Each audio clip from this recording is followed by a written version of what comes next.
You're the rainbow of my life. You're the rainbow of my life. You're the rainbow of my life. You're the rainbow of my life. You're the rainbow. You're the rainbow. You're the rainbow.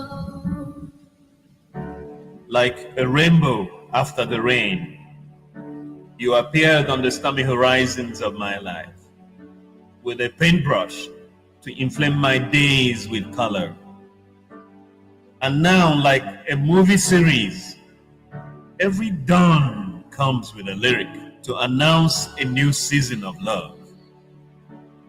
You are the rainbow that resets the skies after each storm, erasing memories of sunless days when beauty hid behind pregnant clouds. And my earth is out of rhythm with the Milky Way. Now, your smile has set the sky ablaze with celestial melodies. And each hymnal concerto, each movement in the contralto, each fragment of mezzo-soprano reminds me of the harmony in a rainbow. You walk through the door to my heart when bougainvilleas laugh the sun awake, dropping dewy petals on the floor to form a red carpet for your dainty feet. And our love has been a lunar eclipse, my love. Our bodies aligning in perfect symmetry to the prosody of songs that have no need for voices.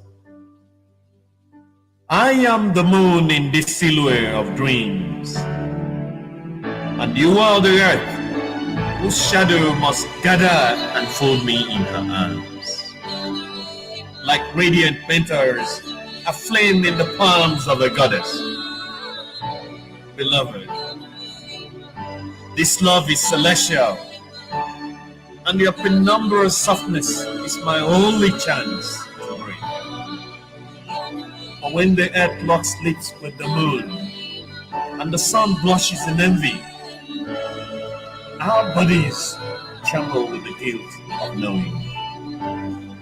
So let these fleeting moments between the earth and the moon inflict the billows in the smithy of our hearts, fan indigo flames to make the rainbow blink in wonder. You are my rainbow, baby. You are my rainbow. I love you.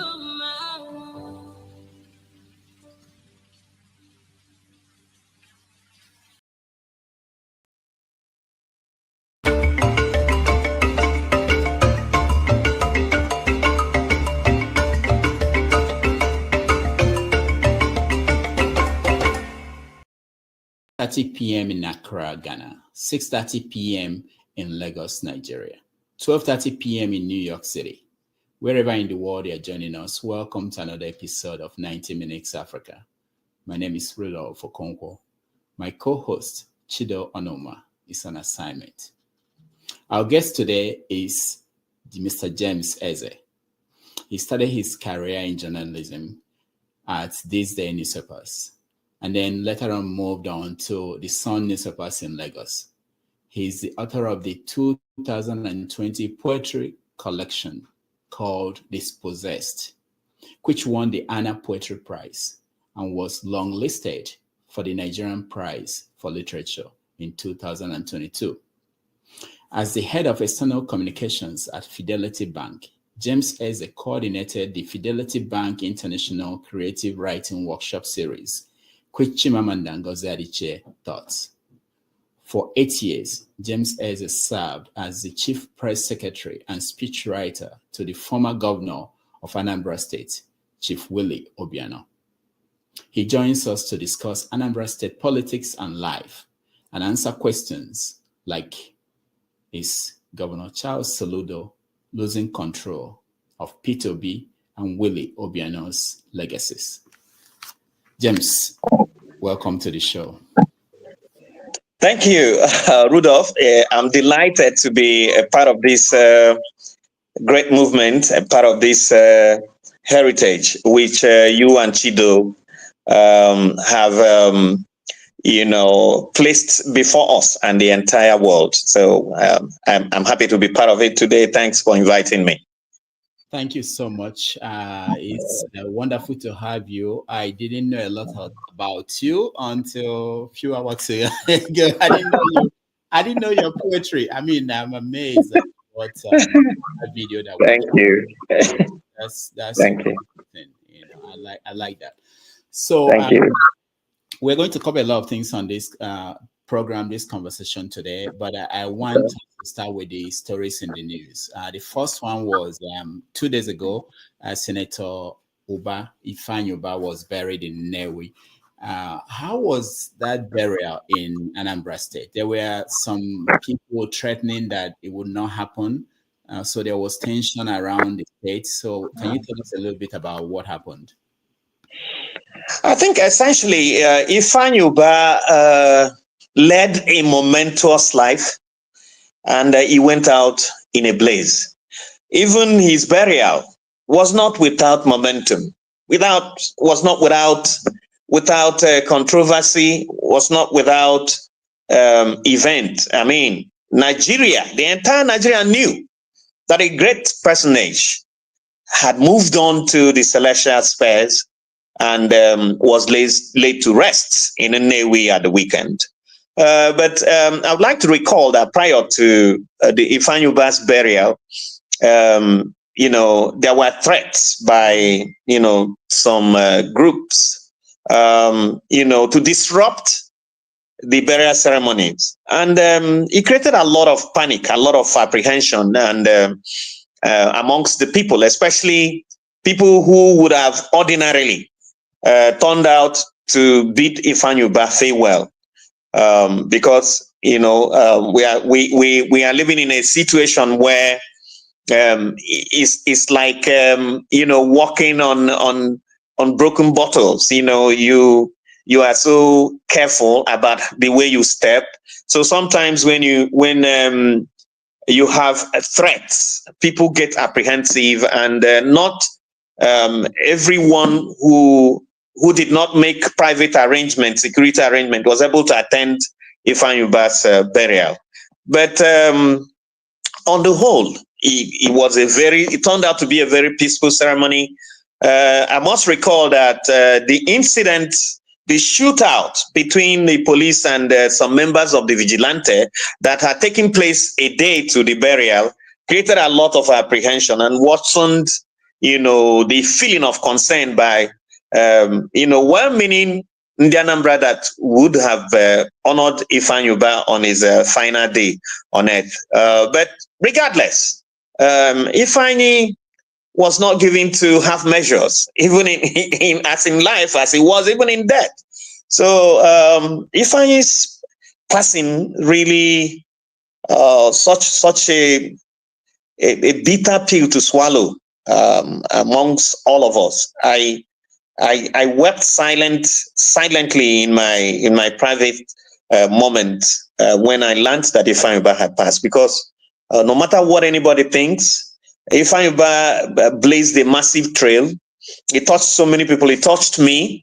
I remember that some time ago when he took about 20 to 30 Anambra youth to the World Cup in Russia in 2018. I thought that was something very remarkable. I have not had a World Cup experience, and it is one experience as a football lover that I would like to have before I leave the planet Earth. But Ifeanyi Uba made it possible for these youngsters, took them to Russia for as long as the World Cup lasted. They were there. I thought that was a great exposure to those youths that were taking the Anambra youths. And I also know he worked with quite a number of them. I have friends who worked with him. I also have friends who benefited from his generosity and his philanthropy, whose school fees, he took care of. And so many other things that Ifeanyi Uba did. So losing Ifeanyi Uba was enough bitterness to swallow. and then having to be denied a chance to go there and pay one's last respect was also, another deep cut that we have to deal with. But then we have to live with the circumstances and the demands of our time in Anambra State at the moment. Does his passing change the political calculations in Anambra State? Of course, it does to a very large extent, because Ifeanyi was a deep pocket, and someone who had invested in so many. There was hardly any place that Ifeanyi did not stamp his presence. I mean, he has a media house, Authority newspaper, Authority radio, and he had a stadium. And then he had been there over time. You remember he had run for governorship quite a number of times in the past. So he also has that experience, because politics in Nigeria, especially in Anambra State, is, how am I going to describe it? Because it's not something, it's so deeply nuanced that the possession of some qualities that would have given someone a clear edge in other less gifted states doesn't necessarily give you any advantages in Anambra State. The fact that you are a billionaire doesn't give you an instant foot on the door. The fact that you are a professor, you have chains of certificates and degrees, and you have international exposure, does not cut it either. So a man has to be one and many things to appeal to the Anambra, because we are talking about a very sophisticated and enlightened people. You can't lead them by the news. So if I having been consistent on the local turf, and to a very large extent proven himself, because if I had so many inadequacies, when you look at his background, as a trader, and the way he was able to spruce himself up, brush himself up, and run for Senate, and he won. He won, even not on any of the popular platforms, but what you would almost call his own political party, the YPP, that doesn't seem to exist anywhere except in Nnewi. And Ifeanyi won a senatorial seat, someone with his disadvantages. So he had everything going for him. And you realize that his recent quest that ended abruptly was coming against the background where Anambra has had a professor. Finally, we have a professor in power, and we are all seeing what difference that has made. So it would have been, had Ifeanyi lived, the contest would have been very keen, I dare say, because I also understand he was already, in the ruling party, so to speak, before he died. So he was in the ruling party, he was in the APC, and he had structures, he had loyalists, he had people willing to go suicidal for him. So, and then suddenly the reed we were playing broke, and we lost the music, and it affected our dance step. So Anambra is recalibrating, and then we are still looking at the scenario to know who will, in order for the coming dispensation to be democratic enough. It would be amazing to have a formidable opposition, the nature, the kind that Ifeanyi would have provided if he had been alive, so that there will be something of a contest, so that the ruling party in Anambra State will be, jolted to reality. They will be made to realize that, democracy is a transaction that goes in two ways. If you do well, while you are in power, you'll be rewarded with a second term. But if you don't do well enough, you have to renegotiate that contract. You have to renegotiate your way into the people's, acceptance. And that would have been a very keen contest if we had a very strong opposition. I'm not ruling out the likelihood of a formidable opposition still coming, because we still have about how many months to the next elections. The next elections won't be due until November 2025. So we're barely maybe 10 to 11 months to the next elections. And we are talking about Anambra State is morning yet on Creation Day. All right, thank you. But it sounded as if there is less of hope now, because I'm hearing from the Soludo people, they're essentially saying that there's no reasonable or strong opposition anymore without Ifeanyi. So do you agree with that? No, I don't. I would like to say that that will be a grave error. A serious oversimplification of the challenge that the administration will face in a matter of months, because the opposition parties in Anambra State are already beginning to build up. I am aware of the fortification that is going on in the APC. A gentleman known as Sir Paul Chukwuma is gearing up. I mean, his publicity is almost everywhere. He has been giving media interviews, and I'm aware that just last weekend he spoke to the media and spoke to the issues in Anambra State. And I understand he is the one who has risen to fill the vacuum that Ifeanyi has left. And now, the interesting thing about Paul Chukwuma is that when it comes to exposure in terms of academic background, he made first class all through his university education, first class in philosophy from the University of Nigeria at Nsukka, first class in one university in the UK where he studied, I think, international something, or it has to do with copyright and something like that. And then he made first class studying law. So he seems to have a great profile, and I know that in time, the Anambra, we get to meet him, to know him, to assess him, and then make up their mind whether he fits the bill. But as far as I know, he looks like someone who can challenge effectively. If it comes to putting down the financial resources that might be required to prosecute an election.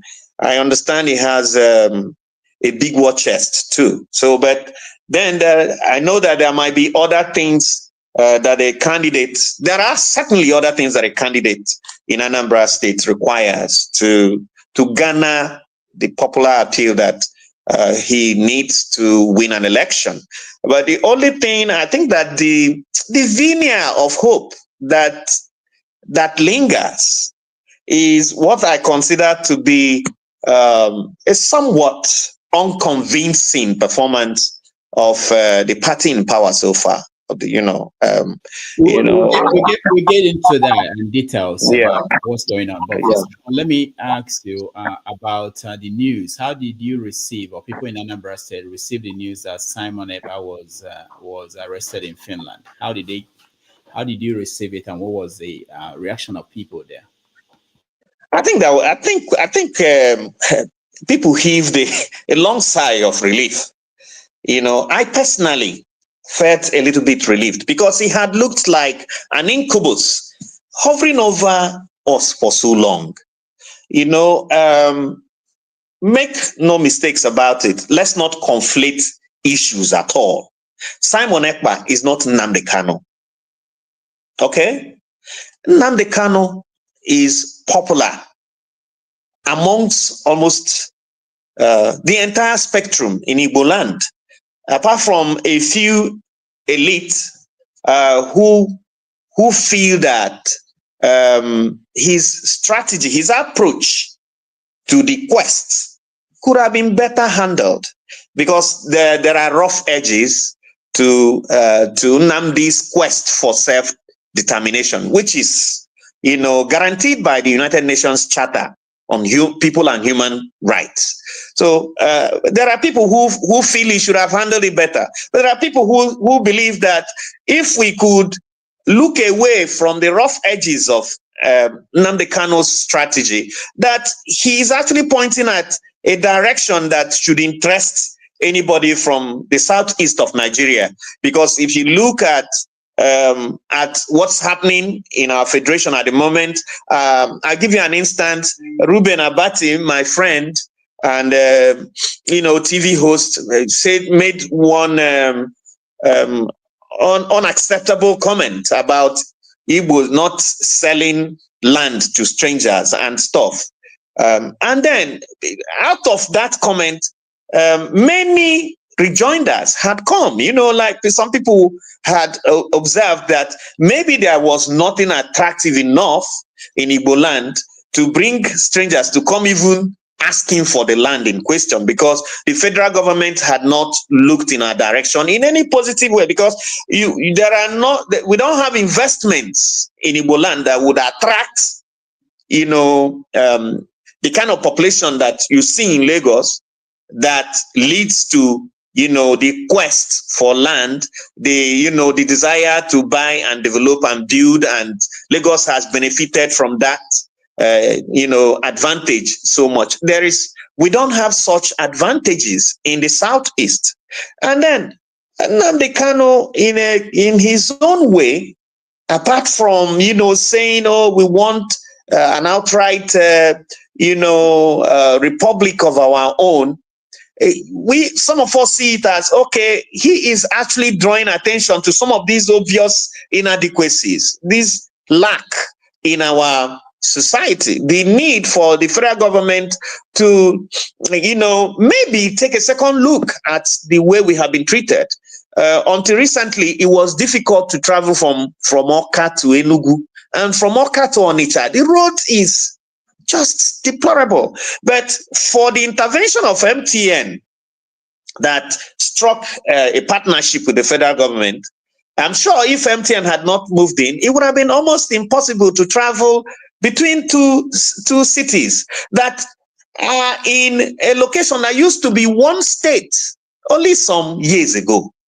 You can imagine, the absurdity of someone who lives in Awka not being able to get to Enugu. There was a time when because of the state of the road, this road I'm talking about, I personally wanted to go to Enugu from Awka, and I had to take, it took me about 3 hours, because I had to negotiate my way through Orumba to Umunze to a location in Abia State. And then before I could get to Ogu, and then finally into Enugu, it took almost 3 hours because the road was bad. And I personally felt that if Nnamdi Kanu's agitation ends up drawing the federal government's attention to fixing some of these things, these obvious inadequacies we have within the geographical space known as the southeast of Nigeria, that it would have been meaningful. Because a certain philosopher says, shoot for the stars. If you miss it, you land on the moon. So you can't lose completely if you are consistent with your agitation and resolute. And I know that there had been serious attempts to make him abandon the struggle, but he held forth, which is indicative of the strength of his moral fiber. So now that is Nnamdi Kanu. Simon Ekpa is a different personality altogether. And his approach to the struggle has been it has left most of us perplexed, because you can't claim to be struggling to liberate us from a presumed internal colonizer, and you are okay with the wanton destruction of lives and the killing of the people that you want to liberate. So if we are all dead, who are you rescuing from Nigeria? Who will you rescue? So there are some, the rough edges are way too unacceptable for anyone not to feel relieved that at least, we had held our breath waiting for something to happen. And finally, something is happening. So maybe it will lead to a peaceful resolution. And then eventually we will be able to breathe again in Southeast Nigeria. Because at this moment, I cannot tell you that all is well. When on Mondays, there are places where people don't move around. Enugu is relatively peaceful, and life has started coming back, but it has not acquired full vigor. Anambra, you can't really be sure. So some people who are security conscious would rather stay indoors on Monday, even if no one is out there to harass and intimidate them, because they don't want to take chances. That is not living, my brother. I think we deserve better. Right. One more question about politics outside, then we can come back in. Tinubu's government appointed Bianca Ojukwu as a minister. How did you receive the news? I think I was excited for Bianca because Bianca is a phenomenal woman. And although it surprises me how many Nigerians can only see the beauty. Bianca's beauty is just a cover for a very brilliant woman. Super brilliant. I began to take Bianca seriously when I read her eulogy to her husband when Ojukwu passed. It was Bianca Ojukwu's tribute to her husband that made me realize that you had lost a great man. And it took a lot of the power of the intellect and the gift of the imagination to bring Ojukwu back to life. For me to now, meet Ojukwu through Bianca's eyes, and then mourn Ojukwu through Bianca's tears. And that's Bianca Ojukwu for you, a very phenomenal woman. If she were not a woman, she would probably have served Nigeria even on a higher plane than being appointed a minister. So Nigeria belongs to us. So I was excited about Bianca's appointment. So because we cannot all avoid service to our motherland, Nigeria belongs to us. If they give someone like Bianca a chance, Bianca is someone, incidentally, that we also know. I personally believe that there is no room for compromise as far as Bianca is concerned. She is well equipped and astute and carries herself well enough to know that everything cannot be traded away. She knows our expectations of her, and she will represent us well. In any case, what are we expecting from Bianca as a minister of state? So I'm happy for her because she deserves it, and she got it. I even expect I expect Bianca to be challenged with a higher office. Let's see whether our women can make a difference. Because in all sincerity, Rudolph Okonkwo, I don't think our men have actually lived to expectations in the political sphere so far. We can only count a few of them, and that is not a good scorecard. All right. Talking about men, you worked for former Governor Willie Obiano as press secretary, chief press secretary, and speechwriter. Yes. And you were you there for 8 years? Yes, I was. I worked with him for 8 years. For 8 years. Okay. Yeah. So last few weeks ago, we had the current Commissioner for Information, Dr. Law Mefo, on the program here. And he talked about the situation in Anambra State. And he blamed the situation on past administrations, of which you are one of those that worked under Willie. Let me play the video of him and then get your reaction. Okay, fine. We are saying, how did the governor let it get bad, this bad? Because Anambra used to be one of the safest states in the southeast. I'll tell you what went wrong. You know, there were policies run by the past administrations that didn't go well, right? And you see, if you kill a cow for your enemy as a way of buying peace, what you have bought is piece of the graveyard. Soludo doesn't want to continue along that path. So that is part of the problem. And you don't pay blackmailers. And you don't also pay people who don't want peace. And you're paying them only for them to kit up, feed well, arm themselves, recruit more stranded youth to unleash greater insecurity. Don't forget that the policy already failed even before Soludo came in. And that was why the last gubernatorial election, the election couldn't hold in many parts of Anambra South. Why? Because the criminals had already built camps. And these are camps that Soludo has been trying to uproot. And they have to be fully uprooted. Anambra made fully unsafe for them. We cannot continue this way. Politics aside, we need to recover our state. And because they followed our route, they bought peace, like I said, of the graveyard. And that was why even they couldn't even respect some of the agreements they had with the past government, and they couldn't allow election to hold in many parts of the south of Anambra South. And eventually, it indicated one thing, that it was piece of the graveyard. You don't empower criminals. They will come back for you.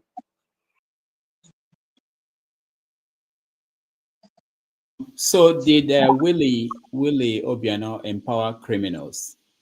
Did your government, the one you served, did you guys pay people to keep quiet? And I wonder. I think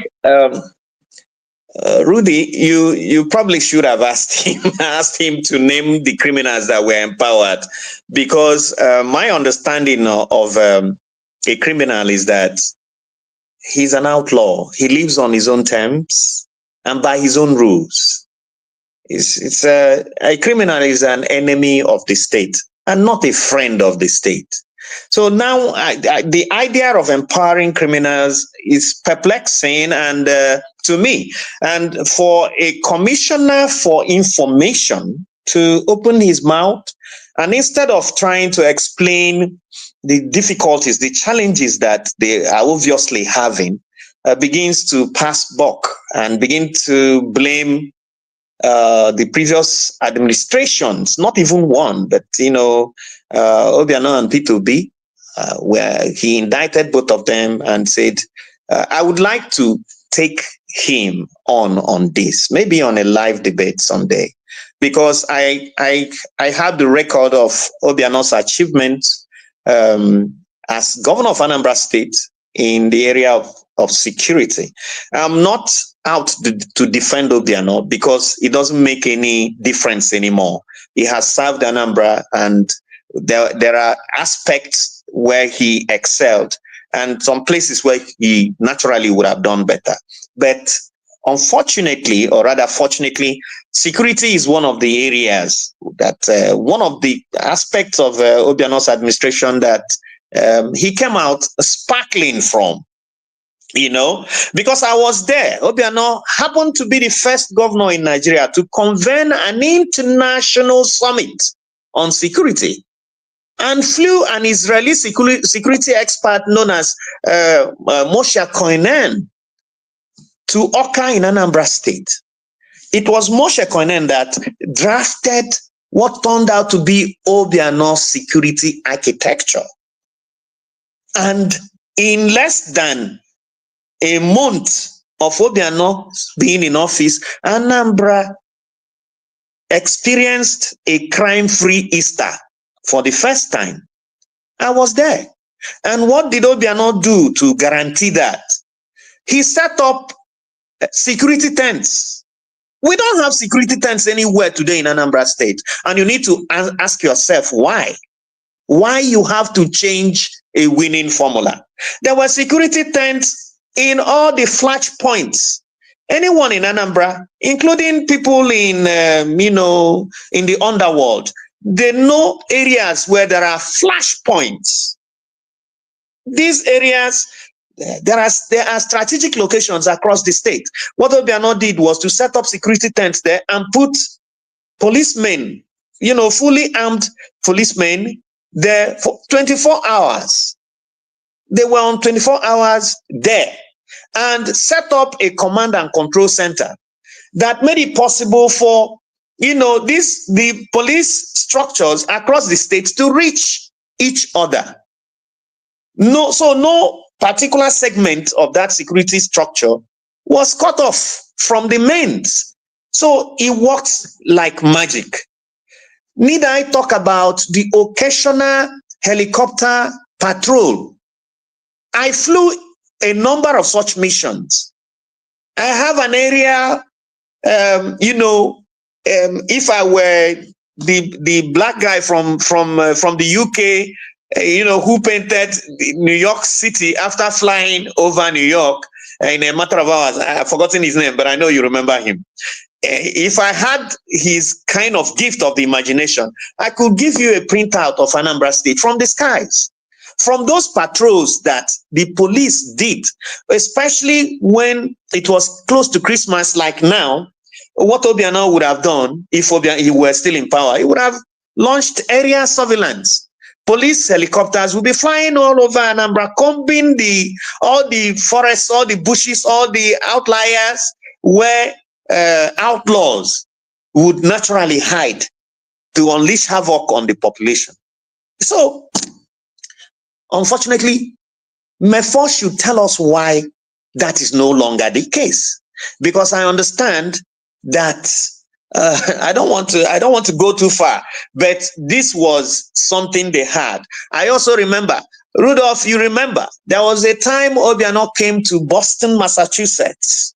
That was the first time I ever met you and Okendebe at, is it DoubleTree or something, the hotel in Boston, Massachusetts. And he came for, a different purpose. He was a guest of Nigerians in New England. But he used the opportunity to shop for security equipment and bought some of the most sophisticated security cameras ever, because he followed, the trail of the security company that dug up and arrested the Boston Marathon bomber. The security company that brought the surveillance equipment that captured him, Obiano, I was in that entourage. We visited them and bought security equipment.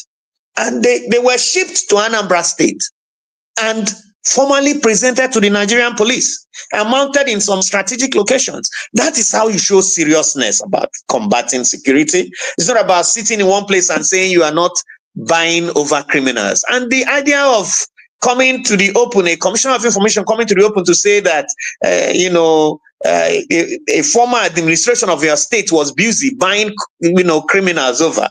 It sounds ridiculous to me, because it's only when you are out of ideas that you begin to look at the strategy that the previous occupant of the State House had deployed that gave the Anambra a new lease of life that they don't have now, incidentally.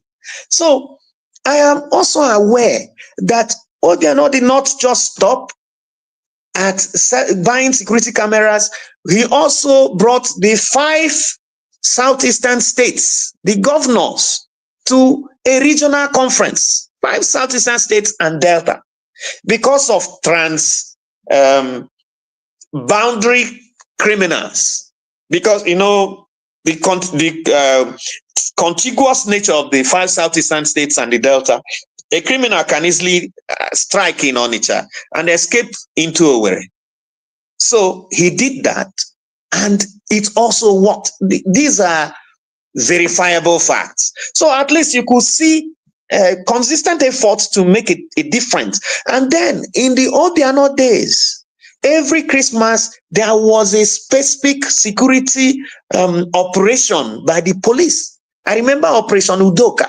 Obiano would naturally launch, launch Anambra into the Christmas mood with one security arrangement or the other. We had Operation Udoka. We had Operation Pochap 1 and 2. And these were efforts. Then there was a regular show of force. It doesn't exist now anymore. A regular show of force by a combination of the police, the army, the navy, and civil defense, and even the Federal Road Safety Commission. They will come out and demonstrate raw power on a march from Oka to Onitsha. They will march, and drive, instill fear in the criminals and say, look, dare us if you can. That was restraint. And restraint is a devastating weapon of war. If your opponent knows how prepared you are, he would have a second thought before engaging you. I was at SARS office when what is that his name? Somebody Ngu, who was from Oji River, but the #1 arms dealer in Onitsha, who was supplying arms to criminals in Onitsha, was arrested. I interviewed him personally. I don't know why his first name eludes me, but his surname is Ngu. Obiano's efficiency was so devastating that one Okechukwu Naibo from Aguku, who was a kidnap kingpin, escaped from Anambra State and wanted to jet off to South Africa. And they trailed him to Lagos Airport and apprehended him right on the tarmac when the plane was taxiing off and brought him back to justice. We need to see some of these wins, because they also give the people some moral victory. They give you psychological boosts. You now begin to think, okay, the chief executive, who is also the commander-in-chief, so to speak, or the chief security officer in our state, is at least making an effort. And I don't know whether we have seen such, even no matter how theoric, no matter how symbolic, some of those little wins are. Can we see them? Can Mefo brandish such records? I think he went over the top. Rudolph, there were so many such efforts, so many such initiatives. Need I talk about the Navy, what do you call this, speedboats that Obiano deployed in the riverine areas? Cutting off, there were regular patrols by security on all the riverine areas, including River Niger, Omambala River, Ezu River, all of those places, because illicit arms were coming into Anambra through those routes into Onitsha. But the patrol by the Nigerian Navy along those waters puts a stop to that. And that was very strategic. That was, highly effective. So I don't know why anyone who has not even done the simplest task, and what I would consider the simplest task was that Obiano inherited, the practice of taking over property that had been used by, or where people were held hostage by kidnappers. It was something P2B started, but Obiano took it over. And I was in the in the team. I was in the police team when we went to so many locations. Obiano started the destruction of facilities used by kidnappers from his own village, from his hometown, Aguleri. And from there, he took the battle, to every part of Anambra State where criminals or where kidnappers had held people hostage in any specific building, any building that had ever harbored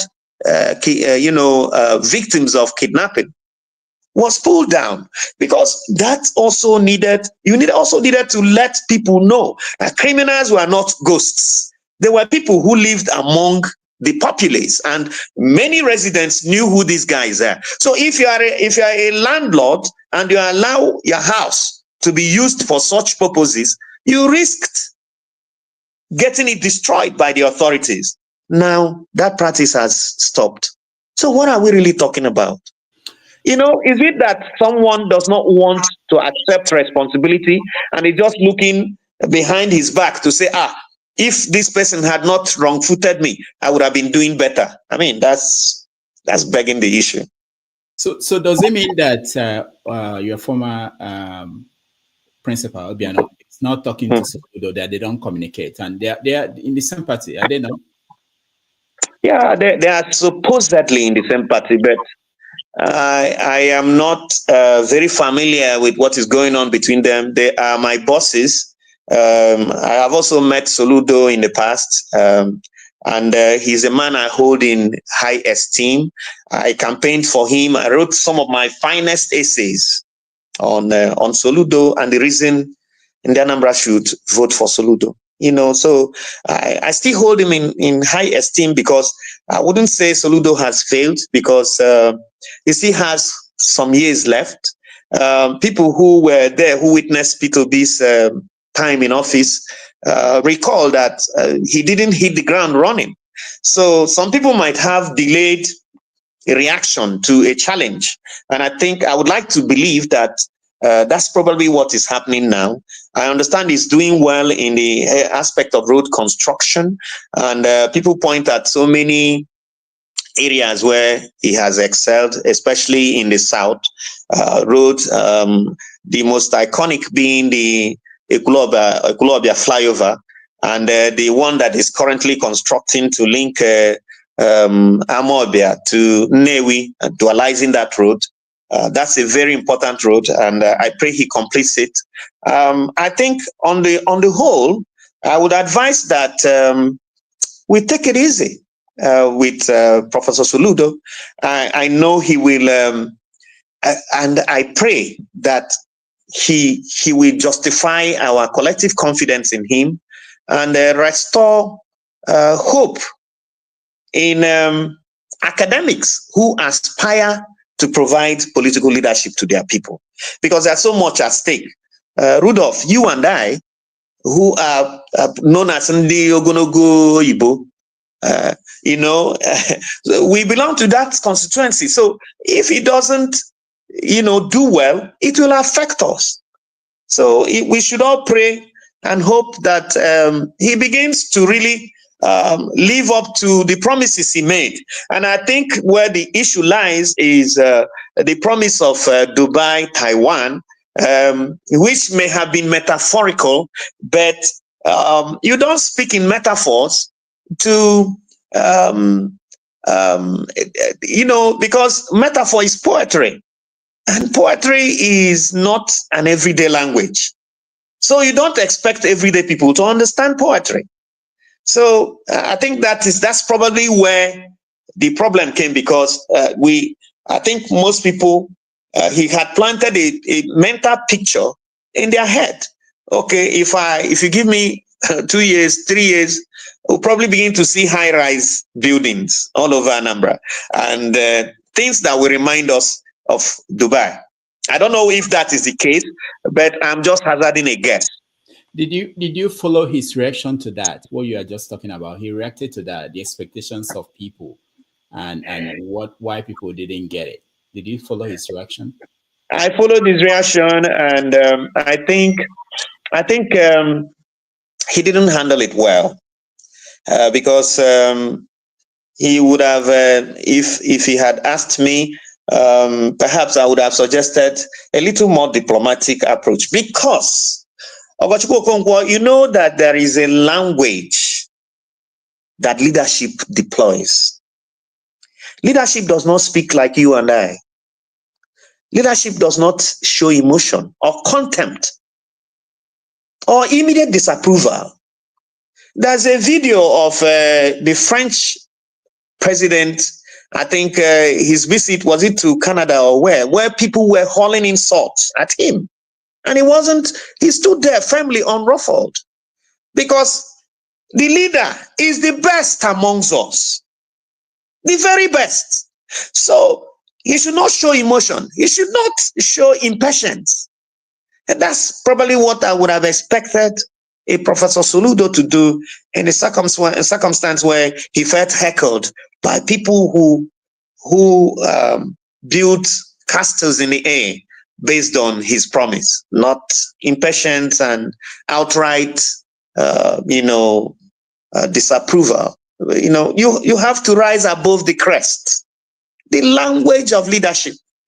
Napoleon Bonaparte said that a leader is a dealer in hope.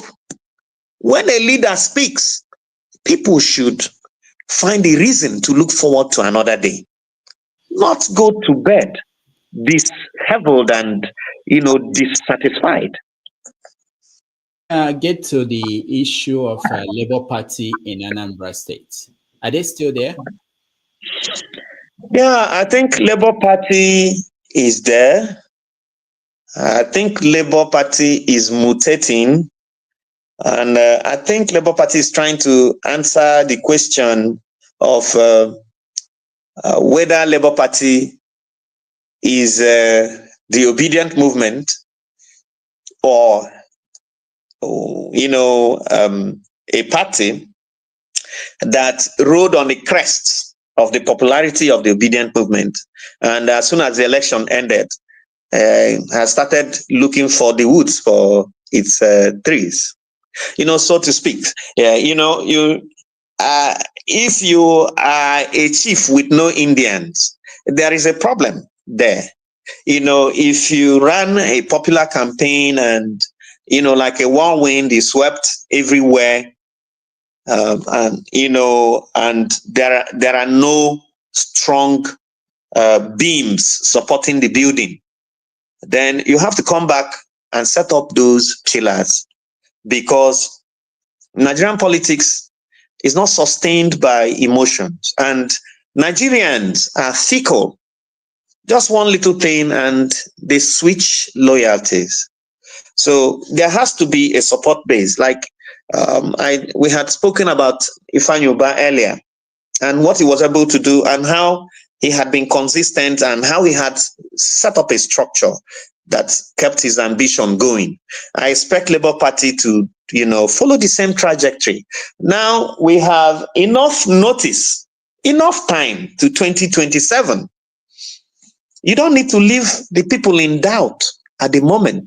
I was actually thinking about the election for governor coming next year. Do they have any structure? Do you think there will be a factor in that election? Labour Party at the moment, they are not showing any signs. It's only APC. I don't know whether Valentine Ozigbo, who is a great candidate, by the way, a great politician, and one that a lot of people respect. I don't know which party. I don't know if he's going to run. I've only seen one material from him, a viral video where he was analyzing Soludo's performance. That's the only thing I've seen from him so far. And I don't know if he's running on the platform of Labour or on the platform of the PDP or YPP. So at the moment, the only sign of life from the opposition camp is coming from the APC, powered by Paul Chukwuma. Apart from him, others are not, if maybe they are still trying to put their houses in order. Until they come out, you cannot really rule out anybody. All I know is that they also have there are quite a number of credible candidates that can challenge. The only difficulty is that and I think our politicians should learn this. If you want to challenge for a position as difficult as a governorship of Anambra State, you don't wait until the 11th hour. You have to start showing signs. It is important. We should learn from P2B's experience. He didn't have enough time to prepare for the presidency, to challenge for the presidency. I think other people should learn from that and begin early to gather the straws, that will help you build the perfect nest, and that's it. That's what strategic thinkers do. You have to plan. You don't rush into a storm. Nigerian politics is a blitzkrieg, a comprehensive blizzard. If you rush into it without adequate shelter, you'll be drenched in the rain. Yeah. We have a few more questions before we get our audience to join us. But okay. Let me clear one. The letter that Charles Soludo, Governor Soludo, wrote during that election, what did you make of it? I don't think we've talked about that. No, we haven't. I think it was one of those miscalculations on his part.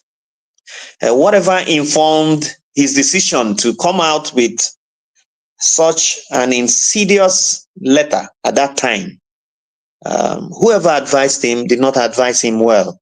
If he was not advised and he chose to come out the way he did, it was a wrong move because he didn't have to. Maybe I'm not politically minded enough to know that he had a dog in the fight, but I didn't see any dog in the fight for him. So why come out and, why would you even write such a thing? Even if you had a contrary opinion about Obi's candidacy, as I know that some people had, did you have to come out the way he did and oppose him?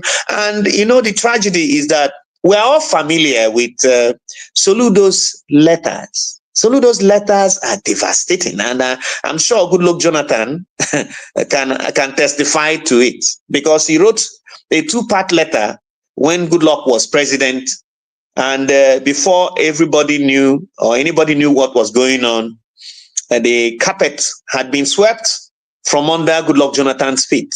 So, because Soludo is a brilliant man, he's a bright mind, no matter what he does, you can't take that away from him. You can't be niggardly with praises for him when it comes to showcasing, products of the mind. God gave him that aplenty.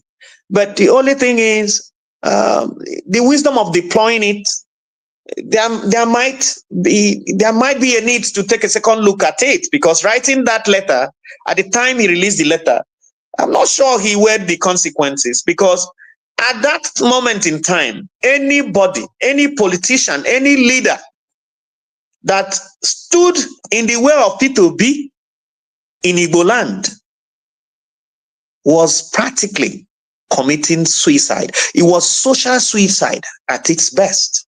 And one would have expected a Chukwuma Soludo, a professor of note, renowned, accomplished, to have realized that he was walking into a maelstrom.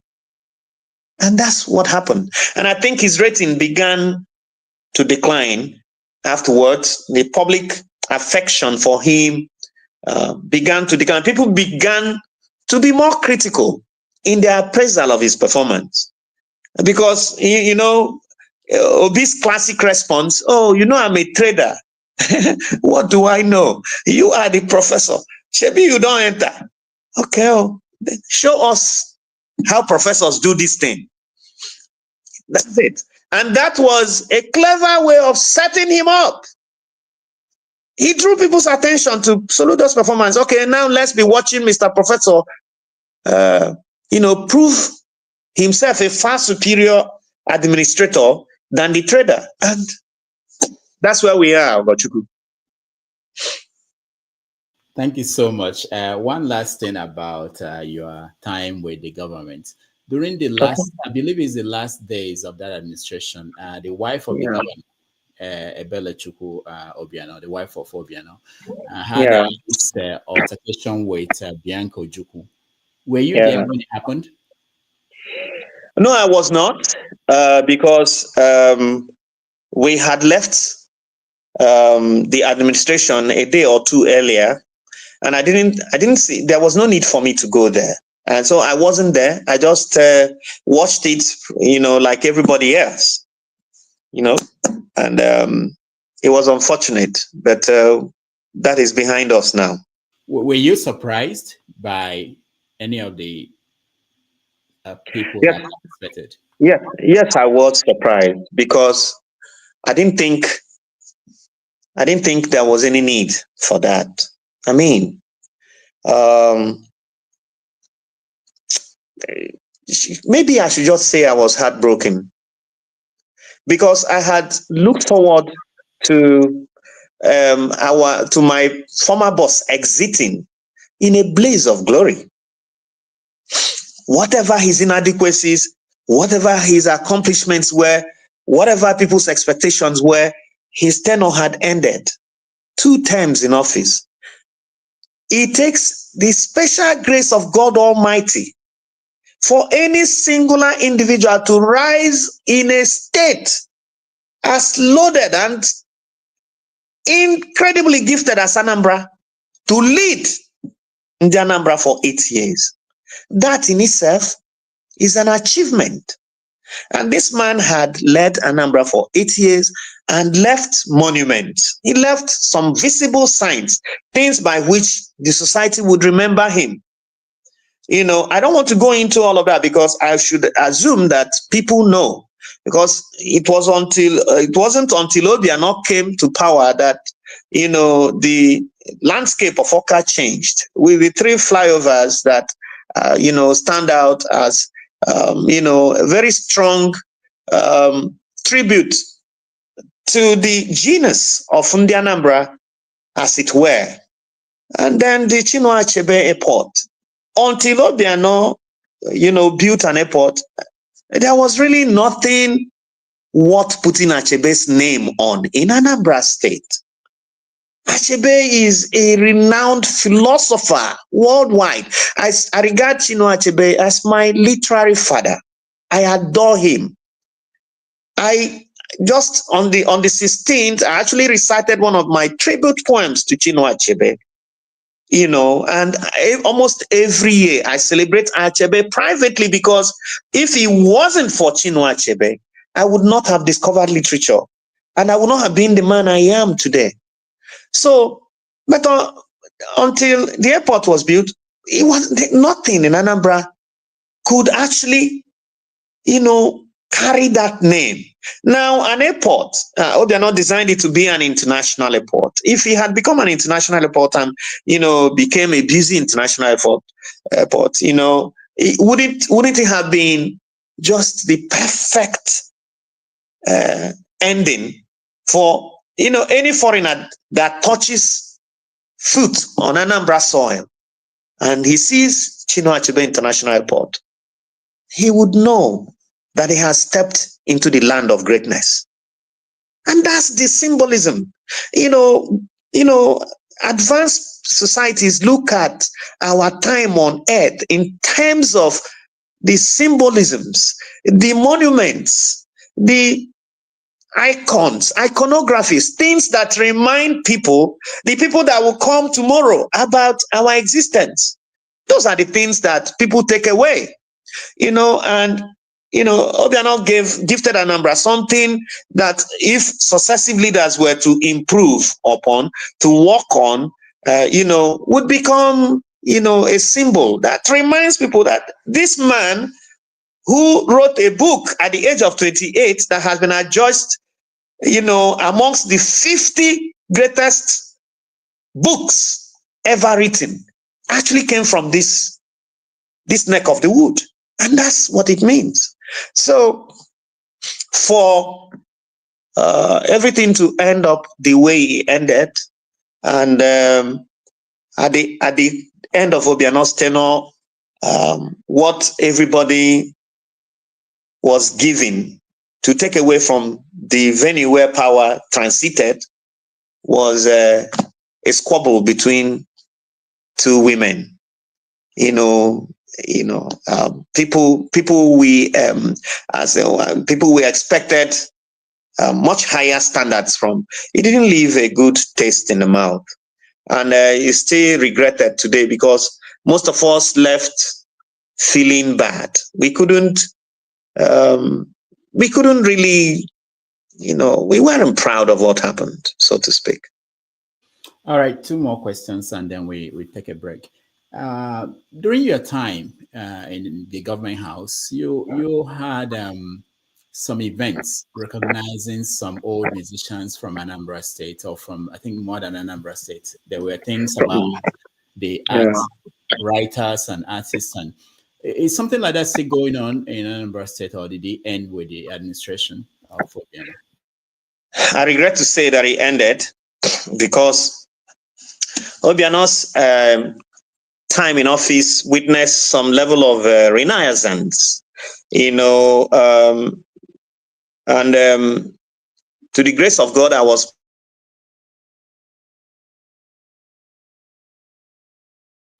All right.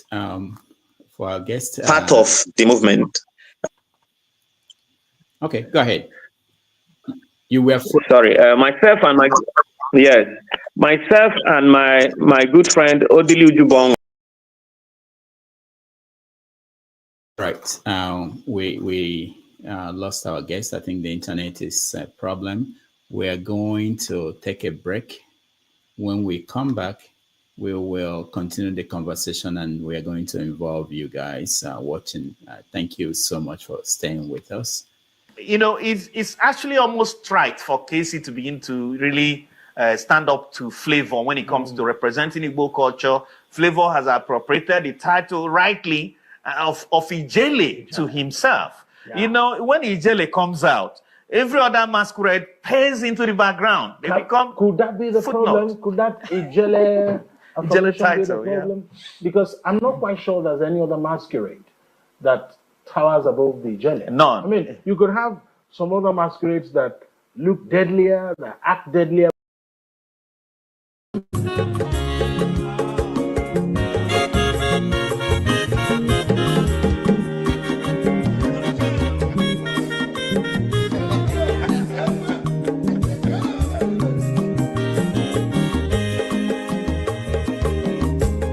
When your mazolo bio, akwa zero bio, Max, if you bunye go kwanumo no fube nazo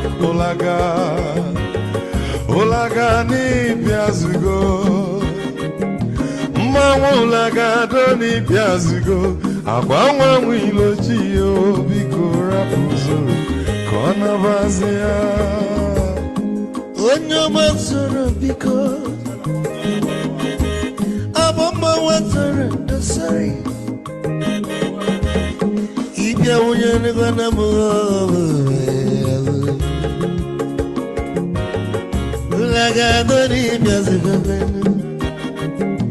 mo ulaga dori biazigo abamba wilo chino bigora buzoro ona wazia. As you wake up, Odoguna Quaresinaga, on your money got the lemon. Mazini Mazina, you will go with the melody.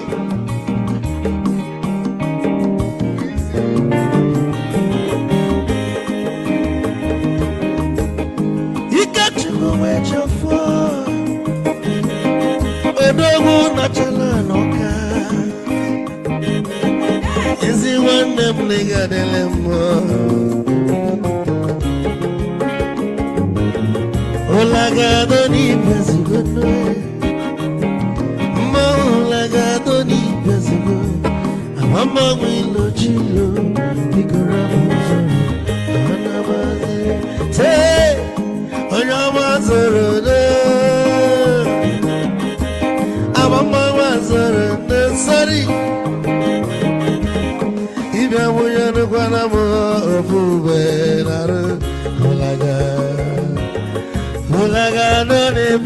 Piasugo, Nazaboy. Mola Gadoni Piasugo. Amama Wilo Chilo, Biko Rapuzero, Anabanzi. Odogo Canano Bikachoko. Amapanika Bogodia. Oligwe Kwelo. Ikejama Bella. Hey, you want?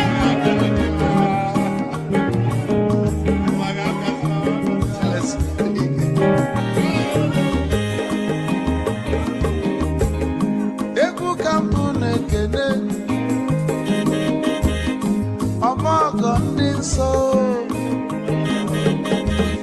chukwu mekalumo ike chukwu negaji esi nwanne m ekene ịlapụlụ ife niile na-eme wee bịa nke gosili na anyị na gị bụ nwanne wisdom ga-adị ka nye gị maịkị ka ogobanya bụ egwu isili mmaksi ọ bụ na-etiri egwu a malụkwa malụ n'imego m ife ọjọọ wee sị gị nwanne m ife ọkụ na ịchọlụ na ngeme wisdom onume ekene gị gbamanwụ ihe ihe biko lapụ na-abasị ya zoro zoro zoro zoro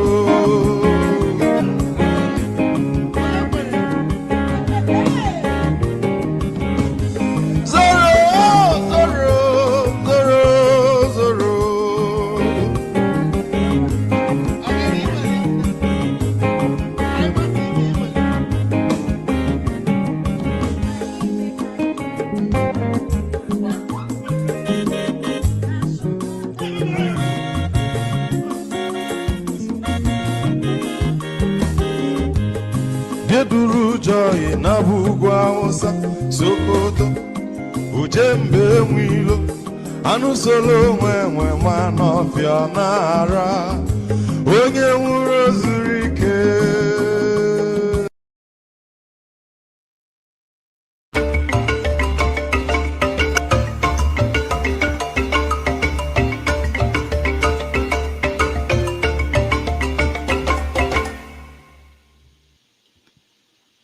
All right. Welcome back, everybody.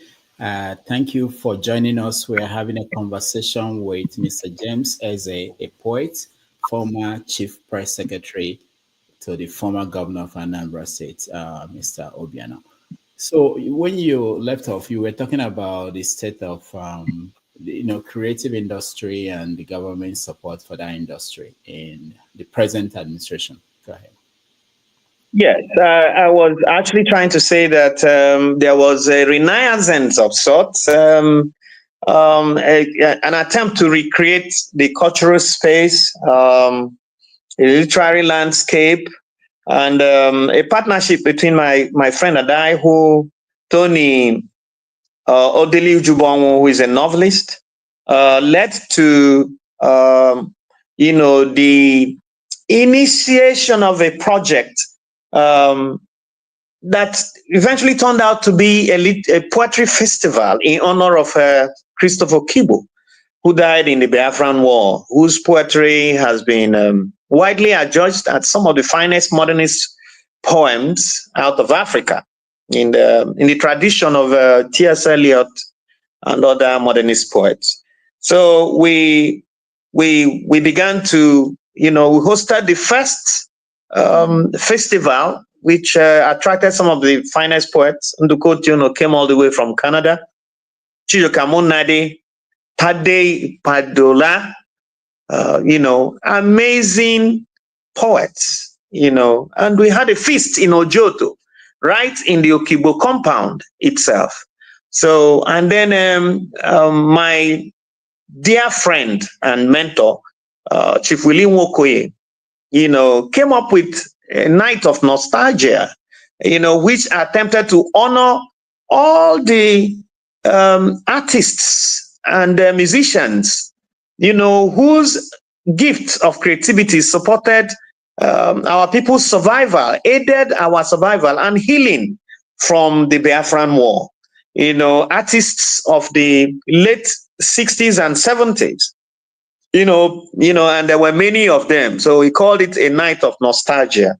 And those artists came to perform in one massive show at the Alex Ekweme Square in Oka. And it was supported by the Obiano administration. Our poetry festival was also supported by the Obiano administration. And there were so many other shows. I recall that within that period, Okendibe, also we hosted Okendibe to an evening of reading, somewhere in a location in Oka. And there was this ferment, people with diverse gifts of the imagination had enough opportunity to express them. It was at that period that I must tell you, Ojukwu Okonkwo, that my poetry found the highest expression within that atmosphere. Challenging as my time was working, with Obiano, I still was able to create, much to my surprise. And it was because the environment was okay. On my own part, I had a personal initiative known as, a flutter in the woods, which was an evening of poetry and songs in Oka.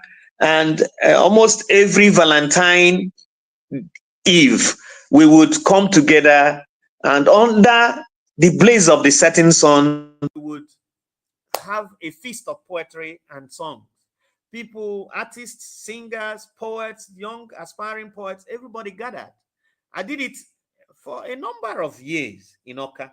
And we also had some open mic sessions, and it was all amazing, because the atmosphere was magnificent. There was enough security. Nollywood, producers came to Aroma Flyover to shoot some of their movies.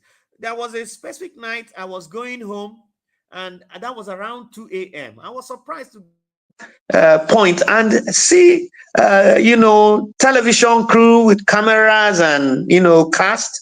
They were shooting a movie that late in the night. And that was because there was security. And it boils down to what we are talking about, the present administration not really doing enough to provide the environment for people to flourish in Anambra State. So that was an amazing time. And regrettably, we now look, it has become a part of our nostalgia, All right. One last question on politics. We'll talk about your work. Were you surprised that after your time in office, the administration of Obiano, that he had to answer to the EFCC? And has that case been resolved? No, incidentally, the case has not been resolved. He appeared in the court 2 weeks ago. Incidentally, I was in Abuja, and I also went to witness the court proceeding, because no matter what anybody thinks, no matter how we all see it, no matter our individual interpretations of what has happened, until the court pronounces him guilty, he's still innocent. And I think we should be kind enough to treat him as such, because heavy allegations were leveled against him. And it seems like his is a standout case in all of this. Never before have I heard about a governor standing trial for spending his security votes. I'm not a lawyer, but as a layman, I can't remember any Nigerian governor being tried for spending his security votes. So I don't know what is afoot, but the legal experts know.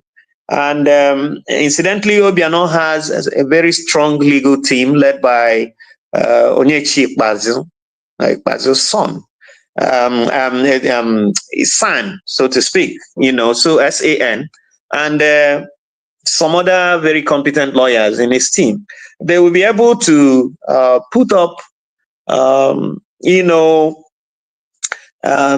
enough representation that will, leaves no one in doubt. If Obiano is guilty as charged, well, too bad. He will go in for it.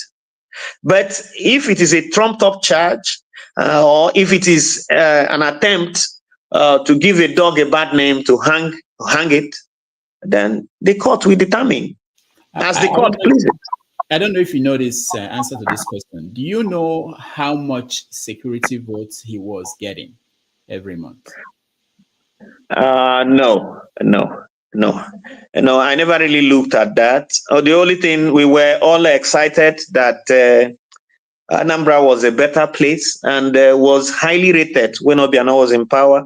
He even went on to win the most, security, security conscious governor or administrator in sub-Saharan Africa. He was given that award in Dubai. That was in addition to winning every award, on security back to back in Nigeria. If you speak to, don't take my word for it, ask any officer of the Nigerian police who knew about Obiano's time in office. They will tell you that he did his best. He motivated the men and officers of the Nigerian police who were posted to Anambra. He worked with them. It was like a close partnership. As I told you, there were helicopter patrols. Not every state does that. Obiano will bring in a police helicopter and they will fly over Anambra skies for weeks. I remember when, what are they called? The herdsmen were disturbing parts of the Anambra North axis, very close to the Benue borders. I was in a police helicopter that flew to that region to survey that place and figure out where those herdsmen were located. The murderous type, not the regular herdsmen, but those ones who wanted holy blood. So, and I remember also when I remember flying to Ogwikpele. Ogwikpele is at the fortress. That's the place where Anambra has oil reserves, and the place where they are mining oil in Anambra State. It's very, very close, very far from Onitsha, at the end of Obiano. When we got there, the helicopter came down because we saw some illegal mining activities going on in the thick forest there. That was before Anambra was adjudged and accepted into the committee of oil-producing states in Nigeria. There had been illegal mining going on. That reminds me, how much do you know how much we were getting, Anambra State was getting as from the federal government when they became part of the oil-producing states? No, I wouldn't know. I think that happened after, because Obiano fought to get Anambra, accepted, and the federal government to recognize Anambra, so you will be getting the 13% derivation from the federal government. But incidentally, he didn't. That was when he was exiting office. The first tranche of such payments came about 2 or 3 months after Obiano had left. And speculations put it at about 400 million or less or more. I can't be specific, but they have a way of calculating it. All I know is that a sizable chunk of oil revenue comes in from that, and we are just at this moment. Exploration is and oil exploitation is going on in Ogbaru alone. It hasn't started in Aguleri, because there are also oil wells there. So whatever the case may be, I expect that that revenue window will continue to grow and expand as mining activities commence on more locations, more sites. have to get to our viewers, but one last thing. Your poetry. You talked about that you continue to write and while you were serving the government. And your poem, Dispossessed, the collection, won an Association of Nigerian Authors Award and was shortlisted and listed for the Nigerian Literature Prize. How is the life of a poet today in Nigeria? How does that what is it like? Is this something that is respected like the way novelists are respected? Are people reading the works? How is it going? Well, the life of a poet in Nigeria under the present circumstances is really, should I say, deplorable, but it is also inspiring to a lot of poets because when the condition becomes very uncomfortable, it excites and ignites creativity in some people. I remember my poem on Sit at Home, which was a response to the phenomenon in the Southeast. The sit-at-home phenomenon. I had to look at the various ways that it affects us and how, we are not able to sit down and iron out our differences, and how the feelings and bruises of the Southeast have often been neglected by Nigeria, and the likes. And that's how I tried to bury the scars of the sit-at-home phenomenon in my heart. A poetry sheds his tears on paper, and that's how I shed mine. But the point is that you ask whether a poet has as much recognition as a novelist in Nigeria. I say not exactly. They are not neglected either, but of course, because of the recondite nature of the poetic craft, a poet doesn't have as much, acceptance, and the audience of poetry is not really as huge as the audience of fiction and prose.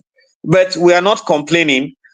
In fact, one of my, should I say, strongest influences in the poetic craft, the late Christopher Kibo, at a point said he did not write his poems for non-poets. So I think that any poet worth his salt who is actually passionate about the poetic craft will not set out to write for popularity. I don't write to be liked. I don't write to appeal to the mass audience. I write because I feel either pain or pleasure in overwhelming measures. Like when I write about love, it is actually an internal explosion of exhilarating feelings. I feel excited. I am enamored by, what I have seen or what I have experienced, and I go in a rhapsody, and I write about that and use words that best approximates the feeling that wells up inside me. And I think that is the nature of poetry, because of the intensity of the feeling that produces quality poetry. The writer does not always sing for an audience. He just creates. I remember that when I spent time with the late Professor Ben Obumselu, a foremost critic and an Okibo ally, and Chinua Achebe contemporary, because they were all at the University of Ibadan at the time, or the University College as it was called then. I was trying to understand, the inner layers of the Okibo poetic craft, and Obumselu told me that Okibo said he did not write to convey meaning, but to share experience, so that if the reader who becomes a partaker in the feast he is preparing, is not even able to make any meaning out of what he is sharing, but is able to experience it, to partake in the experience. That is enough. That might be all that you need to take away. So poetry, to my mind, the kind of poetry that I don't write poetry that, gives you so much ease of access, or the kind of poetry that is a poetry of the public square, except when I am writing a song. And I have written many and recorded many too. Yeah.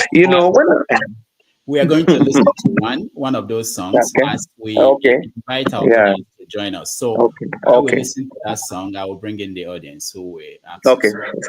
Yeah, fine.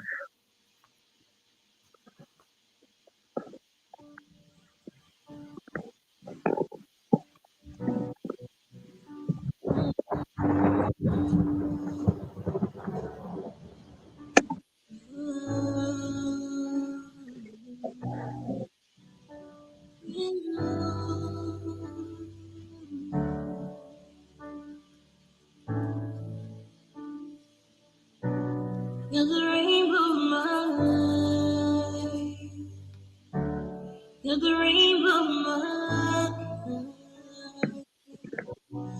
Rainbow of my life. You're the rainbow of my life. You're the rainbow. You're the rainbow. You're the rainbow. Like a rainbow after the rain, you appeared on the stormy horizons of my life, with a paintbrush to inflame my days with color. And now, like a movie series, every dawn comes with a lyric to announce a new season of love. You are the rainbow that resets the skies after each storm, erasing memories of songless days when beauty hid behind pregnant clouds. And my earth is out of rhythm with the Milky Way. Now, your smile has set the sky ablaze with celestial melodies. And each hymnal concerto, each movement in the contralto, each fragment of mezzo-soprano reminds me of the harmony in a rainbow. You walk through the door to my heart when bougainvilleas laugh the sun awake, dropping dewy petals on the floor to form a red carpet for your dainty feet. And our love has been a lunar eclipse, my love. Our bodies aligning in perfect symmetry to the prosody of songs that have no need for voices. I am the moon in this silhouette of dreams, and you are the earth whose shadow must gather and fold me in her arms. Like radiant painters, aflame in the palms of a goddess. Beloved, this love is celestial, and your penumbral softness is my only chance to breathe. For when the earth locks lips with the moon, and the sun blushes in envy, our bodies tremble with the guilt of knowing. So let these fleeting moments between the earth and the moon inflict the billows in the smithy of our hearts, and fan indigo flames to make the rainbow blink in one. You are my rainbow, baby. You are my rainbow. I love you.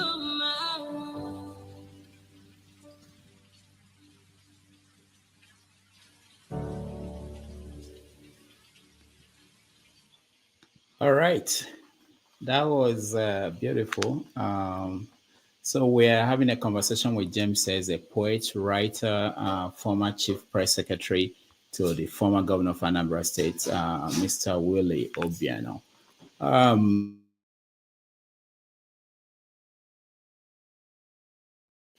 We have people joining us. When I call you, please find your best question or comment, and then you have a minute to do that. Jefferson, you're first. Yeah, good morning. Nice poetry. So I believe you are familiar with D.K. Chukwumerije. He's another good poet too that is waking the minds of Nigerians. So my question goes like this, James. I want to know, because there are so many speculations. Peter has been called all manner of names. Okute has been called all manner of names that he said he didn't save money. So I just want to ask you that can you confirm under Obiano's administration that Peter Obi actually saved those monies, and part of those monies were they actually used to build the international airport? Because last I checked, the former governor of Taraba State actually spoke of the fact that he had a conversation with Obiano, and he said that the money that was saved by his predecessor was actually used to build the Anambra State airport. I want to know, and was there so many work or legacy that was done and was acknowledged? Because again, I could also remember that Obiano, when he was governor too, equally politically accused Obi that he didn't save any money. So I want to know from you. James, you are muted. Let me unmute you. Okay. Yeah. Go ahead. All right. Thank you, Jefferson. I am here not to speak like a politician would, because I am not one. I am a poet, and poets bear witness to truth. What I do know for a fact is that Peter Obi saved money. Okay? That is not in doubt.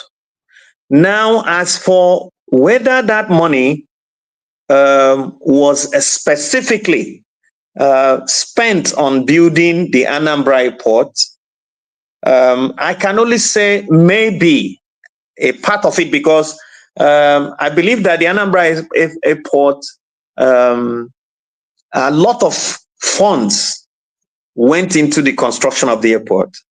But we must also remember that Peter Obi's contribution to the building of Anambra Airport goes beyond saving money. The land on which the airport stands was also part of Peter Obi's legacy. You know, but because government is a continuum, I wonder why we want to separate some projects, you know, like split. There are projects that government, a particular administration hands over to his successor, and the successor is expected to continue and complete that project, because the project belongs, whatever you know, project a particular government builds or builds halfway belongs to the people and not the initiator of the project. What is going on in Enugu State today, for which a lot of people are happy and excited, is the fact that the International Conference Center that Governor Chimaroke Nnamani began to build and left uncompleted 16 years ago, Governor Peter Mba has not only began work on it, but is at the verge of completing it, and people are seeing what a beautiful initiative it was in the beginning. Now we are all clapping for Peter Mba and saying he's done an excellent work, but it was actually begun by Chimaroke Nnamani. Now there is no division whatsoever, because the project is there to serve the people and not the political gladiators who may have initiated it. And I do not think that it serves any useful purpose for people to get into heated argument, you know, over government projects initiated by people that we elected and empowered with our collective resources and revenue to act on our behalf. So why we dissipate energy, arguing about who did what and how it was done, it leaves me a little baffled. I think it's not consequential.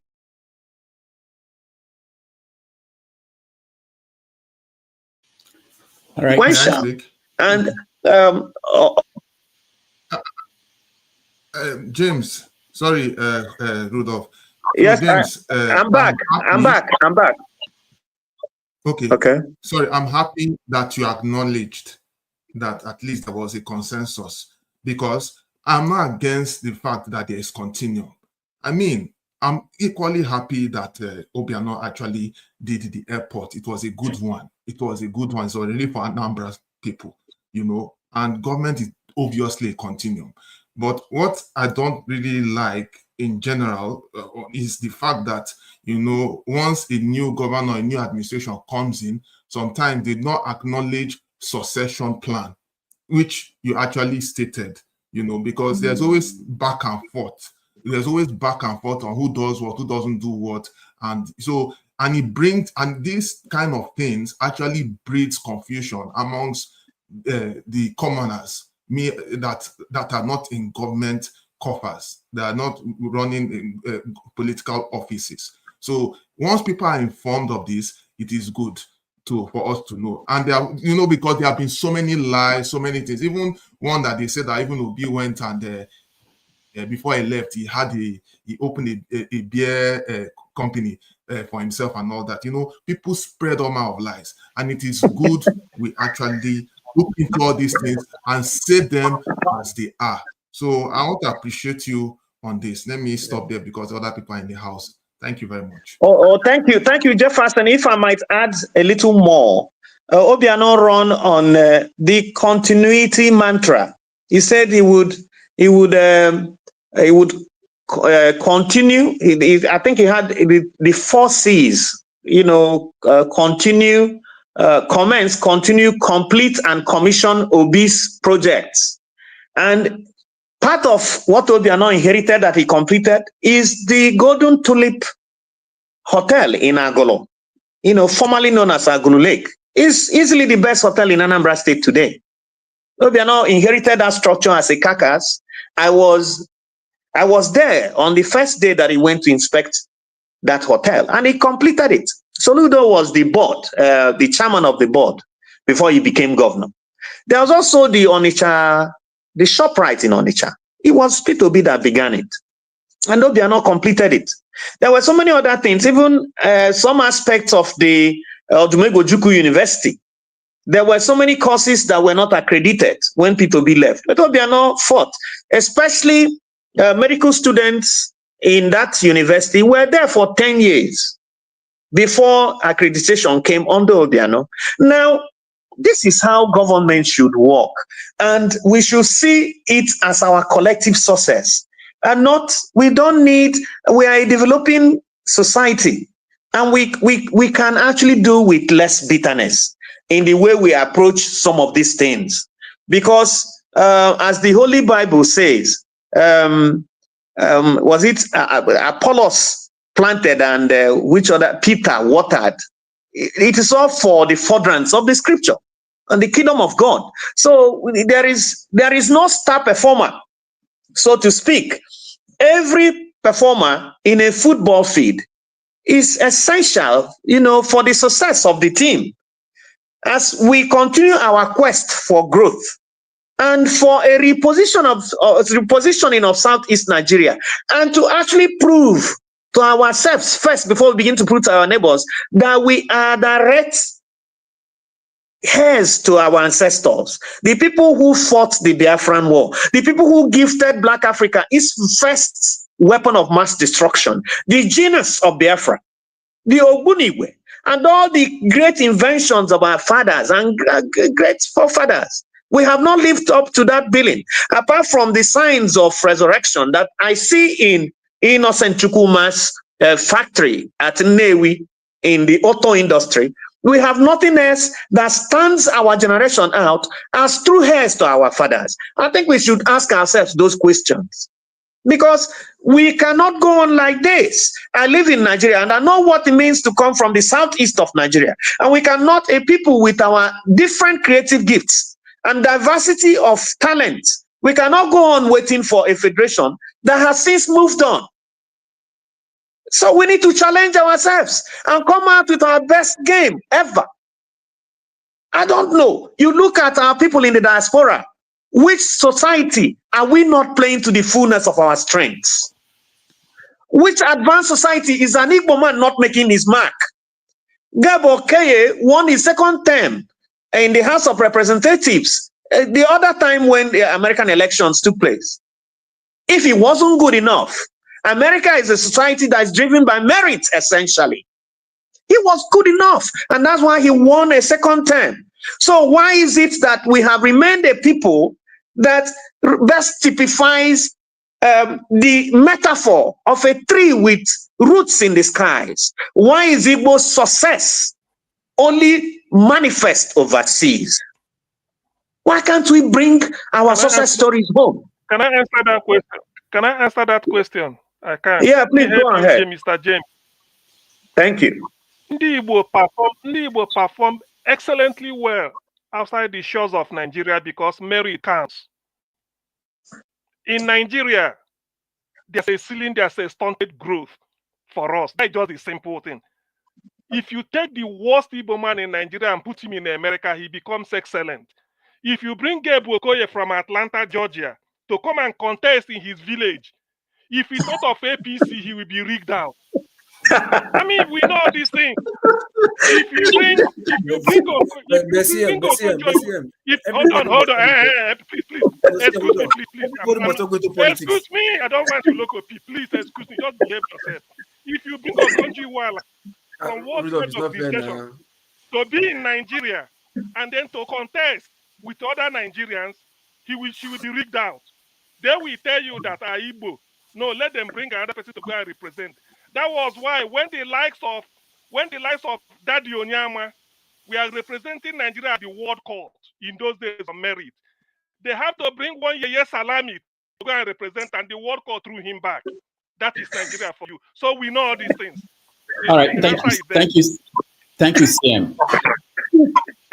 Let's continue. Chinon, so you're next. Yeah, good evening, sir. Ogeze. Good evening. I greet you in a special way. Thank you so much. I greet you and the Gene of Willie Obiano. I am part of a living testimony and witness things that happened then. This is me saying the truth, no matter that I believe in Latin for now. In Willie Obiano, all the MDG work was completed. And I am one of the person who built one of the MDG primary school in Willie. So when I said that he did well, Willie Obiano is the best governor I have witnessed in my life in Anambra State. So far, so good. And nobody changed from my mind. Despite that, he's the first governor who is calling meeting for all the armies, every security apparatus. He's calling meeting every 6 months. He did not owe me until I left Nigeria. And he's the governor who come ask all of us to submit our account that he will be paid. And once months end, you will get your alert. No matter the stipend is too small, but you get it. This is Willie Obiano for me. So I believe that Willie Obiano, who is a governor who come to Anambra, finish all the legacies that Peter Obi left. And to finish all these things, they acquired money. Because I remember that one of the smallest MDG work is over 5 million naira then. For you to finish it. Me, who finished my own and primary school, once I finished, he paid my money, not to leave it like other governors who did not pay their own. Because I am an engineer then, so I got my own job, and he delivered it to me, and I delivered the job. He paid me everything. When I come into security, like I said, he's not owing me. So till tomorrow, anybody who asks me about Willie Obiano, I will gladly say weird things that he done good to me. And the way Willie Obiano is in the seat, the killing, the bad boys in Anambra right now, is not like that way before. When he left the office, a lot has happened. And that is when Soludo, for me, Soludo is going to be the worst governor in Anambra State. I don't look at any human being. I say the way it is in my mind. That's what makes me Chinonso. I am a son of my father. Soludo is going to mess things up. It's not all about gragra. It's not all about speaking grammar. It's not about being professor. But it's all about asking yourself, what do my people want? Soludo, Willie Obiano come give us primary schools here and there, build complete hospitals, give toilet to the areas of schools in Anambra State, and he completed all of them. If you did not complete your own, the last time they come inspection, who did not complete his own, he makes sure he completes it and he gets his money. So nobody will say in the MDG work and security apparative that Willie Obiano owe. So if there are no other thing, let nobody spoil his name. Only for these two, I give him credit. Then, I want to say this at last. He's also a governor who honored our hero and heroes of Biafras. He never interjected on that particular days of our hero and heroes. Him himself, you will see him carry flowers, go to their grave and decorate something and said, it's our heroic days. I accepted him for these 3 points. But my question is, after he left, what is going on in Anambra right now? Is my question to you, because you are in the house. Okay. Thank you, Chinonso, for your nostalgia about the Obiano years. But I think that our best days are still ahead of us. Because as I stated earlier, sometimes we must always remember that is not always about how we start, but how we end the race. Soludo still has some years ahead, and he might still surprise us. It is not like anything has actually gone completely bad. He's battling the situation, and to answer your question directly, what is going on in Anambra State is that the state has unwittingly, walked into a security maelstrom, like a thunderstorm, and we do not know how long it will last. The state is responding the best way that it can. And, sometimes, if you try a particular strategy and it's not working, you will have to take a second look at it and then retool your strategy. And we just saw that happen recently when Kenema Kai was appointed to head Homeland Security or something like that. And he's a man who is known to have done well in offering a similar service to Okija community. Now, Okija is one of the massive communities in Anambra State with some of the most prominent billionaires that Anambra has.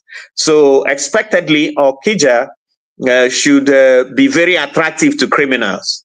But I understand that because Ken Emakai headed the security structure in Okija, that Okija has witnessed relative peace and security so far. So I think his performance on that particular assignment recommended him strongly to Professor Soludo, the governor of Anambra State. And he has just taken over that responsibility. It's not going to be easy for him in the beginning, but we expect him to weigh in and impose himself on the situation as time goes on, as he begins to get familiar with what is going on, the undercurrents and the landmines that have turned into nightmares to Anambra so far. So I don't think it's a hopeless situation, because it's an evolving scenario. If you try one approach and it's not working, you try another. And that's exactly what is going on. There have been killings, there have been kidnappings, but our best days are ahead of us. All right. Thank you so much, Chini. So let's go to Eagles Ed. Yeah, Yeah, Rudolph Okonkwo, good morning, everyone. Thank you, Rudolph. The purpose of this platform is manifesting a place that we are the truth we must say out. So thank you. God will bless you for that. Mr. James Eze, I throw my cap to you. The reason why I throw a cap is that you start firmly by saying the truth. It did Thank not you, my work brother. according to a politician or people who serve under a government. So I have to throw my cap to you. You are Thank straightforward. you. Thank you, my I brother. commend you for that. But I want to ask you a question because sometimes there are some things that will be happening. If you don't get somebody that is in government or part of that regime, you will not get the full details or the truth about it. Willie Obiano inherited the government from Peter Obi directly. And there's one certain man who make himself a bigger enemy of Peter Obi, who hand over to Willie Obiano. I don't want to call his name, but they have been going on net, especially on S, said that Willie Obiano inherited a bad government from Peter Obi, especially insecurity, that Anambra State was not secured. And he go ahead again, was saying that the same Peter Obi was held in Lagos State with some vehicles that carry a lot of money. Now, I'll need a clarity on this thing, whether such a thing exists, because as we are saying this thing, a lot of us here in diaspora, and this video you are seeing right now, go very viral everywhere, so that we get the clarity and the truth about it, because we are the part of government that he handed over to. Please, we need the clarity on this. Thank you.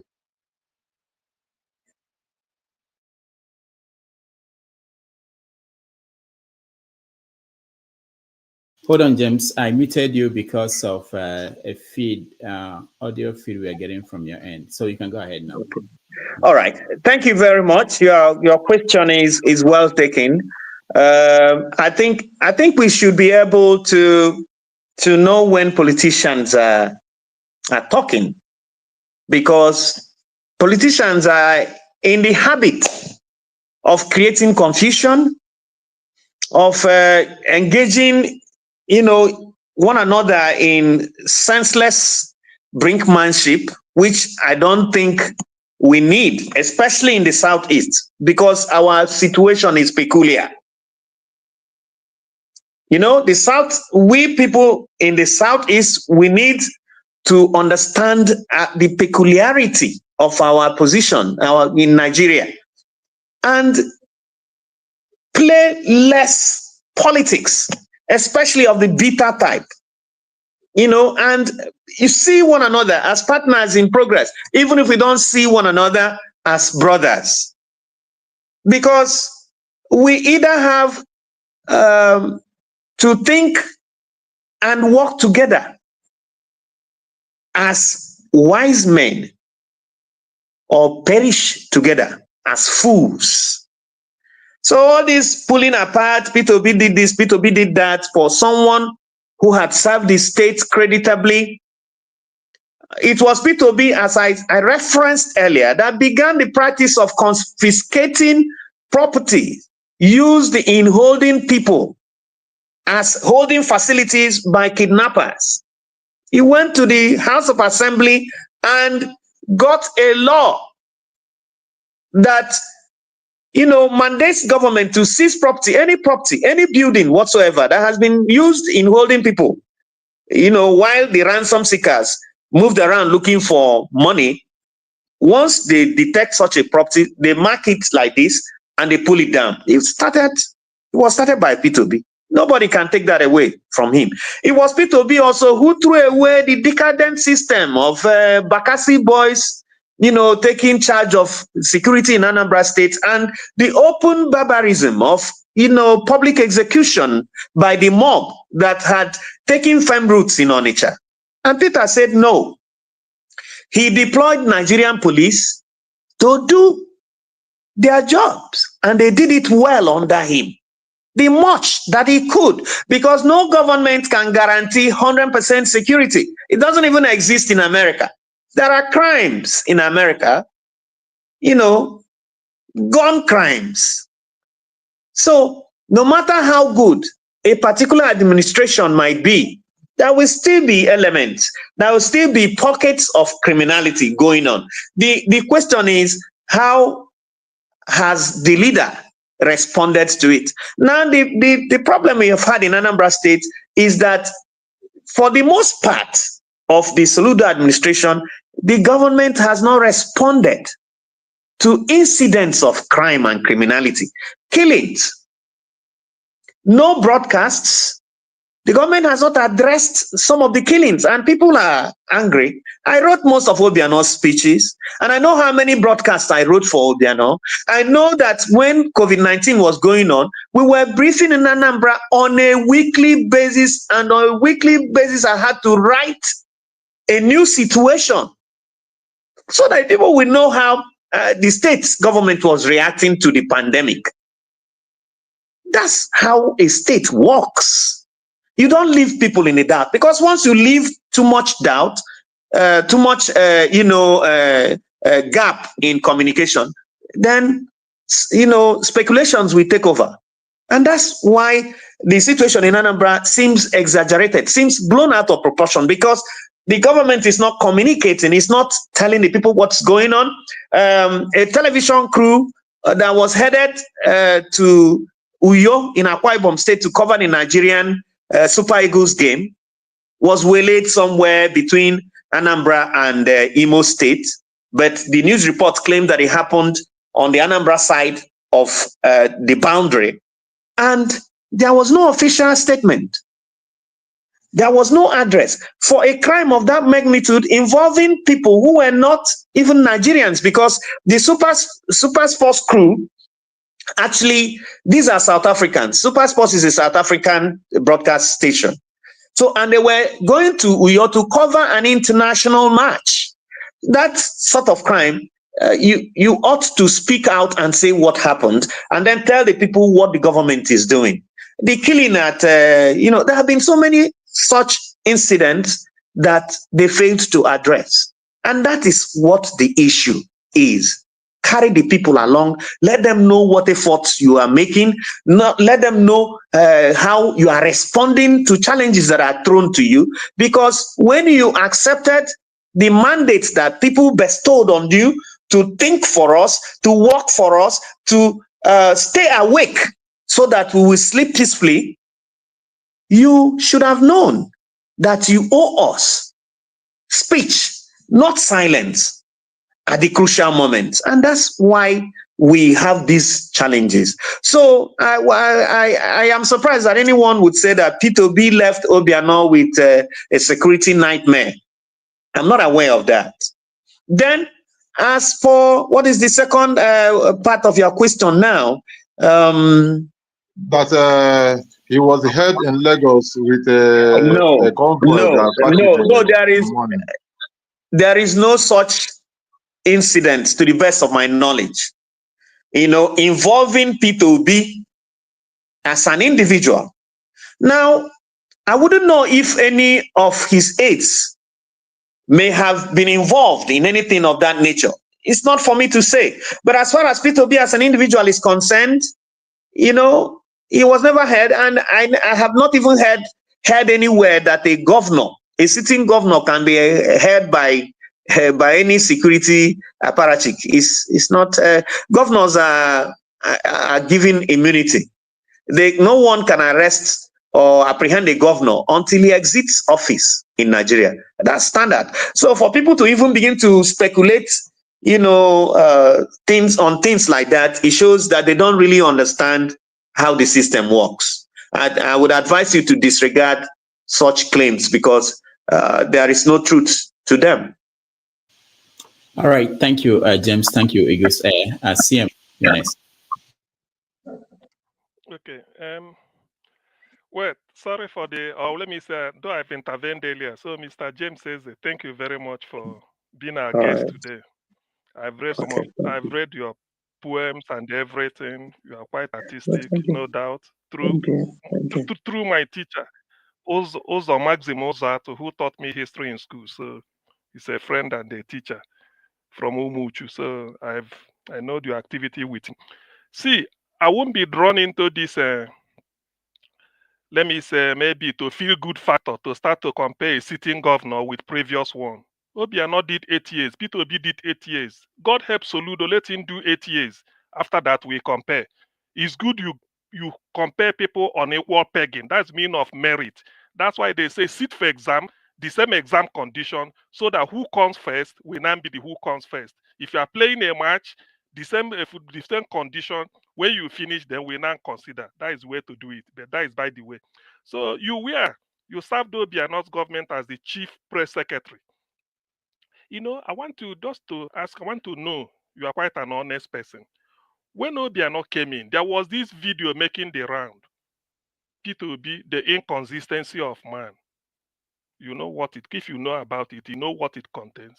Do you really think that whatever they said there, is it really true, or was it just pure politics? Yeah, I remember that video very well. And I remember it was released by APGA.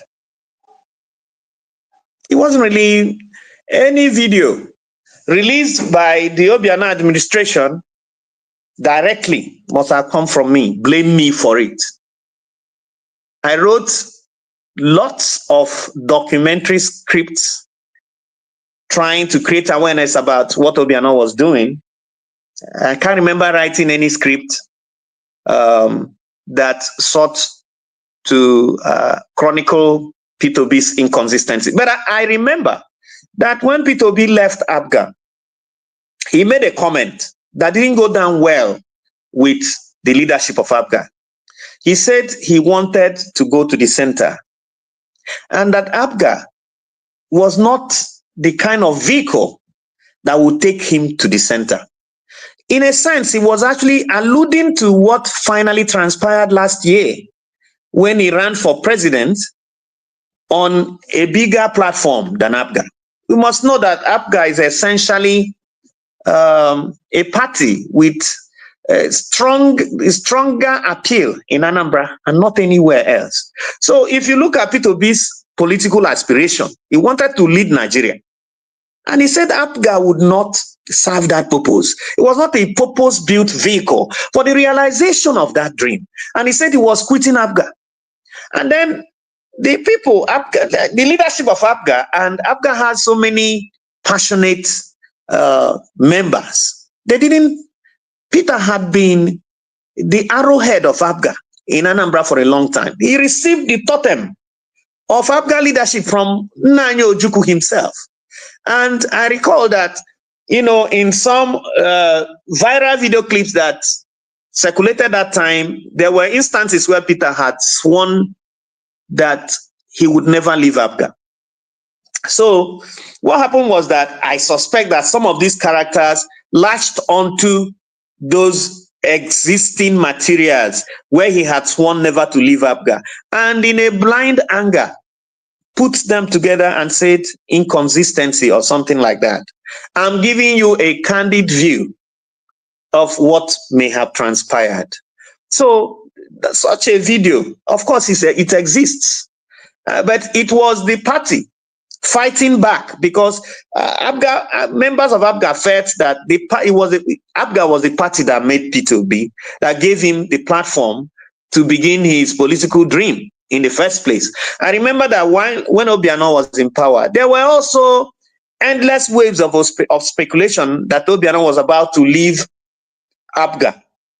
Now, if you ever rule Anambra on the platform of APGA and you decide to leave any day, you better prepare for a similar treatment.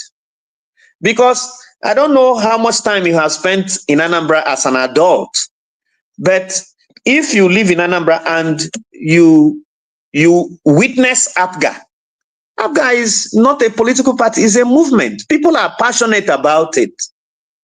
Very passionate. To go against APGA is akin to committing social suicide in Anambra State, especially if you have been a beneficiary of APGA one way or the other. And you come out and you do not just say, okay, I am leaving the party, because whatever has a beginning must have an ending.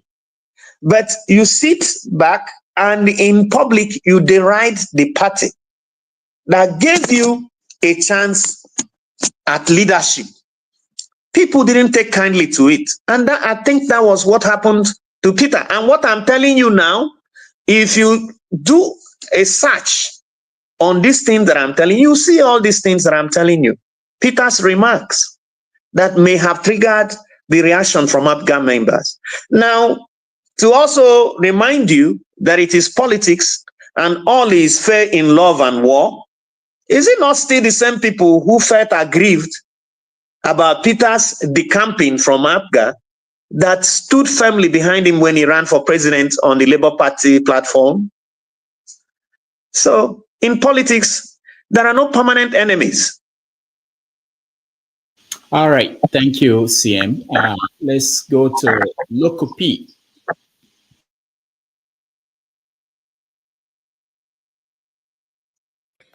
All right. Good evening from me, everybody, and thank you so much, Mr. James Eze, for some truths you spelled out, or let me say most truth, and working with them too. First thing first, I want to start with this, like disagreeing with you when you said security vote was being sorry, Obiano was requesting because security votes. I would like to say that when public funds is being given to you, anytime, any day, you're supposed to be questioned if your answer is clean and answer to it, regardless of or not. If you guess your turn, you're the only person that is doing it. If your hand is clean, answer to the question and just leave it, let it be. That is one. Then two, I also want to thank you for the part you alluded where Soludo is now receiving 30% derivation. So would you say with Soludo's first 2 years in office, comparing it with other expertise of first 2 years in office, if he has failed woefully or he's doing well? And lastly, where's Obiano? Is he still in EFCC custody, or is in somewhere in Nigeria going to receive his case, or outside Nigeria coming to answer for his case? All right. Thank you for your submission. I appreciate your opinion, but when I said what I said about the security votes, I was not even speaking my opinion. I was speaking as a matter of law, because I've lived in Nigeria long enough. I've heard arguments about security votes and about how security votes are spent. There was a particular instance in Ibadan where a strong man, Lamidi Adedibu, was quarreling with the former governor of your state, and saying, security votes, bring your security votes, let's share it, because that is our money. It was in a public domain. Yeah. Most governors see security votes because what are security votes? Do you know what the governors do with the security votes? If you get to understand how states run in Nigeria and how peace is guaranteed, and what elements and pillars that support a peaceful existence in a state, you will understand. So security votes is not just about money to the police. It is money that the CEO spends to guarantee a stable and peaceful state. So when security votes are spent, sometimes they are not receipted. If you buy security vehicles for the police, or you give the police money to buy vehicles, you don't go looking for, asking for, okay, can I have a comprehensive, detail? Can you account? Because they're not accountable to you. But in order for you to guarantee security in your state, you know that you have to provide security vehicles, or the police will not be able to move around. So I don't want to delve into that because I'm not a security expert, but I know that, the governors are given enough headroom by the Constitution to decide how they spend their security votes. That's one. As for Soludo, and his performance, I think it is early days yet. As I'm using first 2 years of his predecessors. Yeah. First 2 years of not 8 years. 2 years versus 2 years of his predecessors. That's what I'm using, not the full 8 years. Yes. I think it is unfair to even begin to look at Soludo's 2 years in office. Any objective observer or analyst will just look at specific things that directly affect the lives of the people, like security.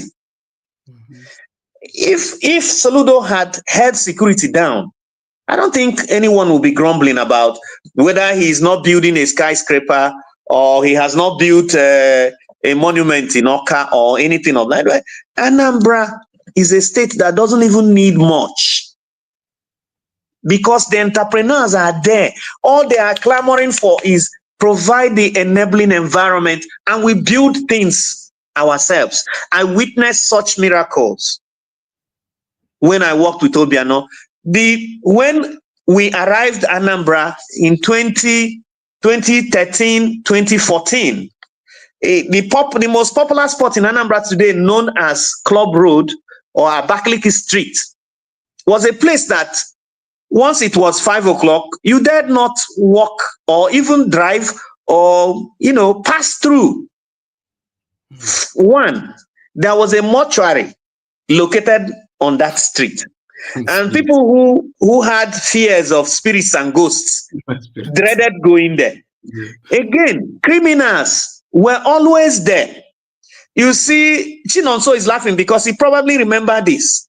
So the place it didn't actually exist in the people's imagination. But when Obiano took over and cleansed Anambra, cleansed Oka, and restored nightlife, investors flooded that street.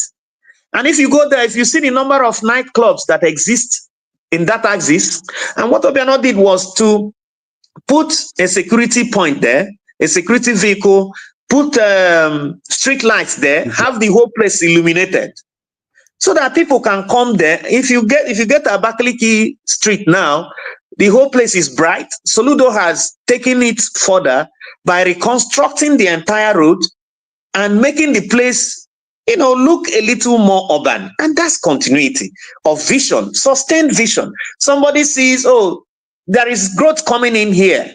That for a society to be stable, even the vagrants must have a place where they go to cool down. If you love a bottle of Wampa and you want to relax at the end of each day, there must be a place where you can go and have that beer in peace. Everybody must not be a philosopher like Rudolph or Go-Okonkwo. So there are people who should go to the beer parlor and have a drink or two at the end of each day. And he created that. And Soludo has sustained that vision. So what I'm saying in essence is that it's too early to judge Soludo. The only thing is we wish he could tackle security head on.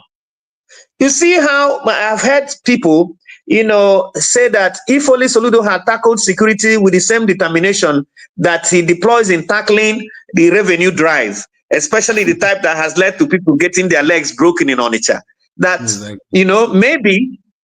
maybe the insecurity problem in Anambra would have been over by now. We just want him to show a little more resolve to deal with the issues head on and demonstrate his position as the chief security officer of the state. Because nature abhors a vacuum. Once you don't take that space over, the criminals will take it and begin to make headlines, so that instead of people here reading stories about you, they are reading stories about the exploits of the criminals. And that's what's going on. So the last question you asked, Obiano, where is he? Is he in the FCC custody or is Obiano was in court on the 13th of November in Abuja. He's not in EFCC custody. He was in AFCC custody in the beginning of his ordeal, but he has been allowed to go freely and then appear in court until the court determines his case. So that if he's guilty, then he will face the consequences of guilt. But if he's innocent, he'll be allowed to rejoin his family in America. And I think that's fair enough. Thank you very much, and for your questions. Sorry for your answers. And I'm speaking from we're close to the Southeast. I'm not from the Southeast. And one thing I agree with you that you said, like Nigeria has moved on. So it's now left for the people of Southeast to start building. And like you said, the only existing one there is Innocent Motors, Innocent Chukwuma, and other billionaires. You understand? Everybody must not be in politics. Everybody must not be in politics, you understand? So it's good for other billionaires to come to the Southeast and start building the way Innocent Chukwuma is doing his own. That was the point I was trying to say when what's his name said, the CM, he rudely interrupted me. He's telling me, because if I blow your cap, not try me. All right. Thank you, Loco P. Let's go to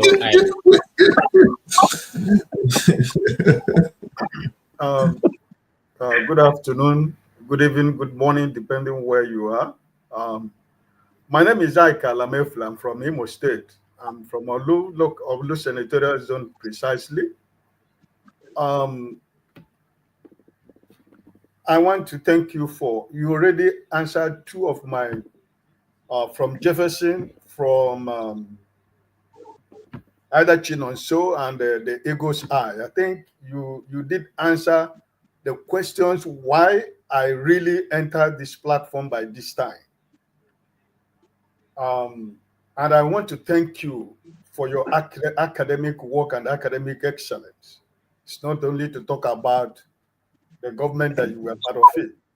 I want to appreciate your academic achievement and your excellency in your field of profession, and I respect that. Thank you. For the questions you have answered concerning what is going on in Anambra State, like you said, I'm from Imo State. I am being governed by the Supreme Court governor who never won an election in Imo State.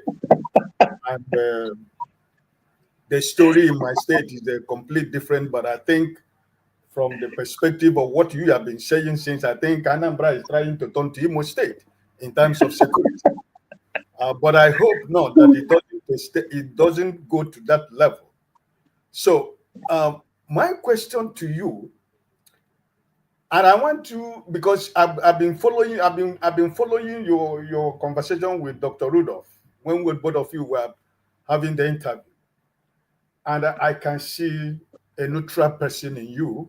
I can see your neutrality in your answers and your conversation. And I did hear you when Rudolph asked you about the political party, talked about APC and Labour Party maybe.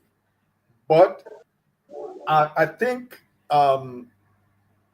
Valentine Ozib, I think,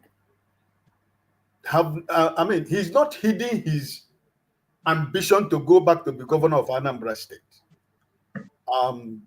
Right from the time he joined Labour Party up to today as we are talking, I think he did something last, if not early this 2 weeks ago or 3 weeks ago.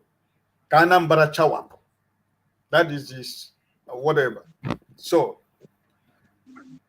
based on what you have been saying here, I want you to be honest with me. Will you be surprised if Professor Chukwuma Soludo becomes a one-time governor in Anambra State? The why I asked that question is because I am a true Igbo man, and I want the best for the Eastern Nigeria.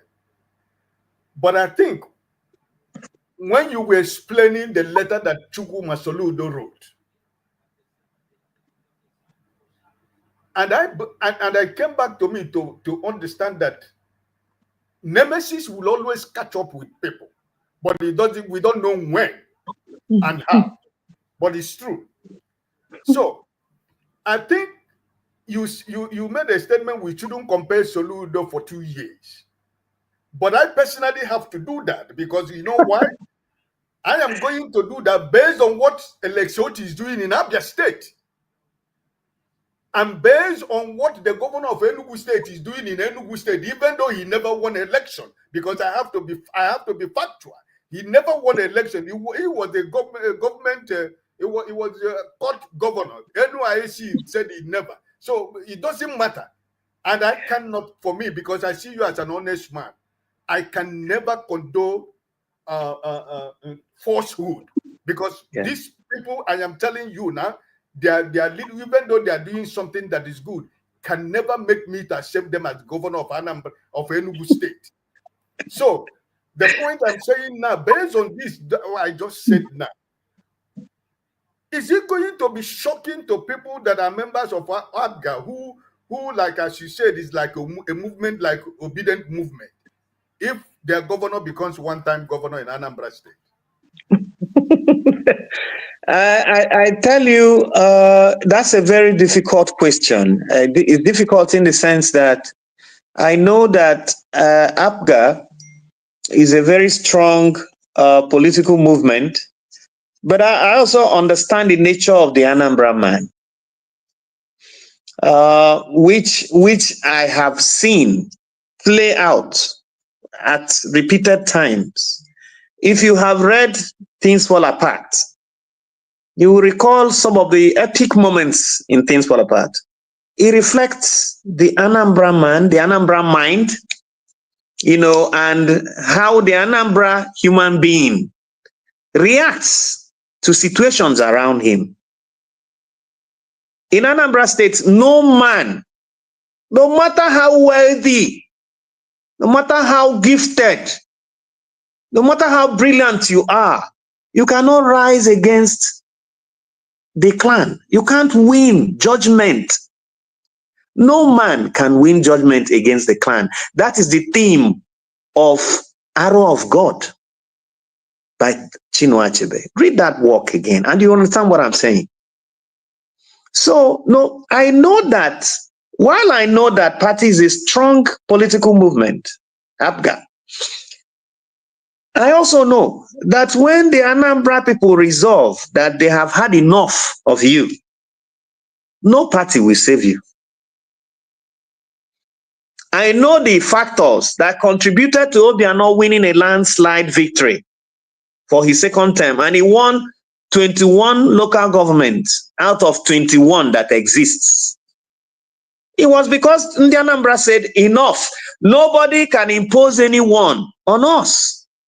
No matter who you are, you can't tell us who will rule us. We will determine who will rule us. And everybody came, they came from different parts of Nigeria, settled, they came back to Anambra on just a few days before election, campaigned for Obiano. You know, some people had village feasts, brought everybody and said, look, you must vote here. People in the diaspora came back home. And by the time the dust had settled, the opposition was crushed completely. So, Ofonya de Silora na Anambra, you dare not.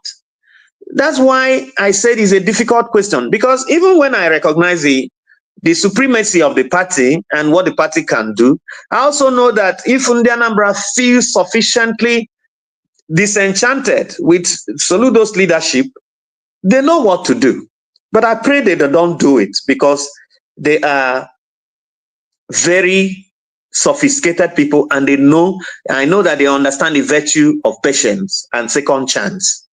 You know, that if Soludo has not shown signs of the greatness that we expected in the beginning of his administration, it does not foreclose the possibilities of his rising to his full height as time goes on. He has only done about how many years? 2.5 years out of 4. You know, if you 2.5 years out of 4 years, it might seem like a short period for him to prove himself. But if you remember that Sam Mbakwe had only 4 years to build all the things, all the legacies he left in Owerri. in Imo State. You know that it is not really about the time frame, but about the resolve of the leader. His desire to build a house in the memory of his people. So Soludo can be, his administration can end dramatically after 4 years. He can lift the society to the point where everybody sees his re-election as a sacred duty. And everyone begins to work for him and say, because you have done this, you deserve a second chance. So that's why I said it is too early. Let us be patient. He can still achieve much, even within 1 year. Obiano built the airport in about 15 months. 15 months. And he built that airport in the heat of COVID-19, 2020, when there was no movement, nothing. But work was going on.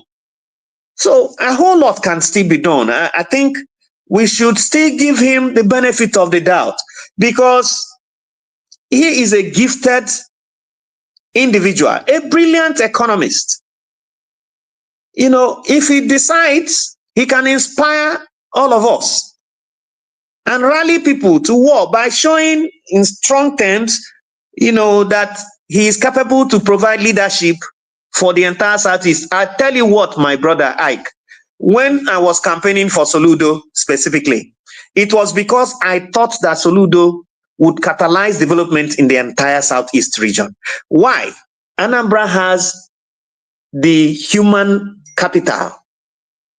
Anambra has everything that you need. The proximity, the biggest market in this part of Africa is located there.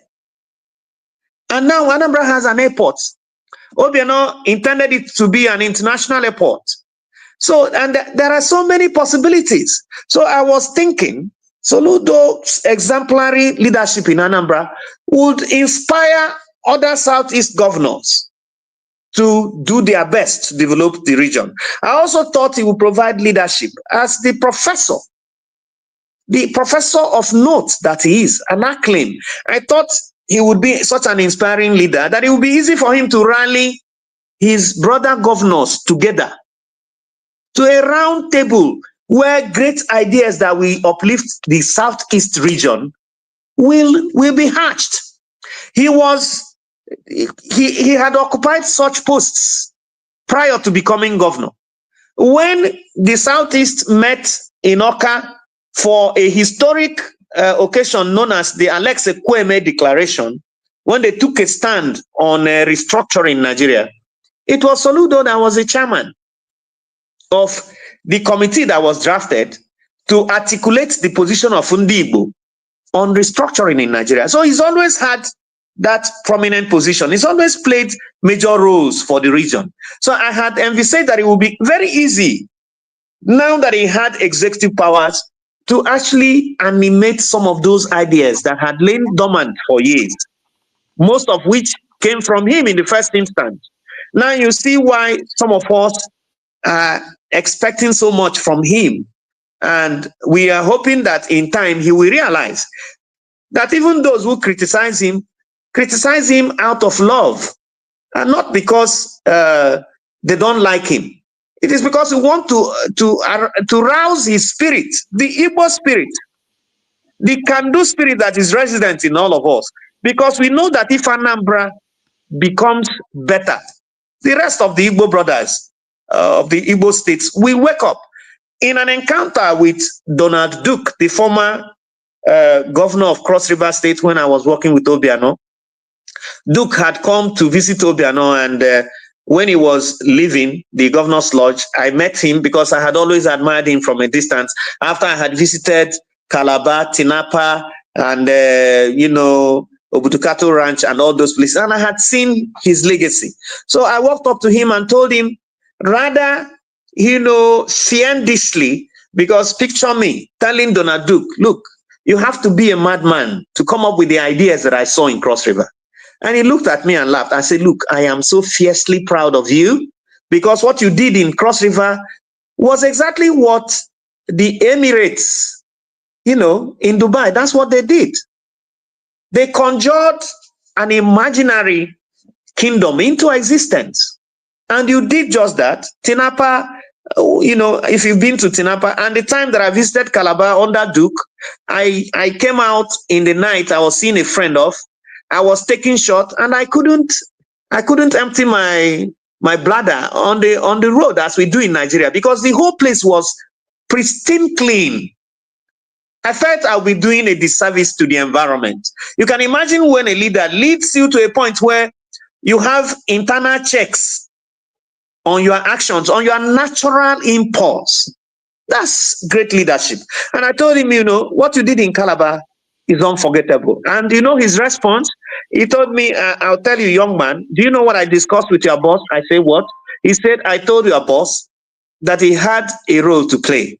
That if Anambra gets it right, then the rest of your Southeastern brothers will get their own acts together. And together, the region will be a better place. I still believe that if there will be a serious renaissance in the southeast of Nigeria, the governor of Anambra State must lead the charge. Anambra has the highest number of billionaires in Nigeria and, supposedly West Africa. So what it just takes is a visionary, inspiring leader to bring these people together and throw a challenge at them. And we begin to see results. Thank you very much. All right. Thank you, James. One more question from the comments, and then you can give us your final concluding thoughts. We really appreciate your time. I know we agreed to 2 hours, and we've done more than that. So this is a question. It says, can you address Willie's accusation against Obi asking for kickbacks from his election? This was said publicly in his debate for second term. Are you aware of that, and can you address it? Yeah, I'm aware of that, but I would say that people should be able to understand when political leaders engage each other as politicians and they are hurling missiles at each other. I would rather ask the person who threw this question, did Willie organize a press conference to accuse Peter, or did he say it as a result of, his struggle to save his political life during a campaign? Things acquire meaning based on contexts. In any case, we should be able to know when a comment is premeditated and when it was essentially uttered to serve a purpose. Because Peter didn't want Willie to have a second term, and he didn't make any secret of it. He was promoting Oseloko Obaze, and he was making an inroad because he's a charismatic figure in Anambra, and people adored and loved him. And I think, pushed to the wall, his political opponents had to respond. And there were also things that he threw at Obiano during that exchange. So why are we not remembering those ones too? So I love the person and the mission of Mr. Peter Obi, but we must also remember that he's a human being, and every human being has their own personal battles. So he fought, he made enemies, and he fought them, and he's still fighting them. So we should put things in their proper context. If my political enemy throws a jab at me, and I respond in like manner, all is fair in love and war. I think we should not hold on to such exchanges. And when politics, when it is over, once it blows over, people move on. The fellow who asked this question, would it surprise you to meet both Willie and Peter, having a dinner together sometime? You just never know. So that's it. All right. Thank you so much. Any final thoughts?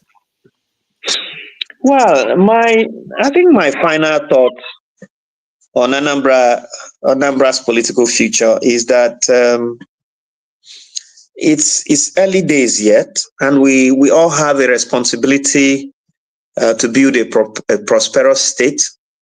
And we must also remember that once elections are over, what sets in is leadership. And every individual in the society has a responsibility to play their part and, ensure that there is stability and progress in the state. We all share in that responsibility, and we must never forget that. I think there is still enough chance and enough time for us to begin to see positive results from Professor Ojukwu Soludo. I campaigned for him. Some of the things that I wrote on what he represents are still there on the internet. If you Google my name, you might see some of the things I wrote about Soludo. I didn't write them because I didn't have any conviction in his ability. It was because I believed he was the best when he ran for that position. And it will be to the benefit of Anambra State and to the joy of Nigeria if he performs well. If he ends up discharging his duties to Anambra State creditably, then we will all be happy. It's when development is going on well, it doesn't matter who is in charge of the process. It benefits everyone, both the opposition and the party in power. So I think we should all live in that consciousness and work together to build a prosperous state. Thank you. Right. Thank you so much, James, for this wonderful time you spent with us. All We right. appreciate it.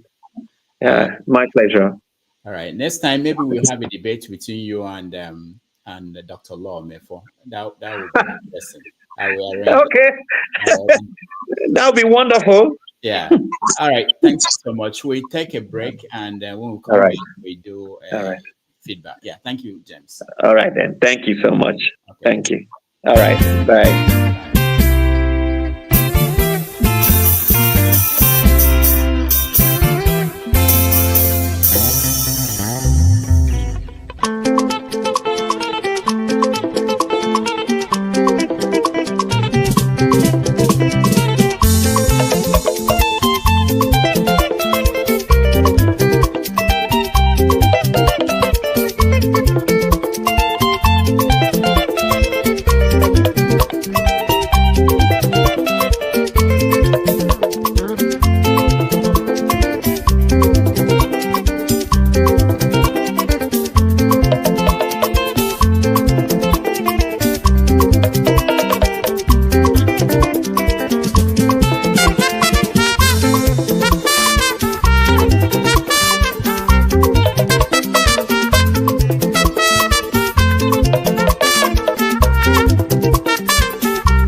thank you everybody for staying with us.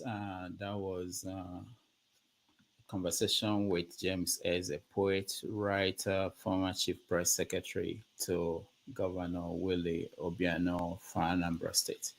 Where I'm waiting for KJ to come and take over from me. I have a meeting to attend, but in the meantime, let's have a feedback from you guys. Jefferson, let me start with you. Yeah,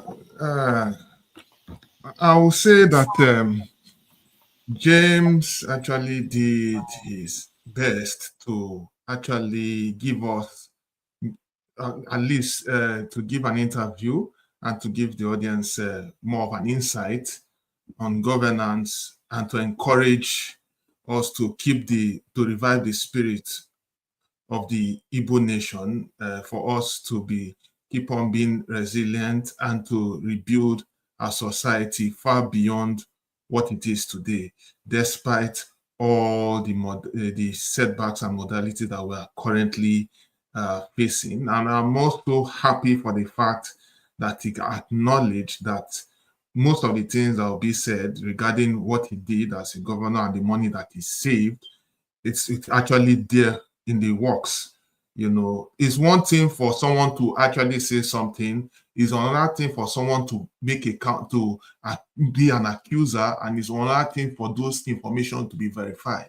Because when Obi said go and verify, at least he's a witness, considering the fact that he worked in administration, he directly with Obiano administration that actually took over from Obi's. They took over from Obi.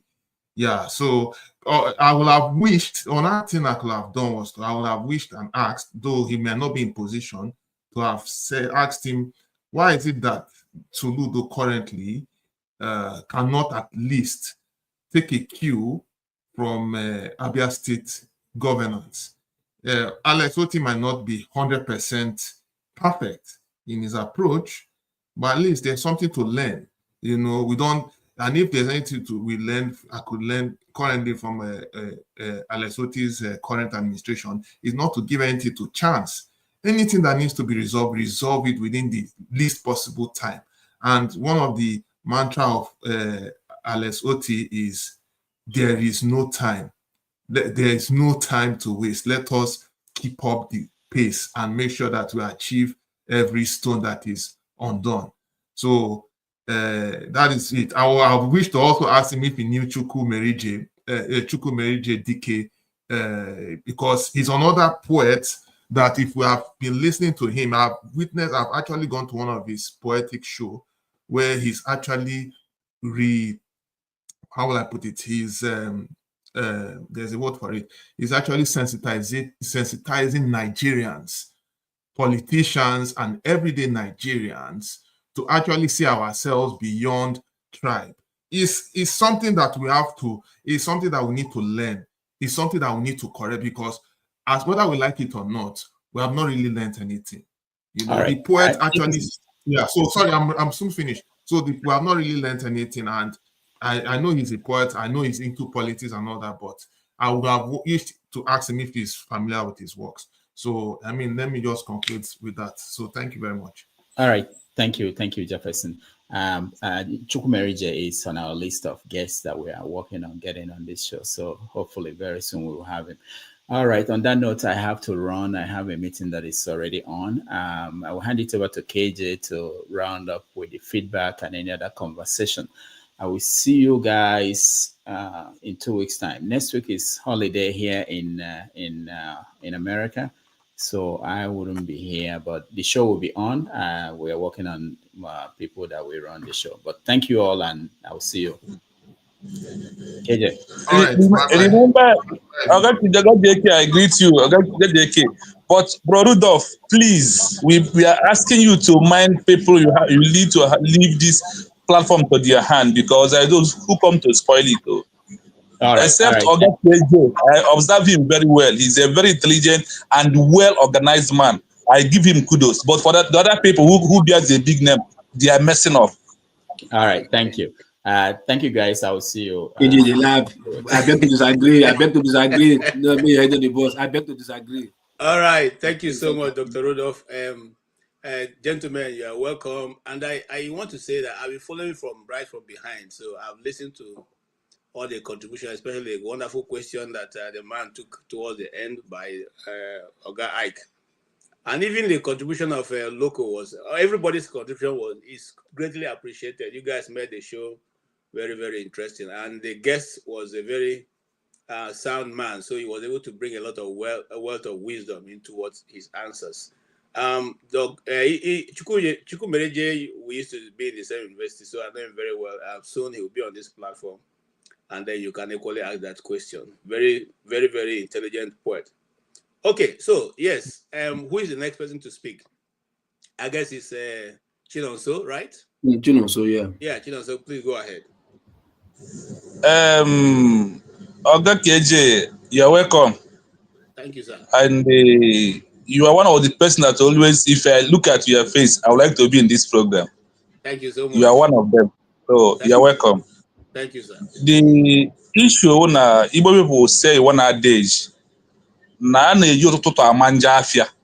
That is it. That is why I said that Soludo is going to be the most worst governor ever so far in Anambra State. I work closely with Peter Obi. That is when first time I come out as a councillor.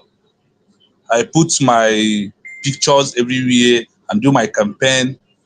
After my primaries, Peter Obi denied me access of being a councillor.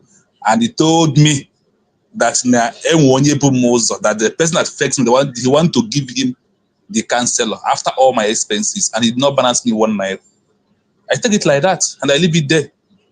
That is when I find out that in Nigeria, the authorities give who they want, not who won the election. Okay. And since then, I swear with my life that Peter Obi will never win anything because he deprived me after my primaries and the hoping of winning the election. He said no, that he have a person he want to give it, that the person has been there more than 10 years before me. I go to him and he said he will never win. This is Peter Obi to win. Let Amadio win it. That is for me, So that is why I said that Governor Peter Obi, the only way I hate Peter Obi, I've said my own. I don't paint words. That is me. The only way I hate Peter Obi about killing Masab, put them in Oji River. That is only my anger with him. That's why that that thing he did well. You see this man they call the governor. Do you have fact to back that? So do you have fact? Don't be allegation, please. Don't. Whatever we said have an evidence. Let's not dive in there. Please don't interrupt him. Let him finish. We'll ask him a question. Take it easy. The evidence is everywhere, and whatever I say today, I can defend it because since I was born, I live in Biafra land or so-called zoo before I left and changed my mind about them and see that this is not the good side. So for Governor Willie Obiano, this man spends more money in security outfit when he was in the office. Nothing eats his money. He was the first governor who awarded my first ever he lost to work in my office. Not even one. One he lost, one Sienna. All these things is money. And he's paying. And his first tenors, first 2 years in office, all the MDG work, he gave me one. I accomplished it, he paid me. So that is the first time we said, this is going to be a changes in Anambra. Since he left, before I left Nigeria, Soludo is already in office. I never see anything. The only thing he's quickly to do is to increasing taxes on the pharmacies. He's increasing taxes on the people in the rural areas that even to feed is a problem. If you are driving a keke man, you are before under Willie Obiano, you are paying 1,000. Now you are paying 4,000 or 3,000. What for? And there is no MDG work going on.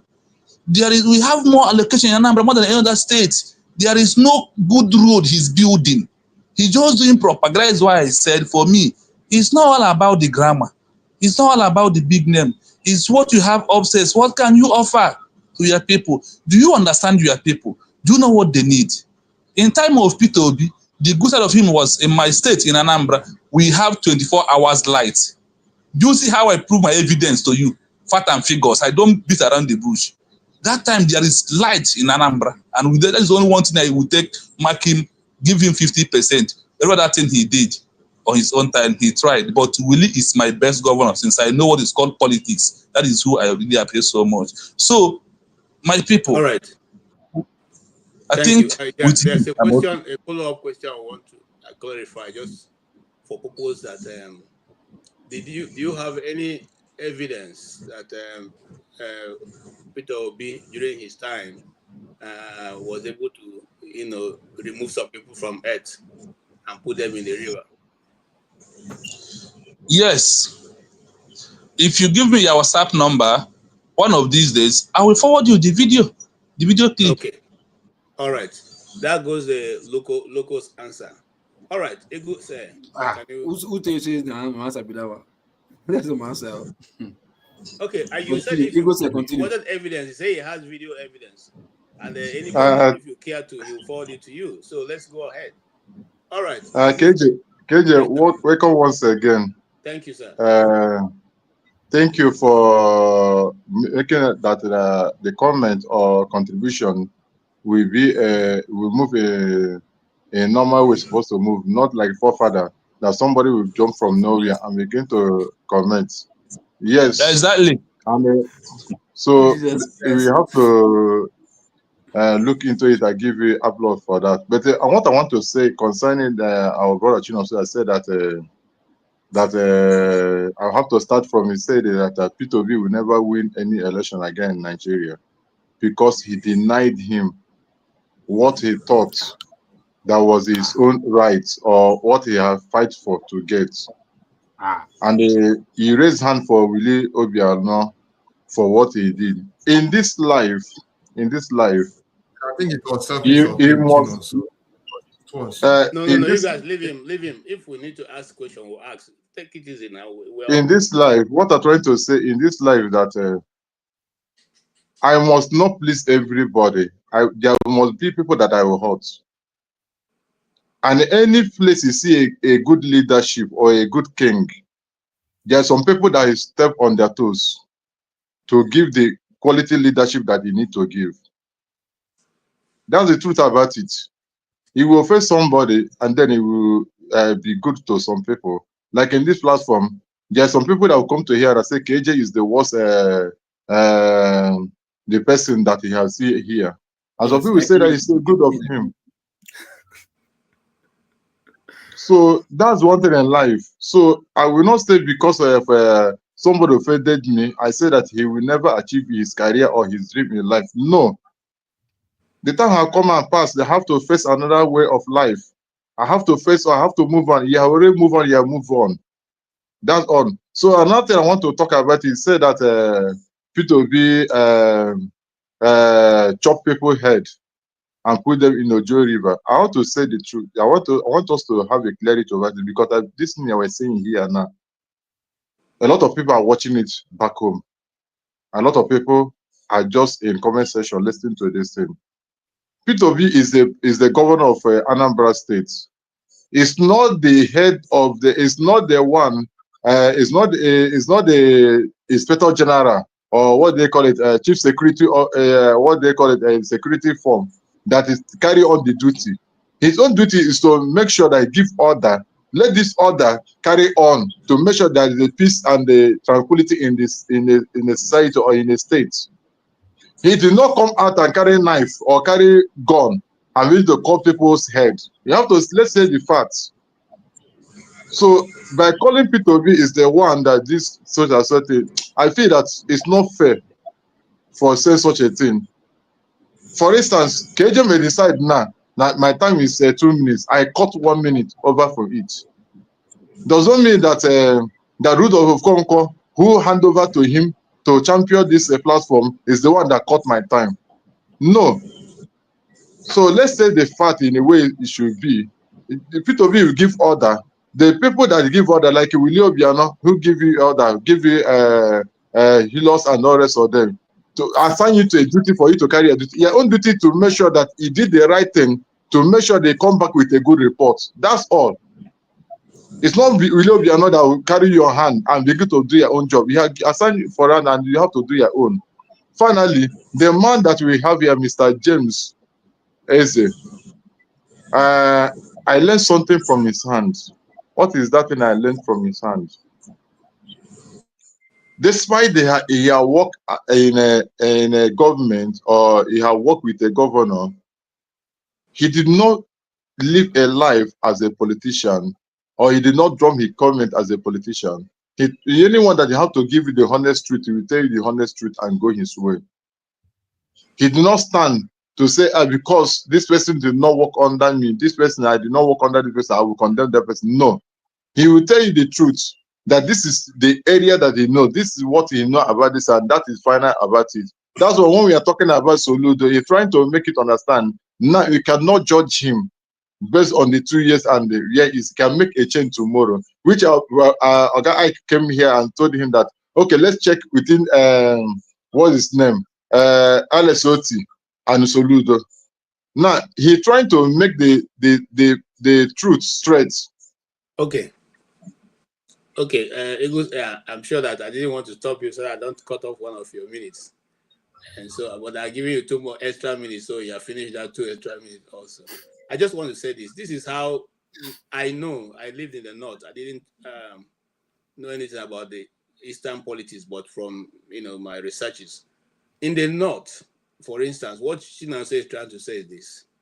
If you have spent over 10 months campaigning, spending money, at the end of the day, the man who is at the head says he does not want you there because he has another favorite candidate. You know what they do? They call you and ask you how much is your expenses. They refund your money or they try to meet you halfway because they always realize that one person is more important.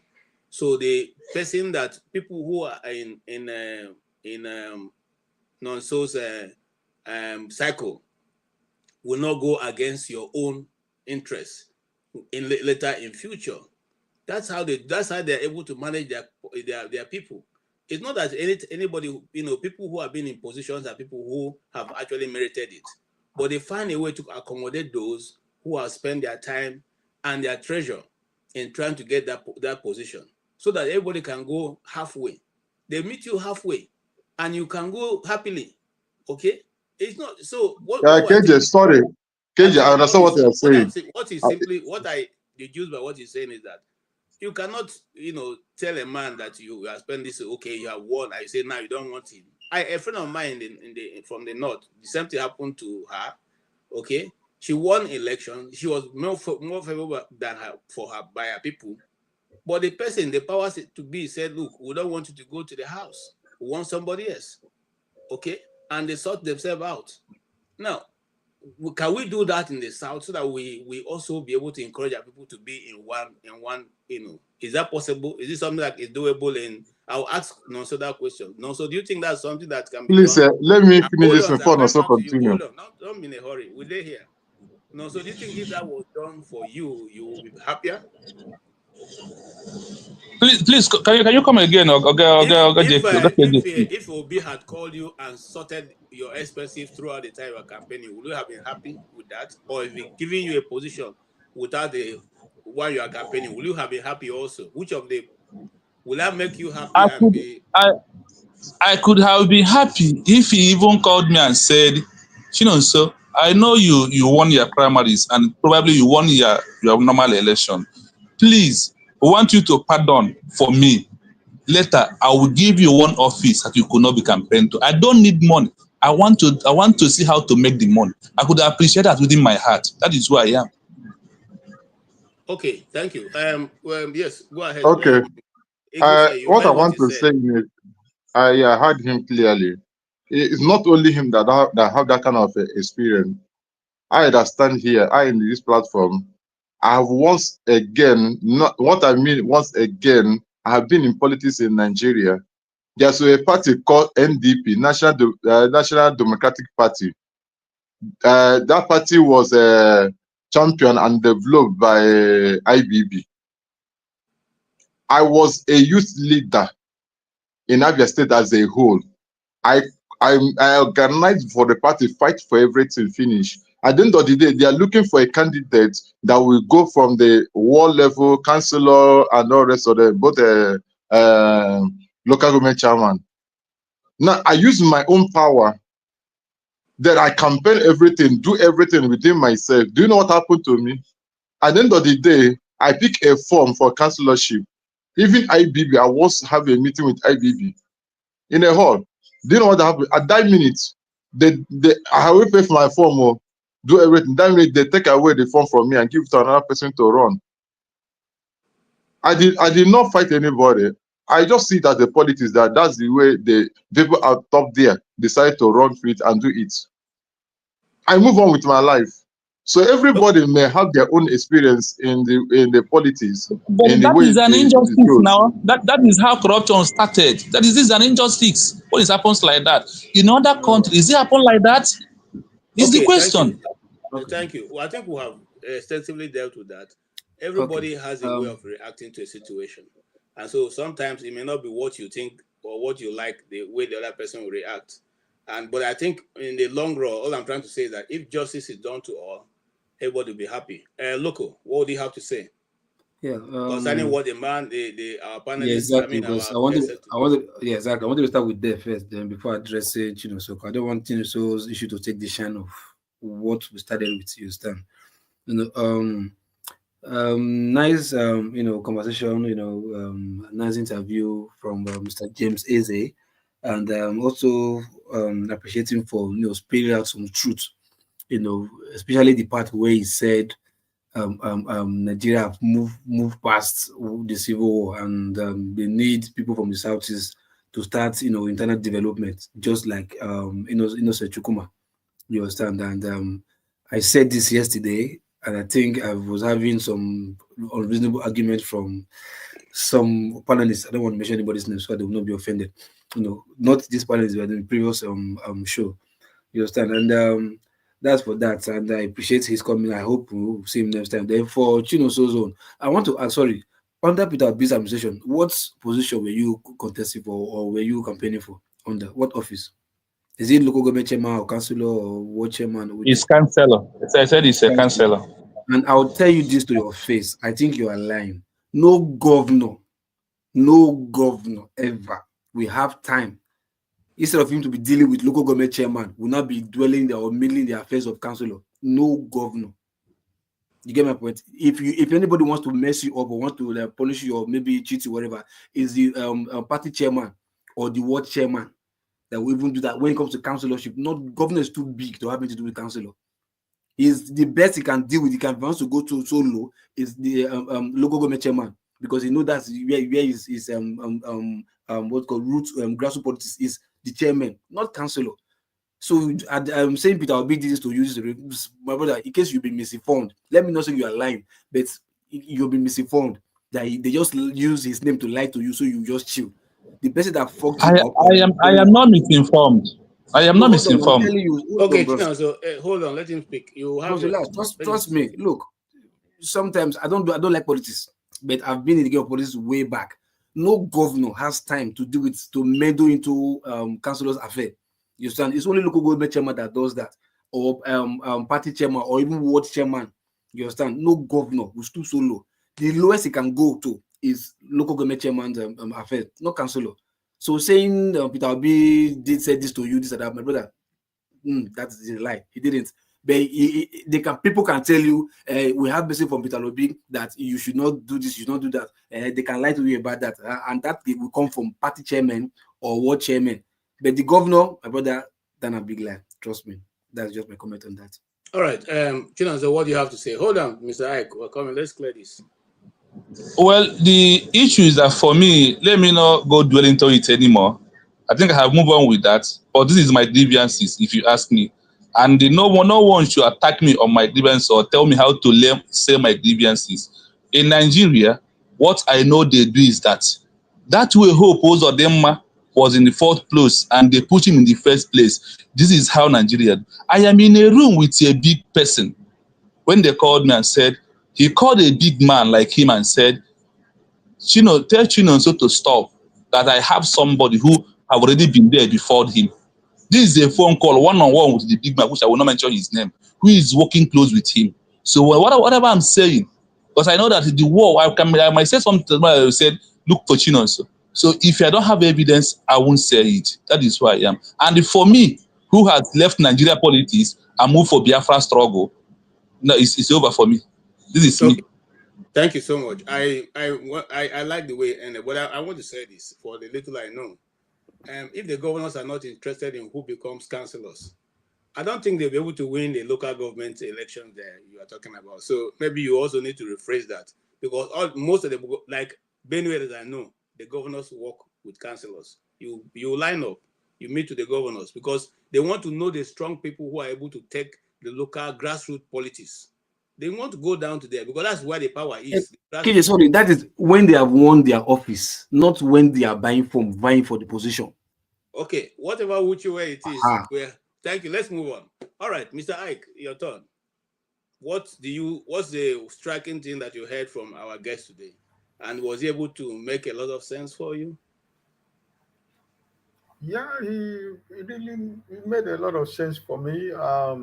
Like as I said, the question I wanted to ask my brother Jefferson and the Ego Square, and probably Chino, so they asked the question, and I decided to rephrase the questions when I went back to give some few examples about when I gave an example of the governor of Abia State and the issue of Enugu State governor when he was saying what she is doing. I say, yeah, I don't know, I'm not in Enugu State, but even if he's doing a good job, he's an illegitimate governor of Enugu State because he never won an election.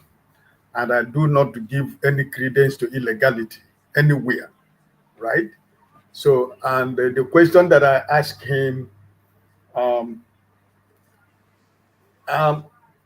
know he is honest, but as a party man also, he couldn't have told me, yeah, it is possible that Soludo can be a one-time governor, right? But he's trying to tell us to make me to understand that we should not get Soludo after 2 years. That's why I came in with the issue of Elexot. You know, Elexot is not God. It's not 100% perfect, but at least within the short period of time, not only me saying it, Nigerians are saying, whether a Igbo man or not, everybody is talking about what the governor of Abia State is doing. So that's why Soludo has been there 2 years and he's still, you know, he's trying to, Anambra is trying to divulge into Imo State what Imo State is, you know, because he is busy writing notes about Mr. Peter Obi. He is busy trying to put down Mr. Peter Obi, and instead of facing the government of Anambra State, you know. So that's why I asked that question. I think it was a very honest conversation from Mr. James, and I think he spoke not like a politician. He spoke also not like somebody who has worked with the government. That is the area I was really happy with him, in whichever way.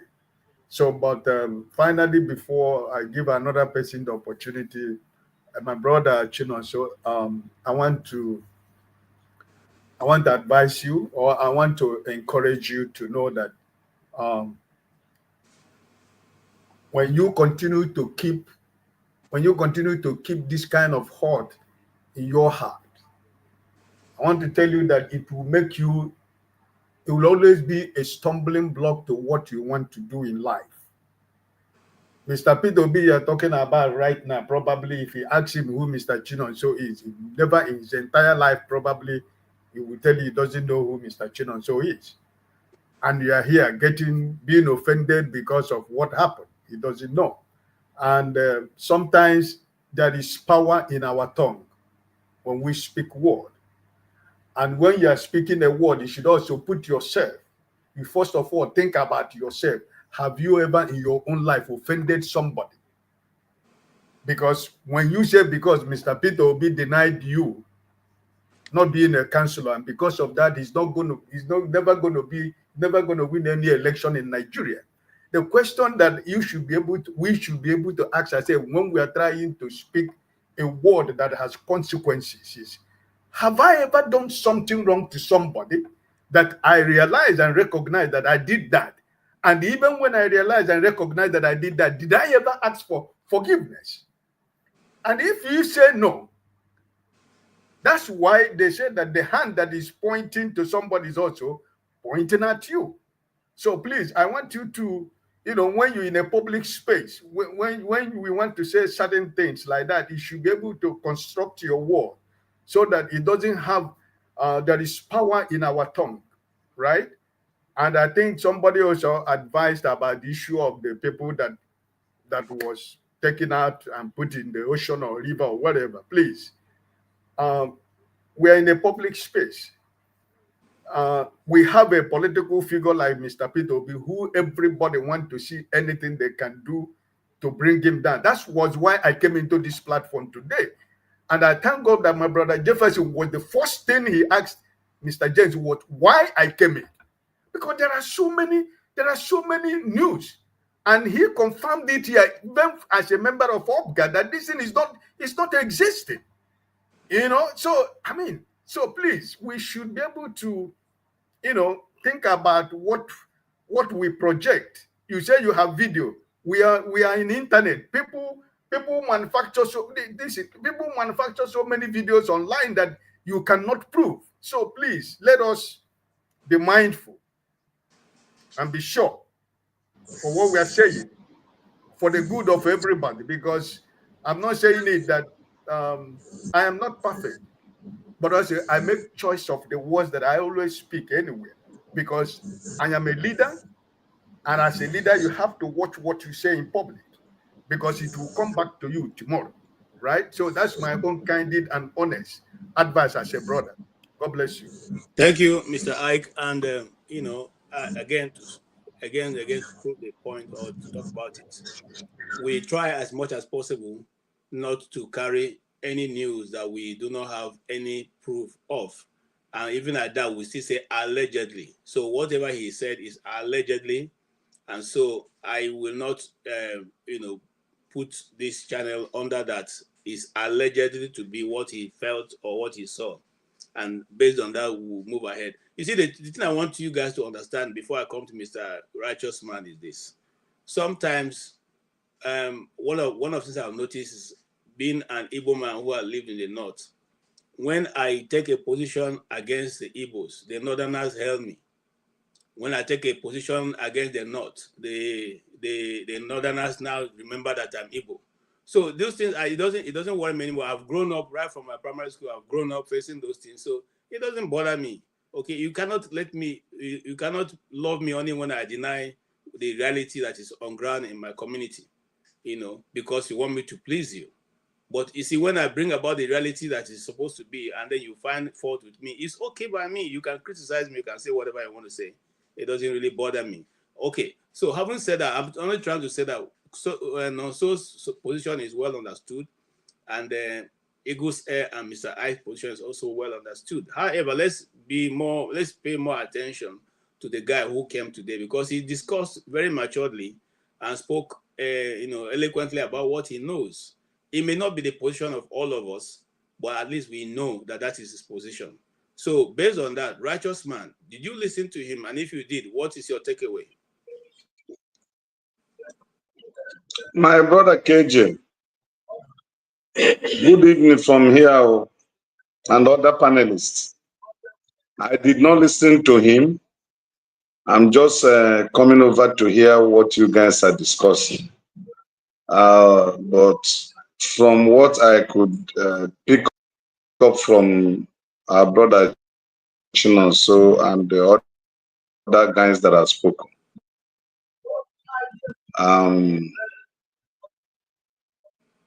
if it is about Soludo is not doing anything in Anambra State. Is one of the greatest mistakes Nigerians will do is to elect any well-read, in quote, professors. I just want to give an advice to that my brother who was seeking for a political office. That's Ogachino. So, my brother,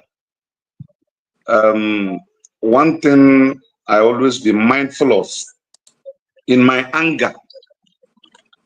In my anger, I don't draw a line. Because when you draw a line concerning an issue, you have assumed the position of Almighty God that rules over. And when he rules over, nobody counters it. So that statement that Mr. Peter Obi will not ever win election in Nigeria or rule Nigeria, you have assumed the authority of having the final say or final determination. I didn't hear when you said it, but from what the speech Mr. Oga Ike made, it seems that that was what you said, of which, honestly, as a brother, I will tell you that is not correct. Even if he has stopped your political ambition, I always say in this platform, I'm a Christian, I'm a believer. Sometimes things happen. I see God walking through somebody to save me from something that would have consumed my life. I said it somewhere in the church today. It doesn't matter what anybody thinks or say. It doesn't change who God is. Whether you acknowledge he exists, whether you do not acknowledge he exists, whether you say he exists, whether you say it's a camouflage, it's a scam, it doesn't change anything in him. He remaineth the Ancient of Days. And he has spoken through people in the time past and even today. God saves men in diverse ways. Maybe God would have used Peter Obi to save your life by not allowing you to occupy that political office. I have a friend, we were living in Lagos here. He's from Nkwere, in Nkwere, in Anambra State, your state. Okay. So both of us used to be somewhere in Germany. Then he came back to Nigeria. We're living in Lagos doing business.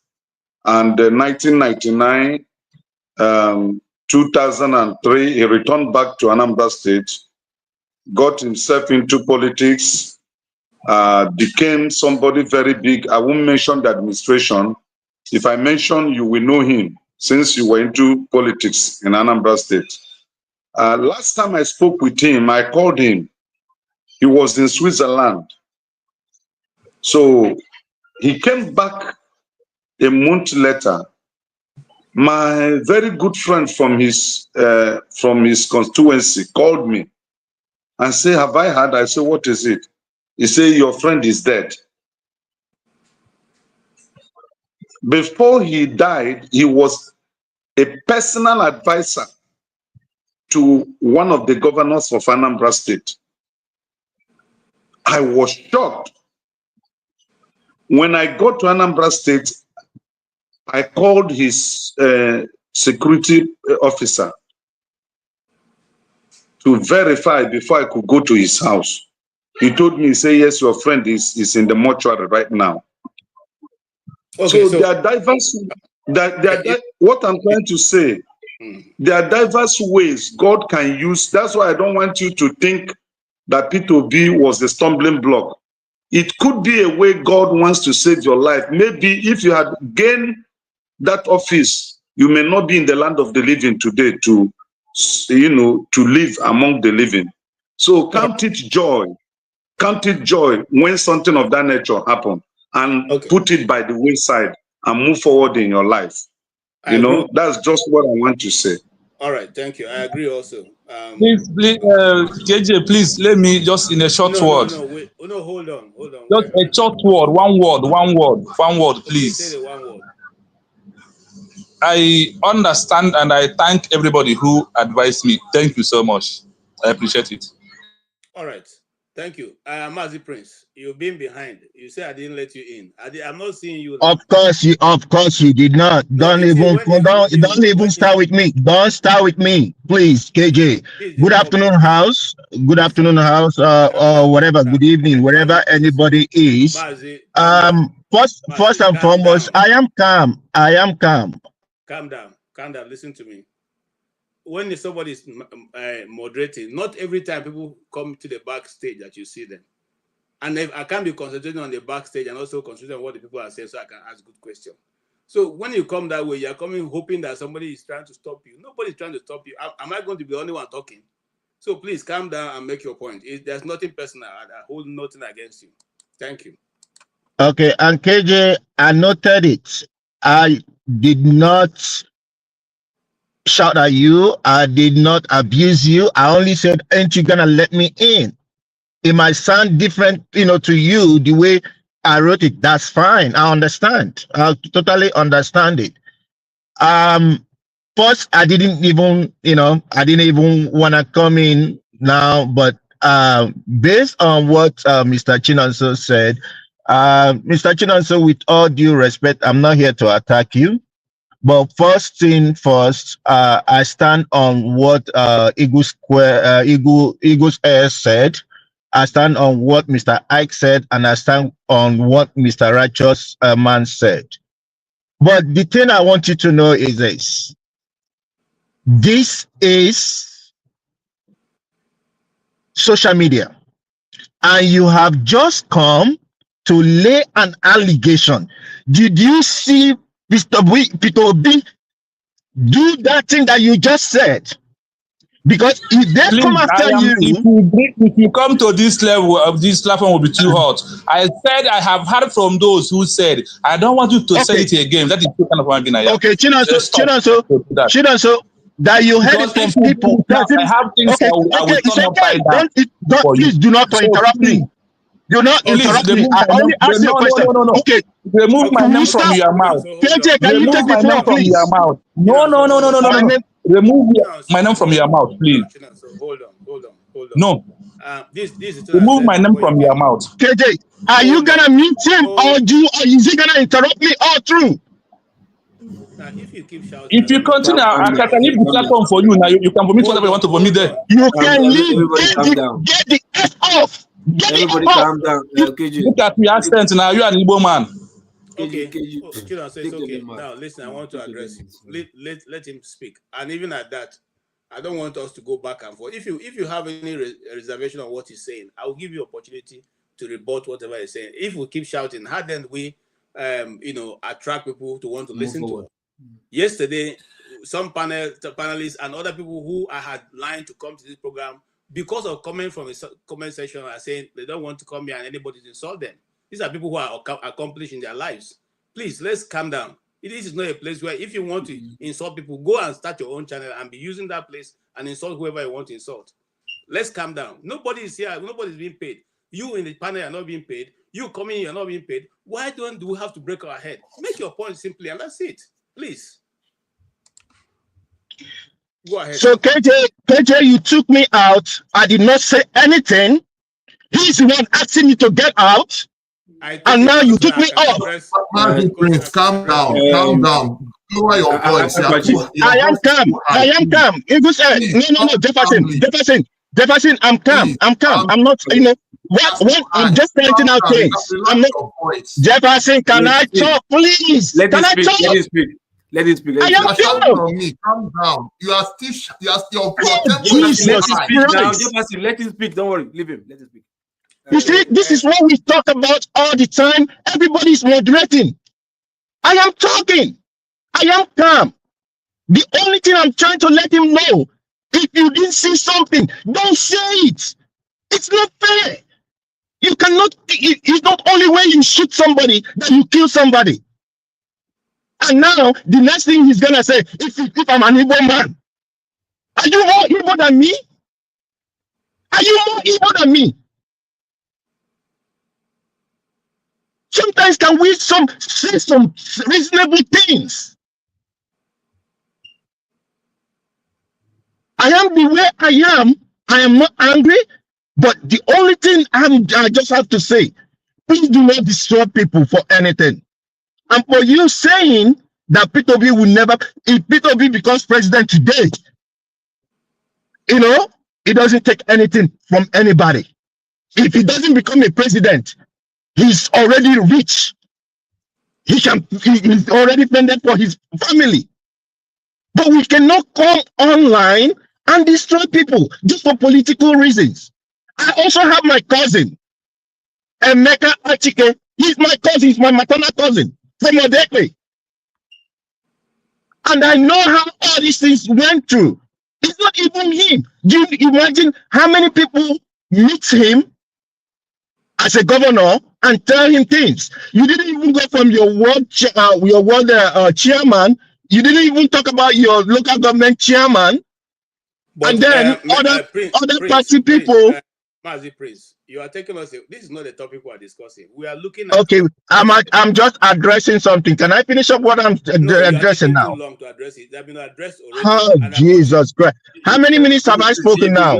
30 seconds, please. 30 seconds. How many minutes have I spoken now? KJ, you see, this is one thing. That's why I don't like coming on when you are moderating, because anytime I want to talk, if I don't say what you like, you will get me up. I have had enough of this. I'm going to deal with it right away. Wait, please. Okay, you can take me off if you want to. You can take me off. That's how you are, and you call yourself a Christian. Get the fuck out of here, please. Please take him out. Please take him out. No. He has gone himself. Don't worry. No. Let him go, please. Let him go. Sorry, with due respect. With due respect. No problem. Guys, calm down. What you got for here?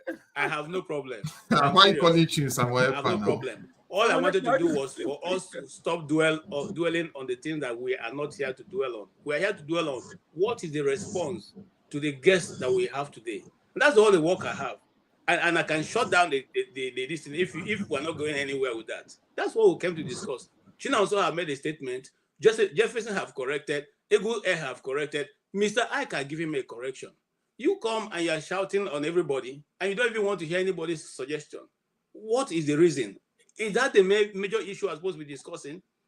No, I won't condone that, because the more you are discussing that, the more you are extending that same idea. Manzi is still suffering from election hangover. That's the problem. All right, let's go ahead. Let's go ahead. Welcome, Chim. Yes, Loco. Yes, Righteous Man has spoken, right? Yes, Loco, please go ahead. Okay, well, so relax, everybody's just passionate sometimes, you understand? And why I decided to ask Mr. Moderator KJ, where I not like matter, you know, you understand? Just to allow him to moderate. So sometimes when somebody's angry like that, right? Just leave them, let them be. You understand? Sometimes if you don't allow them to outburst, you understand, they become frustrated. You understand? So you maybe like okay, take 30 seconds to round up, and even if he has nothing to say, he will just by himself shut himself up like okay, no problem, bone. You understand? But if you are arguing back and forth this and that, it would depend everybody. You understand? So that's why I just want to piece. Sorry, let me just correct that, Loco. You know that some of the things that some of the panelists come here to do, they will never do it in other panels, in other channels. They will never dare to do it. But they do it, we keep quiet so we all can have a conversation. It does not mean that when you come here, means that you have come with some kind of idea that's going to change the world. And if you're not allowed to talk, then means that nobody's like, who can anybody do talking for? I'm not Mayegu, I can't talk for 3 hours alone by myself. So even at that, he still brings in panelists to come in. So what we are simply saying that allow the moderator to moderate. I am looking at everybody. I will allow everybody equal time to respond. But when they are going away from our major topic and trying to turn it something that is very minor into a major, and I'm saying, no, you have done enough of that. Can you move to is that the wrong that I have done? Yeah, I know. No, I don't think so. Go ahead, sir. Yes, and they're just like when I see this shout, I just wonder that you using your own money, paying your own money, you use your data to come and give yourself headache in the platform. Why? It's not really worth it, you understand? So there's sometimes if you want to vent, maybe you like the program so much, just for peace to reign. Yeah? It doesn't take anything from you, even if you decide to keep quiet for the other person to start to shout. I was talking just now. I think we ourselves, that village headmaster, CM, he hasn't come back since. You say he was like, hey, what's up? What is that your name, sir? Addressing me as if he doesn't know my name. Addressing me like, what is that your name, sir?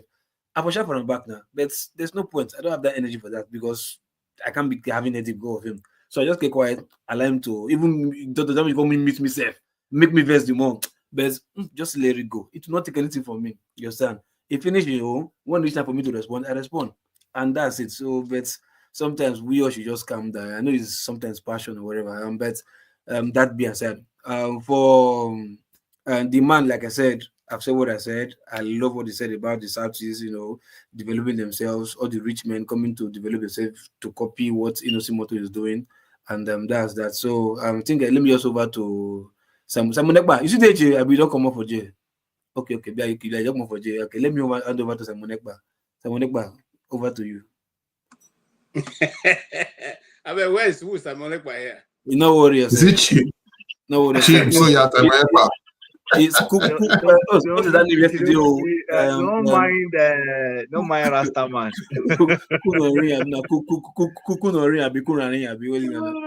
Actually, I don't have anything to say about the guest. I'm here for another topic. So I'm not from Anambra State, so none of the conversations bothered or interested me. I watched it. I have nothing to comment. Let those who come from Anambra State. I have no stake in Anambra State, so all right. Not interested. Thank you. And then I want to also say this. You see, when we have two panelists that are, going at each other, when you take out one, it doesn't matter who you take out. It can be the person who is leading it or the person who is not leading it. All you want to do is create an environment where both of them can listen. Not because you love one above the other. I don't know where these people get all this. Actually, KJ, I would like you to bring him back because I want to. Take him out. He took No. Okay. He left. No, he left. No, for now. For now, please. No, for me personally, I think his problem is the American election that didn't go his way. I am being honest with you. Irrespective of what the outcome I'm not saying irrespective. I hear you, Jefferson. I hear you. I agree with you. But what I'm saying is, we need to diagnose where his problem is. His problem is that election. He's still carrying on with it. And I know him. I've watched him. I've studied him. He's still carrying on with it. For him to use a vulgar language on air, he didn't care. He told somebody to F it. How can you say that on air? Something that people are going to watch. And then secondly, why I actually wanted to take him on one, because you see people who say, I'm not saying I agree with Chinom, so I'm not saying I agree with him. But for somebody to come here to want to come and something he was guilty of doing every day before that American election, every day he was doing it here, accusing somebody of something he had no facts about. Now suddenly today, somebody who he feels he likes has been falsely, in quote, accused, and he's taking up arms. People need to go look at themselves in the mirror and stop these things they come here to do. I'll end there. Let's move on that topic. Thank you so much. And let's move on. I want those of you in the comment section, trying to calculate me. Mazi Prince, a personal friend. Look, this is my phone number. This is my cell phone. I have his phone number. So it's not even a question of I'm meeting him. I have a personal relationship with him, but if that does not matter anything to him, it's okay. So let's move on. That's not the reason why we're here. All right. So now we have been able to listen to everybody, and there was a trending topic I would probably want us to touch before we all leave this place, which is the fact that Dr. Ruben Abati, who I have so much respect for, I started following Dr. Ruben Abati in Patito's Gang. I don't know how many of you know Patito's Gang. That's the program where I first met. I knew the guy was very good, both of them. Of course, Pato Tommy is a very, very, cerebral guy. All of them there. But we are all shocked, those of us who are from the eastern part of the nation, that when he made that assertion that Igbos do not sell land to outsiders. So I want us to touch that briefly before we go today. The question I want to ask to Igbo listeners and those who are here is it true that you Igbos don't sell your land to outsiders? If that is the truth, why? Yeah, I'll start from you, Jefferson. Oh no, let me start from Chim so that they can make good comment before we move to Jefferson and go around. Okay. But KJ, we don't sell our ancestral land to people we don't like now. Exactly. That's why we don't have Ministry of Defense built in Oka, because we don't sell our defense. Because we don't sell our parcel of land to our forefathers, so people we don't like. That's why the roads that are federal roads are not being done. We don't sell our land to people we don't like. especially if they are from Yoruba land, according to Mr. Ruben Abati. That's why we don't, all the security architecture is up north and all those things. You see, the truth about the matter is, on a more serious note, we claim we run a federal system, but we are centralizing everything in some places. So what will bring Olu to Enugu or to Oka to live if there is no posting that will take him there? People don't seem to. I've made this argument here before. I grew up in Lagos. I went to nursery and primary school in Lagos. My foundational education was in Lagos. But I also know that the federal government of Nigeria, in its inequity, is suffocating that Lagos. Because if you decentralize some of the things that I have in Lagos, and because everywhere in this world is policy, government built policy. In the United States of America, that we quote all the time, or even in Canada where I live, everything is not centralized in Washington and Ottawa. They are spread. If you're doing taxation in Canada, you go to a place called Manitoba.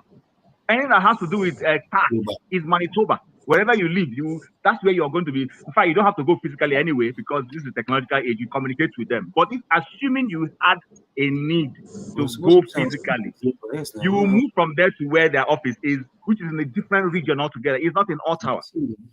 If you're doing anything shipping in Canada, you'll be going to the maritime provinces of either Nova Scotia or going to Newfoundland. It's not in Toronto. Do you understand what I'm saying? So when we consciously decide we want to impair a particular part of this country through policies, these are the things we begin to see. Because the truth about the matter, I'm not blaming any Yoruba man. What will the Yoruba man be going to the east to do? There is nothing for him to go and do there. Let's be honest. What is he going to the east to go and do? There's no federal infrastructure that is carrying him to that place. Did you not see how all of a sudden a Gwari land in the middle of the part of Nigeria called Abuja suddenly became a popular place everybody is going to? In the 70s, it was a no man's land. Nobody was there. But through the act of governance, government policy, Abuja became the federal capital of Nigeria. And then even after they had built it and people were not moving, a man called General Sani of Abacha of blessed memory came to office and insisted that everybody must move to Abuja. What did he do? He moved maritime office to Abuja. He moved.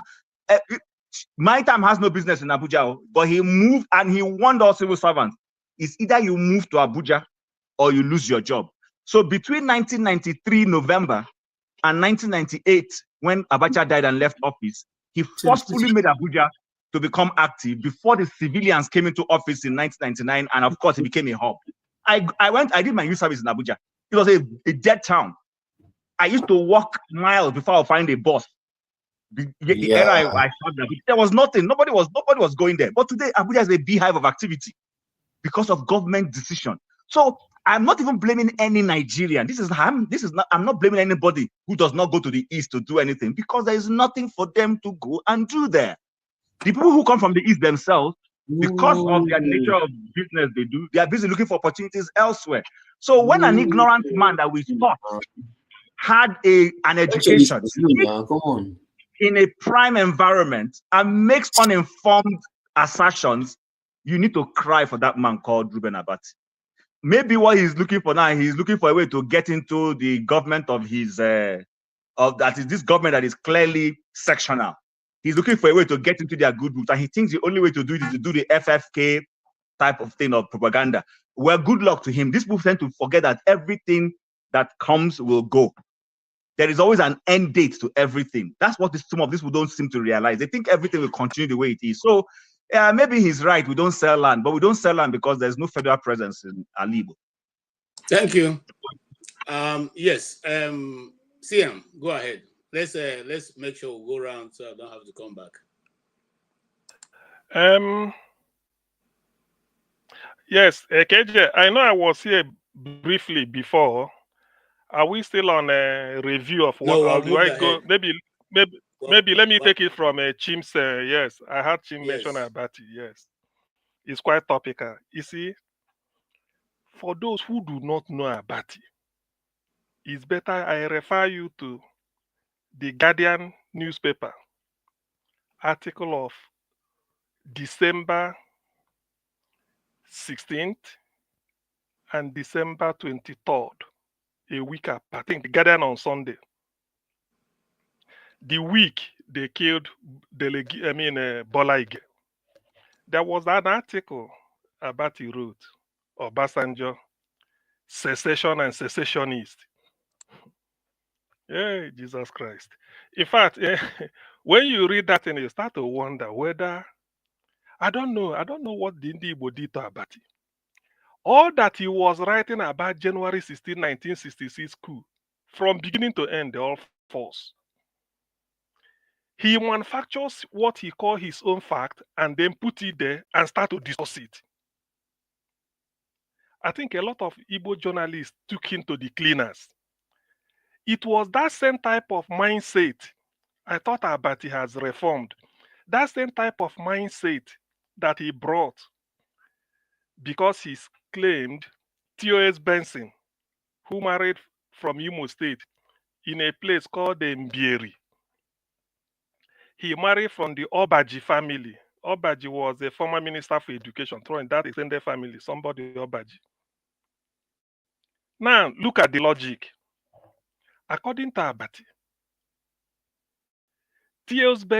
Benson, because he married Igbo girl, Igbo lady, and had a daughter, he felt to do a favor, let me go to my in-laws' place and build a house for my daughter and for my wife. There's nothing bad in it. But according to Abati, because I'm quoting Abati, I don't know about this, he said when he went there, they said, no, we don't sell land to foreigners. That is what Abati reported. But do you know that, thank God for some people, some people are well read, they went into the archives and found out that the community that in Bieri donated their land free of charge to T.O.S. Benson. So if I marry from a town and I want to buy land, they say no. They not give me free. Which one is better for me? Which one is better? Which one do you believe? So that is the type of narrative Abati is building.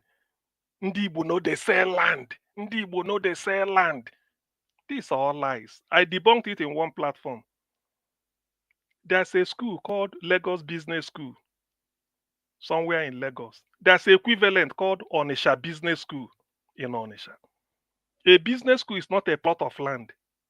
It might be 2, 3, 4, 5, 6. You know it. To enter a business school where you give MBA, people sit for ECAN and all those things.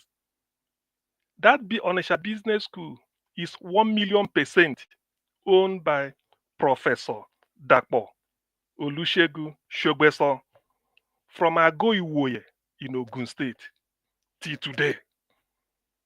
The question to ask is, the land on which that school was built, did Professor Shogbeso carry it from Ago-Iwoye to Onisha? Or he bought it from there? But he doesn't know all this. Now, one Professor K.K. Ojukwu said, there's a place in Omwa here, an area made up of Yoruba landlord. In fact, there are even Igbos buy land from them now. If you have to listen to the interview, that it seems to say, So there are a lot of examples to give, but I don't know why Abati should be messing up Ndoka or Baigbena. Meanwhile, Ndoka is Igbo, the owner of our rice. He's messing himself up. People say he had a PhD. He had a doctorate. I have a doctorate too. And I know what you go through to have a doctorate. You have to do research. And in doing research, every line, you will read it 10 times to know the meaning, to make sure you didn't copy it. In other ways, you come out with facts. And before you finish it, if it takes you 5 years before you finish it, who is making him? If it takes you years before you finish it, the day you are defending it, that day, maybe we are wasting time. Somebody must have published some part of it. They call it plagiarism. You fail. It's as simple as this. So when you see people that say they did research, they had a doctorate, always be careful with them because everything is based on logic. Abati, I'm really querying his PhD. He can't go beyond, he can't be objective, not to talk of to contribute to war store of knowledge. Okay. I'm querying it. I'm coming. Let me not lose my thought. He sits there and talks like a motor-park tout. He doesn't even show that he went to school. You don't say something. Okay, CM. What is I have your to own? stop you. I have to stop you.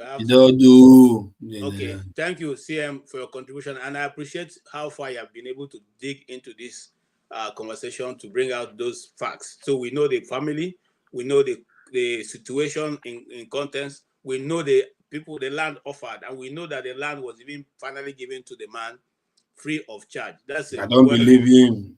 Oh, come on, man. That's a well-researched issue. Now, for the issue of the Ruben Abati, I, for one, will not take it away from him. He's intelligent. He's also well-read. So I will not question his ability. But you see, knowledge is not something that one man can put in his pocket alone. That's why I say when you come to, it's not like wrestling. When you go to wrestling, those of us who used to have wrestling in our communities, when you go and at the wrestling ground, you don't say you get power pass until you have walked away without your back touching the ground. You don't know whether there's a stranger that came into the village yesterday who is more stronger than you, since you are the village champion, and then he'll just come and embarrass you. So what am I trying to say here? I'm trying to say that let us not always think we have all the knowledge until let's say the part we have and the other person will say their part. Having said that, we welcome you, forefather. When is your program starting? No, it's not starting today. I'm taking a day off. I have some serious stuff. But I just wanted to add to the conversation. I think even if Igbo don't sell land, you have to apologize for that, because if you think about it, the population is very high in that region, and the land is little. So there is an argument to say, okay, why should we be selling the little land we have? It's not like the north where there is open space. If there is high population density, you can see why people don't sell land. You hear this even in Rivers State when I was growing up. You hear it that in the Kwere side they don't sell land in that area. So it's not a new stereotype or trope that they use towards this in Igbo speaking people, this in Nigeria. And maybe there's some truth to it and there's something behind it. But if you look at the map, it's a very tiny area for quite a massive group of people. And you can see why. Why should you have to sell all those land? If you don't have land, why should you sell it? I don't get it. Is it by force? Okay. If the other people want to sell, they sell. Land so much. No, forefather. It's not your turn. It's not your turn. No, it's forefather's turn. I gave him his Wait, Mr. KJ, please. Mr. KJ, please. I want to beg everybody. Well, look, please. Hold on. Forefather, make your point. No, the point I'm making is that it's not necessarily. The point I'm making is that it's not necessarily a bad thing for people not to sell the little land they have. Because why would you want to sell the little land you have to go and disadvantage yourself somewhere else? It's not logical behavior. And sometimes people just, blame people when they don't understand why things are the way they are. And personally, if I was the one looking at the Southeast on the map and say, okay, these guys don't like to sell it, I can understand why. There's not a lot of space there. And so if they don't sell it, I don't, that's not even, all those people that use it as a negative term, I don't think it's right. It's not a good thing. Okay. Let's say if a northerner has a big land and they don't want to sell, you can argue that okay, that's big. Or let's say the South is they go sell it, they will sell it to River State man, but they won't sell it to Hausa man. You see what I mean? There's a kind of difference there. You see what I mean? But land is precious in some areas. I've been to the south, somewhere in the south area where they were saying that the land in that area is so expensive because there's little land compared to other areas that have a bigger land. So for me, it's neither here or there. I don't think people should be using it as a negative thing to persecute people. KJ, please, 30 seconds. 30 seconds. No, all right, 30 seconds.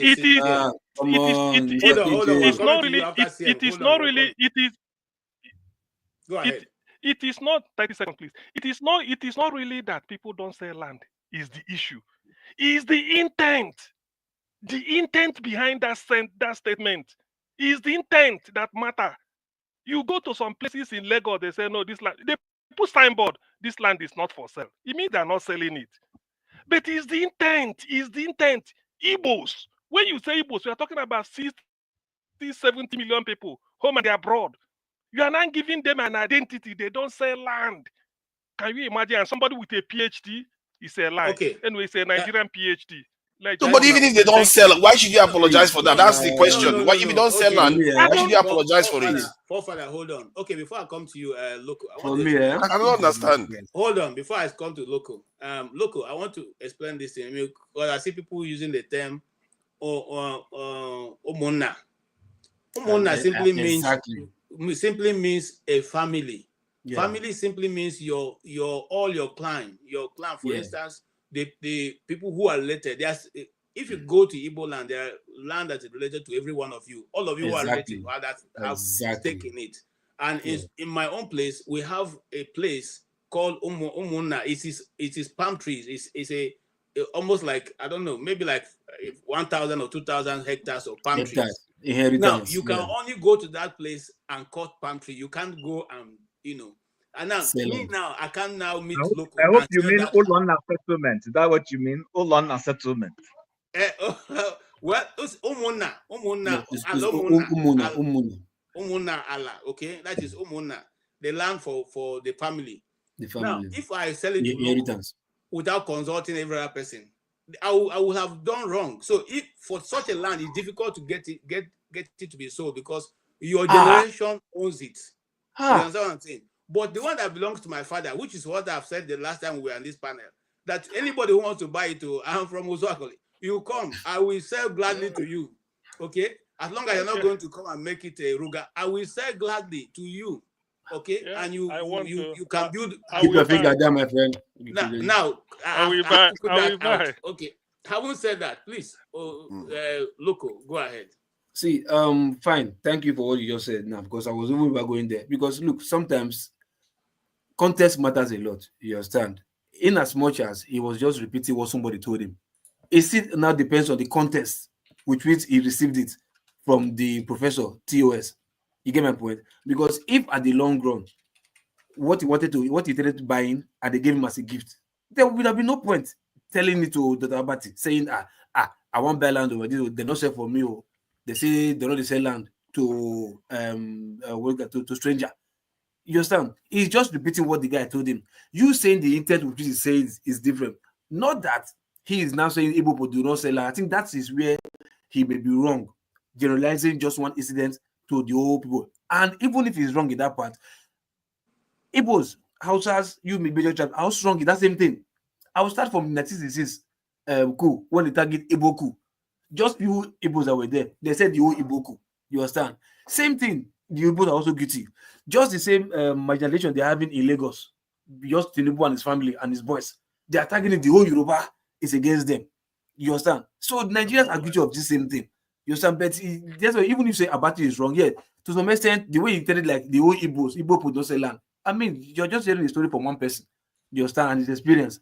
The person did not even maybe tell you, or even if the person told you that the whole Igbo, you would have at least, as an educated person, correct him that, are you telling me the Igbo man from your wife's village and the Igbo man in maybe the far end of the southeast is the same message they have? No, you're only telling me the story and experience you have from your wife's village, and they might decide not to sell for you. That they might have their reason. Maybe the only land allocated to them for them to sell their family is inherited land, which they might say no. It to honor their parents, they don't want to sell the land you are choosing or the land you chose for you to buy. We don't want to sell this particular land for you because it's inherited or it's whatever.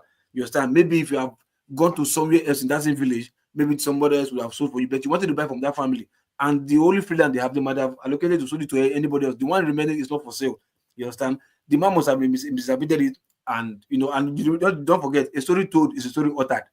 You understand? And it can be misinterpreted. So the intent. But the whole premise of the conversation is wrong. Look at what I just discovered now. The southwest is twice the landmass of the southeast.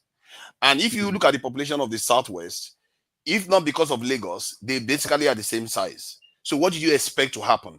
When such a large population, you have twice the landmass, you are going to see certain behavior that are going to relate to that land, that is going to show that they appreciate their land a little bit more because it's scarce. No, Papa, what I don't understand is different. The thing is this, right? If they are saying from your own premise now that because of the population, right? If we start selling this and that, no, we want to reserve it for development in the future. So hence we are not selling. That is even a more encompassed, but saying because of just one incident, because of just one incident, you now say Igbo do not sell land. Okay. I'm seeing it from a long-time stereotype. The stereotype has been there for a long. So when I was growing up, it's not Abati that started it. It's a long-time this thing. I didn't know what the context was, but if you look at the landmass in that region, you can see why. I don't understand why. If you have less meat, you don't have access to meat, and some other person is eating nama every day. That person is more likely to share his nama than the one that has very little access to meat. What did you expect to happen? That's why I said context matters. Context exactly. Matters. I don't understand it. I've been hearing this for a long time. He's just repeating what somebody told him. But saying Igbo people do not sell land to strangers, it might come up wrongly because of the tension on ground already. So as a journalist, there are more ways we would have presented his case. No, see, hold on, Loco. My challenge with Ruben Agbachi, and like I said, I respect him. I've been following for years. My problem with him that OG gave him an opportunity to make clearance. No, tension day before. You know, no, it doesn't matter. Before that time. She said, no, listen. She said to him, this thing have been interpreted in many other ways. Would you want to clarify? He said he cannot do any rubbish clarification. There was tension in the studio already before that segment. What is a tension? No, Loco P, no, don't do that. There was no tension. There was arguments. Sorry, can you get to that? Look, the two panelists, look, Rufai and the other girl, Rufai and Nigeria wife. I don't want to be accused of jumping in with when it's not my time, but that's not correct. Loco P. What's his name? Ruben Abati has a tendency of looking down on his co-panelists. Yes, true. He has a tendency. This is not the first time. He feels he's very superior because of his so-called PhD. Yes, true. And he keeps looking down on those young people. Yes. So that was it. He exhibited the same thing to OG. OG came in a very professional way and said, Dr. Abati, your last statement is generating some blah, blah, blah. Yeah. Could you please give him opportunity? And look at the way he responded to her. Go back and play the way he responded to her. See, that's why I said there was challenges in the studio. Because remember, he said, if it's your opinion, then I will come for you. You get my point? There was already tension in the studio first. And I tell you, why would you come for the person who has going to there? Would they be hanging out together, drinking pepper soup together? Because you give them you know your mind. No, I want to understand. Anyway, let's go. Yes. Sorry, Jefferson, I wanted to come to you, but righteous man, you are in Nigeria. What are you hearing?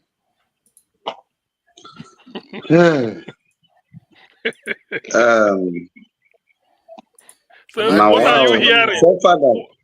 That's okay, it. What are you hearing? Listen to it. Take me backstage, please. Take me backstage, please. One brush, and they what are you hearing? Again, replay the tape. I was specific about Please, take this in a way so that I make my contribution before you play it. I beg. No, hold on. You make a contribution. Hold on. No nonsense. No, I have already had this man. A politician, a veteran journalist. Okay, go ahead. You want to say something, the righteous man?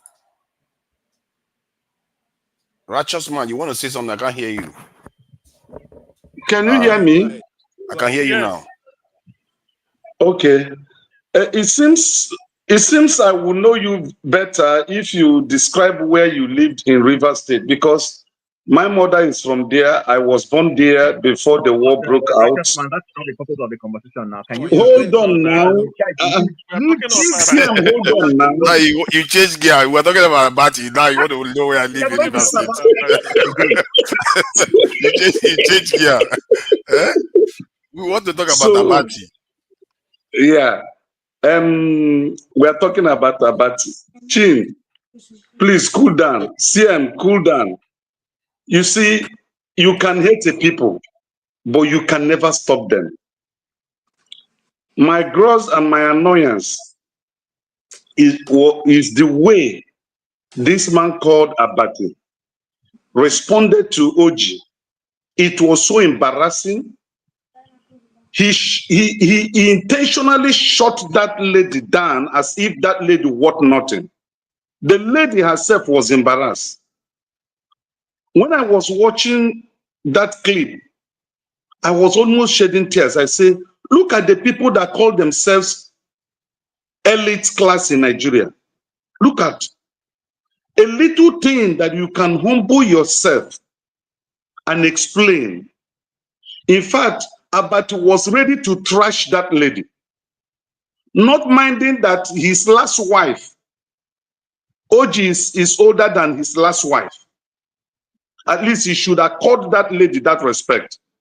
He's a mother of kids. Just deal with the issue. Leave personal attack. Just deal with the issue, please. Deal with the issue. Let's Abati is good at making sure that he profiles the Igbos. Anything that have to do with Igbos, he profiles them and makes sure that he gives them a bad image to the world. Now let me come to counter whatever he must have said or whatever story somebody must have told him. I have a medical doctor. His name is Dako. We've been friends for years, ever before I traveled out of Nigeria. When he finished his medical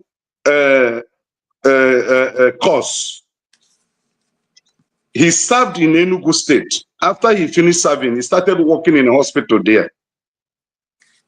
Dako bought 2 plots of land in Enugu, built a hospital that is still operational today. He has 3 daughters. Those 3 daughters were born in Enugu and they all marry Igbo people. The day one of the daughter was to marry, I called him. I said, are you not coming back to Ogun State? He said, no, my children will not even agree. I have invited my family people from Ogun State to meet us at Enugu. My children speak Igbo more than Yoruba. And the 3 girls married all Igbos. In fact, he should be about, I think, 62 years of age now. He still lives in Enugu. His business is still there. So when people come on the air to give a negative picture of the Igbos, it gives me pain because it's all ethnic profiling to give people a bad name so that it looks as if they are so bad. Now in Inewi, when there is a hotel I normally lodge there then, those days, my tailor in Inewi is a Yoruba guy. My tailor. Okay. By name Ade. Ade has his own. KJ, wait now. You get people time. I will just zoom off now. I won't appear here, please. Ade bought land in Newi. How did he buy that land? The guy was so good that one Newi guy that is an importer that he makes clothes for asked him to look for a space that he will, even if he doesn't have money, he will give him money to buy that place and make it his workshop. The guy got half plot in Inewi. Up to today, Ade is still there.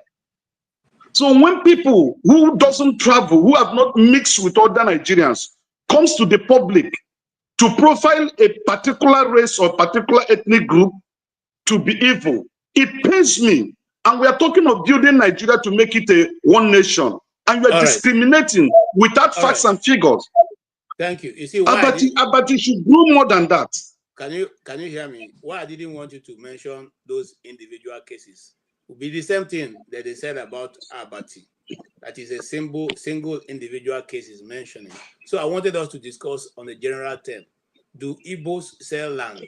The question I'm asking is because majority of Igbo land is made up of, is held in the hands of churches, the Methodists, the Assemblies of God, and all the rest of them. If you go to Uzoakoli, the leprosarium there is owned by the Methodist College. The women college that used to be the only women college in Nigeria where women are trained as teachers is in Uzoakoli. It's owned by the Methodist College. It was destroyed during the war. It is still standing. So if you are passing the market to Uzoakoli, you can still see it by your right-hand side. They destroyed, nobody have taken over. It's still there. Now, the Methodist College Uzuakole is owned by the Methodists. These are all large portions of Uzuakole. Okay, and then so when you say that Igbos don't sell land, how did these people get these ones? Okay, and I know that for sure. If you go to Holy Ghost College, it's no more here. These are also places owned by other people other than the Igbos. What I'm simply trying to say is, when you say that, what are you trying to do? Are you trying to just sell the Igbos as being unwanted people who don't give what belongs to them to others? And if that's be the case, is there any, and I'm coming to you, Mr. Ike, between a human being sorry, and land, KJ, please, 1 second, please, KJ, one second, I want to leave, please. Come on, hold on. Is there a difference? What's bigger, the human being or the land? Because Igbos allow their daughters and their children to marry every other person, every other place. In fact, I know Igbos that married aliens. Which is more important to an Igbo man, land or human being? Yes, now you can say what you want to say. Okay, what I want to say is this: let's be mindful and also watch and read and follow updated news that the next President General of Ohanes Ndigbo is coming from Rivers State. And those who said that, those who said part of Rivers State are not Igbo, and those who say part of Delta State are not Igbo. We have 7 states that makes up Ohanese. This is the reason why. See, now that you just dived into that one again, I begin to find out why people are saying that they're not Igbo. Okay, go ahead. I don't want us to scatter this thing that will be dragging to every direction. KJ, I ask you a question. Hold on. I can ask you a question. In Igbo culture and tradition, which is more important, the human being or the land? Okay, Ike is not with us. Yes. Ike, please let me add this. Ike, before you come in the whole of the southeast, there is Redeemed Christian Church owned by Adeboye. Did he bring the land from Abeokuta to southeast? Okay. Redeemed Christian Church from Enugu State down to Abia, everywhere. More than 500 branches, if I may say so. More than, and they own every place. So that land on which the churches were built, did he bring the lands from Abeokuta? Before Redeemed, Kumuyi's Deeper Life has houses all over the place. They brought it all the way from Ayobo. Okay, thank you. That's the question I want Mr. Ike to answer for us. In the Igbo culture, which is more important, the human being or the land? Sorry, KJ. I'm leaving. I don't want to answer that question, but I have 2 things I want to say. Okay. I was thinking that by now, Ruben Abadi should have been fired by. Is it Arise? Arise, right? Yes. Obaibera, yes, Arise. Right. So by now, I think he should have been fired by now. For me, not because of what he said about the Igbos, but the way he treated Ojukwu, right? His colleague in the profession, in the industry. But I don't know why he's still there. But secondly, about what he said, I'm only living here with only one word from the word of God. Whom the Lord have blessed, no man can curse. That is an Igbo man. That is what an Igbo man is. It doesn't matter. People like Abati, it doesn't matter what they say. For whom the Lord has blessed, no man can curse. I leave it for you. Probably I might join because I'm going to the church and I will come back if possible. God bless all of you. If we don't see, I wish all of you the best of the week. Thank you, pray sir. for me. Pray for me. All right. Thank you. You know now that the righteous man went and opened Ikwere Wahala. When you start with that one, it's not going to end, though. Okay, it's not going to end. There yet. Let's go back to Eagles. Your comment. No, I'm supposed to make a comment too. Sorry. Okay, sorry. Eagles, please pardon me. Jefferson, go ahead.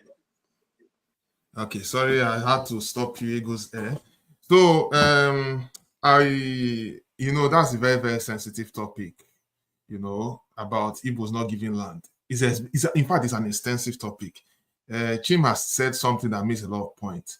You know, before and after the Civil War, of course, people were stayed all over the country and all that. But, you know, I have once challenged my non-Igbo friends, Yorubas, Hausas, blah, blah, blah, and asked them this question that we, the Igbos that live in Lagos, Warri, Benin, Kano, and other parts of the country and build houses and expand, how many Yorubas and Hausas have migrated all over the country the way we have migrated, or come over to the east and more the way we have done? It's a very big question for them to ask, that needed to ask, because we can start from, we need to start from that point. Because if you notice, the average Yorubas, they hardly have properties in other parts of the country except in the southwest. The average northerners, they rarely have properties in other parts of the country except in the north. It is a trend. If you do the analysis, you will see that for yourself. So if there's anything that is viable, of course, we cannot be entirely selfish, because we cannot go to other parts of the country and be getting land and establishing there, and they don't want to establish back, and we'll deny them. I mean, thank God for social media and thank God for the information around us. Anybody can step to any part of the country. Of course, and I also know that the Igbos have some peculiarity with land too. So we cannot deny that there's some peculiarity with that. So I believe that's what Ruben is holding on to. But what I am extremely angry with Ruben Abati for was the way he behaved in the studio. When his colleague, because in a professional team, you agree with me, and most of us are working in professional fare, you agree with me that when you are working in a professional arena, there's a way you conduct yourself, be it in Zoom meetings, be it in your physical meetings, be it in conferences. You have to have a level of decorum. You understand? You know, of course, journalism is in a different league of its own. So basically, when he was actually trying to state the facts, and Ope, the lady, was letting him to understand that, look, you cannot really paint everyone in that note. His reaction was very, very brutish, you know. And he said, "Oh, I'll give it to you. You know." In fact, if you ask me, he was literally bullying her on the studio, and Rufai was equally there too. And of course, he didn't know what to say, but it was a very, very crazy scenario. And I feel that in the professional space, all over the world, one should be able to moderate how we behave when we are carrying out our professional activities. If it's an informal gathering, we are free and liberty to do whatever, even though we have to still do that in a more moderate manner. You understand? So on that, because me personally, I still love Arise TV. I love Ruben Abati too. Sometimes he can be objective sometimes, but on that one, he failed woefully. And I do not subscribe to that. In the issue of land, yes, I equally me on the personal note, I've been thinking of it for years. I know that we have been enjoying land in other parts of the country, you know, and of course, if they want land, they are free to come. But again, to the question I will ask our non-Igbo friends and brothers and sisters is, will they want to come over and settle in the southeast freely the way we have been settling in other parts of the country? Because most times too, I think it's a give and take situation. And even currently in for instance, in Lagos, you know, you still see some people still say, oh, yes, they used to sell lands to us, but to some extent, because of the way things are going now, people are like, oh, don't sell land to Igbos again, or anywhere the Igbo people have land and there is a little chance of contention. Oh, let's destroy that property. Maybe they didn't get the land papers correctly and all that. So that's why I'm seeing it. So okay. I don't know. Anyone can be able to correct me on that. Jefferson, yes. Jefferson, I want you to put this into CM, hold on. You know, I've given enough time. Let Nonso and Eagles also contribute. They can come start all over again. Yes, no, so go ahead. Do you have anything to say? Yes, I have something to say. You know, there is this particular thing between Abati and this name Igbos. I want to make one reference of a sister, Amaka, who live in Canada. What's happened in the office that make her name bullied all over the social media. That's what Amaka did. If it's a Yoruba man did it, they would have used pillowcase and cover it up.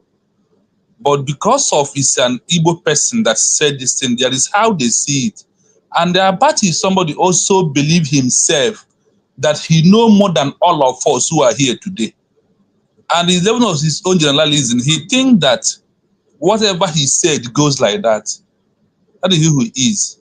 So for me, the way I see Abati, I see him like one Aburo man who is loading a bus in a Oshud. That is the way, and I don't even pay attention to Abati 5 past 1 minute. I work with whatever he's saying. And because of that lady, is an Igbo lady.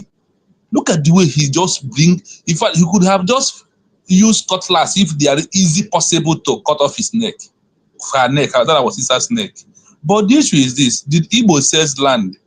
Yes, so I have a Yoruba guy who is a teller.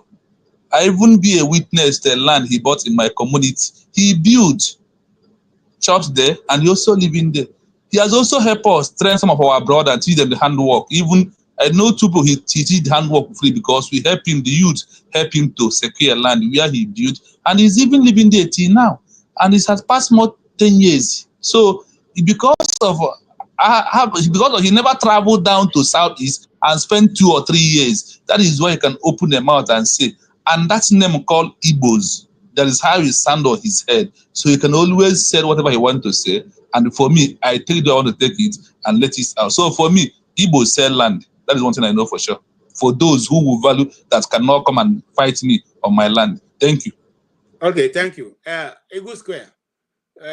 Kulata is asking you, can you buy Umuna land in Igbo land? KJ, let's not do that, please. Don't anybody who is going to be, if that person wants to talk or contribute, should come to the show and open his face. Let's stop doing that. Actually, I was going to say that. Let's not giving people free pass. Okay. No, hold on. A lot of questions are coming on that, so I want to deal with it. Not because he's the one asking the question. No, now, don't pick, you're picking. Why? Okay, there are other questions of other people you can pick. Yes. Why is it his own that you're picking? No, it's because I have seen more than 10 different other questions. The same Please thing. forget that and just hold on, focus on Chim, hold on. I want to explain the concept of Umuna. Umuna in Igbo language. Now, do you have to go back again? No, hold on. I want to be certain about what I'm saying. Umuna land, as you heard, Umuna is an Igbo language for family. And Umuna in Igbo land is not one single family of your father, your mother, and your brothers. It is the clan. It's like a clan. In my own family, we are like over 200 of Umuna living all around the world. So if we, like I gave an example of our patronage, which is the palm tree plantation. If I want to sell the palm tree plantation right now, I have to contact every one member of my family all around the world to accept to sell that land. So it's difficult. But if that Umuna land had been divided among the different families, okay, you can sell your own. But once it's not divided, you can't go and take the thing that belongs to all of you and sell it to an individual. But so in every family, Umuna land is divided as the parents and grandparents, as my forefathers died, the land is divided. The followers, the land is divided until it gets to my turn. Okay? So the one that are held in trust cannot be sold. But like I've said to you, Chim here is ready to sell his land. He has land to sell if you want. I have land to sell with Zwakol if you want. Please, we don't have land to sell. I don't sell land to foreigners, so I've told you. All right. So for whoever is asking that question, I hope you have been answered. We don't, Umuna simply means a communal land. Communal land belongs to every person in your family, in your lineage. That's the right word. In your lineage. And you alone cannot take it over and go and sell. That would be going against the custom and tradition of the land. Having said that, let's move forward. Now, why I say let's move forward, because if you, I don't know if Father has that video, I'll try to download that video, because some people are saying, let us see in context, let us see in context. There's nothing in context. When I watched that video over, I was disappointed myself that Dr. Riba Abati could have made that kind of statement, because people don't think, like Nonso spoke. Nonso, you don't think that Ruben Abati, OG, and Erufai, they are all friends. They meet every evenings. Okay, they hang out most of the time. So that is where I'm even surprised the way he responded, because they are all friends. I know they are all friends. They meet outside of the office. So the thing is, Abati is a very tactile person. Tactile. I won't explain. Just go and check the meaning. He's very tactile. So something must have happened. But all right. One thing I want to say is this. Please allow me. You see, if they say Ndi Igbo are not sell land, let's remove Igbo. How many non-Igbos are owning land in Calabar? Is Calabar Igbo land again? How many non-Igbos are owning land in Abuja? Is Abuja Igbo land? Na Igbo man they sell land for Abuja, no be Gwari people. Okay, if Igbo man refuse to sell for you in the southeast, did what is the name? Did the TV man refuse to sell for you in Boko? Did the Kanuri man refuse to sell for you in Medugri? So when people say Igbo, okay, let's remove Igbo. You should have said that it's only Igbo doesn't say. Why not go and buy in Medugri? But Igbos go to Medugri and buy. Why not leave Lagos or Southwest? Go and buy in Medugri. Abuja is for everybody. Abuja is no, they say it's everybody. How many of you bought in Abuja? Is Abuja not good? Or because you didn't buy in Onisha, Newi, you say Igbos don't sell land. Now look at another logic. Don't you know that because somebody said this is deliberate, they don't want to buy? Because if you come to Newi and buy, somebody like what is the name, Oyedepo, who bought land all over East and built his churches. The day Oyedepo was supposed to demolish Igbo property in Lagos, we demolish his own. So why people don't buy in the East is because they have the intention that they are going to demolish your own anytime you mess up. So Ndi Igbo, which one will you demolish in retaliation? You don't have. So it's it's logical that don't buy there, because let them buy here. We destroy their own. No, excuse me. Let me bring it home. In last year, February 2023. And that is true. What Ian is saying is actually true. It's unfortunate. No, listen. Some of us do research. If they had been buying land, they agree to their own, come and buy. By the time they destroy Ndi Igbo, the way they were pulling houses down in Lagos, it's okay. Some of us have access to Caterpillar. We go down to the east and start pulling down. Everything will normalize. But they know that they are as rich as Dangote is. Dangote can buy land, but they don't want to put it in the east. Such that if the Almajiri, they instigate their people, destroy Igbo property all over Sabongeri, Ndi Igbo, which one will you destroy in Aba that belongs to Alaji?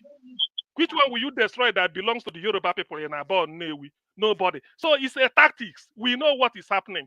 But when people like Abati, for those who they saying, I mean, for Chinonso, I will give you this. Write it down. The Guardian newspaper, December 16th and December 23rd, 2001.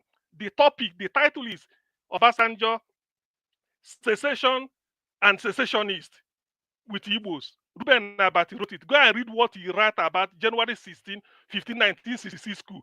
Even people that were not even part of in the army, he included their name as part of the people that planned the coup. This is Abati. They say he has PhD. So Abati has been having this, having this hatred, this bigoted about Ndi Igbo. Every time he talks, he's trying to prove. I don't know why people. I don't even look at it because I know he's empty. He's not secure. That's why sometimes when I look at him talking, I say this Ndoko Baigdena is taking a risk. Don't worry, one day they will tell you that Allen Onyema is only carrying Ndi Igbo in APs. He doesn't want to carry any other ethnic group. Just mark this headline and look at my face. Go and write it down.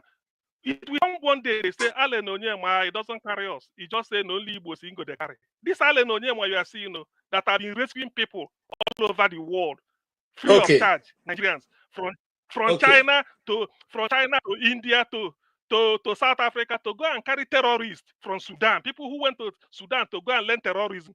Alan Onyema brought them free of charge when South Sudan was having problem. So this is the type of something Abati is doing. Why Ndoko Baigbena is still leaving him to come and be messing his things up? That is what you know. If you tell Abati, Tony Elumelu, if you tell Abati, if you tell Abati, Tony Elumelu is Igbo, he will tell you Tony Elumelu is not Igbo. But in Zogu, Chukwuma Zogu is Igbo, but Tony Elumelu is not Igbo. So that is the tragedy. That is the problem. Also, I want you to internalize. This is the problem the Igbo are facing. Is deliberate. They don't want to violence because if they do, they destroy your own in Lagos. You destroy their own. That Chim, you have 1 minute. I want to start from Father. We'll go around.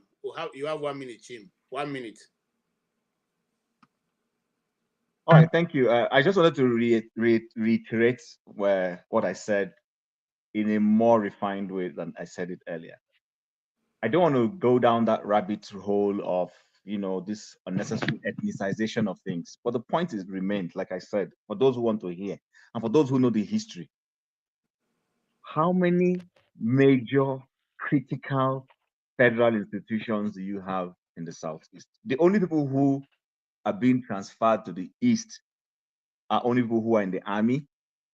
Maybe they send somebody from one battalion somewhere and send him to Enugu,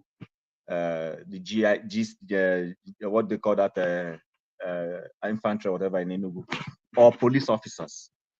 How many major federal institutions do you see that drive people in that direction? To an extent, even in the private sector, you don't have to move somebody from the Southwest to the South. It's all you simply need to do. GT Bank and then just go and have a branch in Enugu or Nomwaha and employ graduates from that area and not necessarily have to bring anybody from anywhere.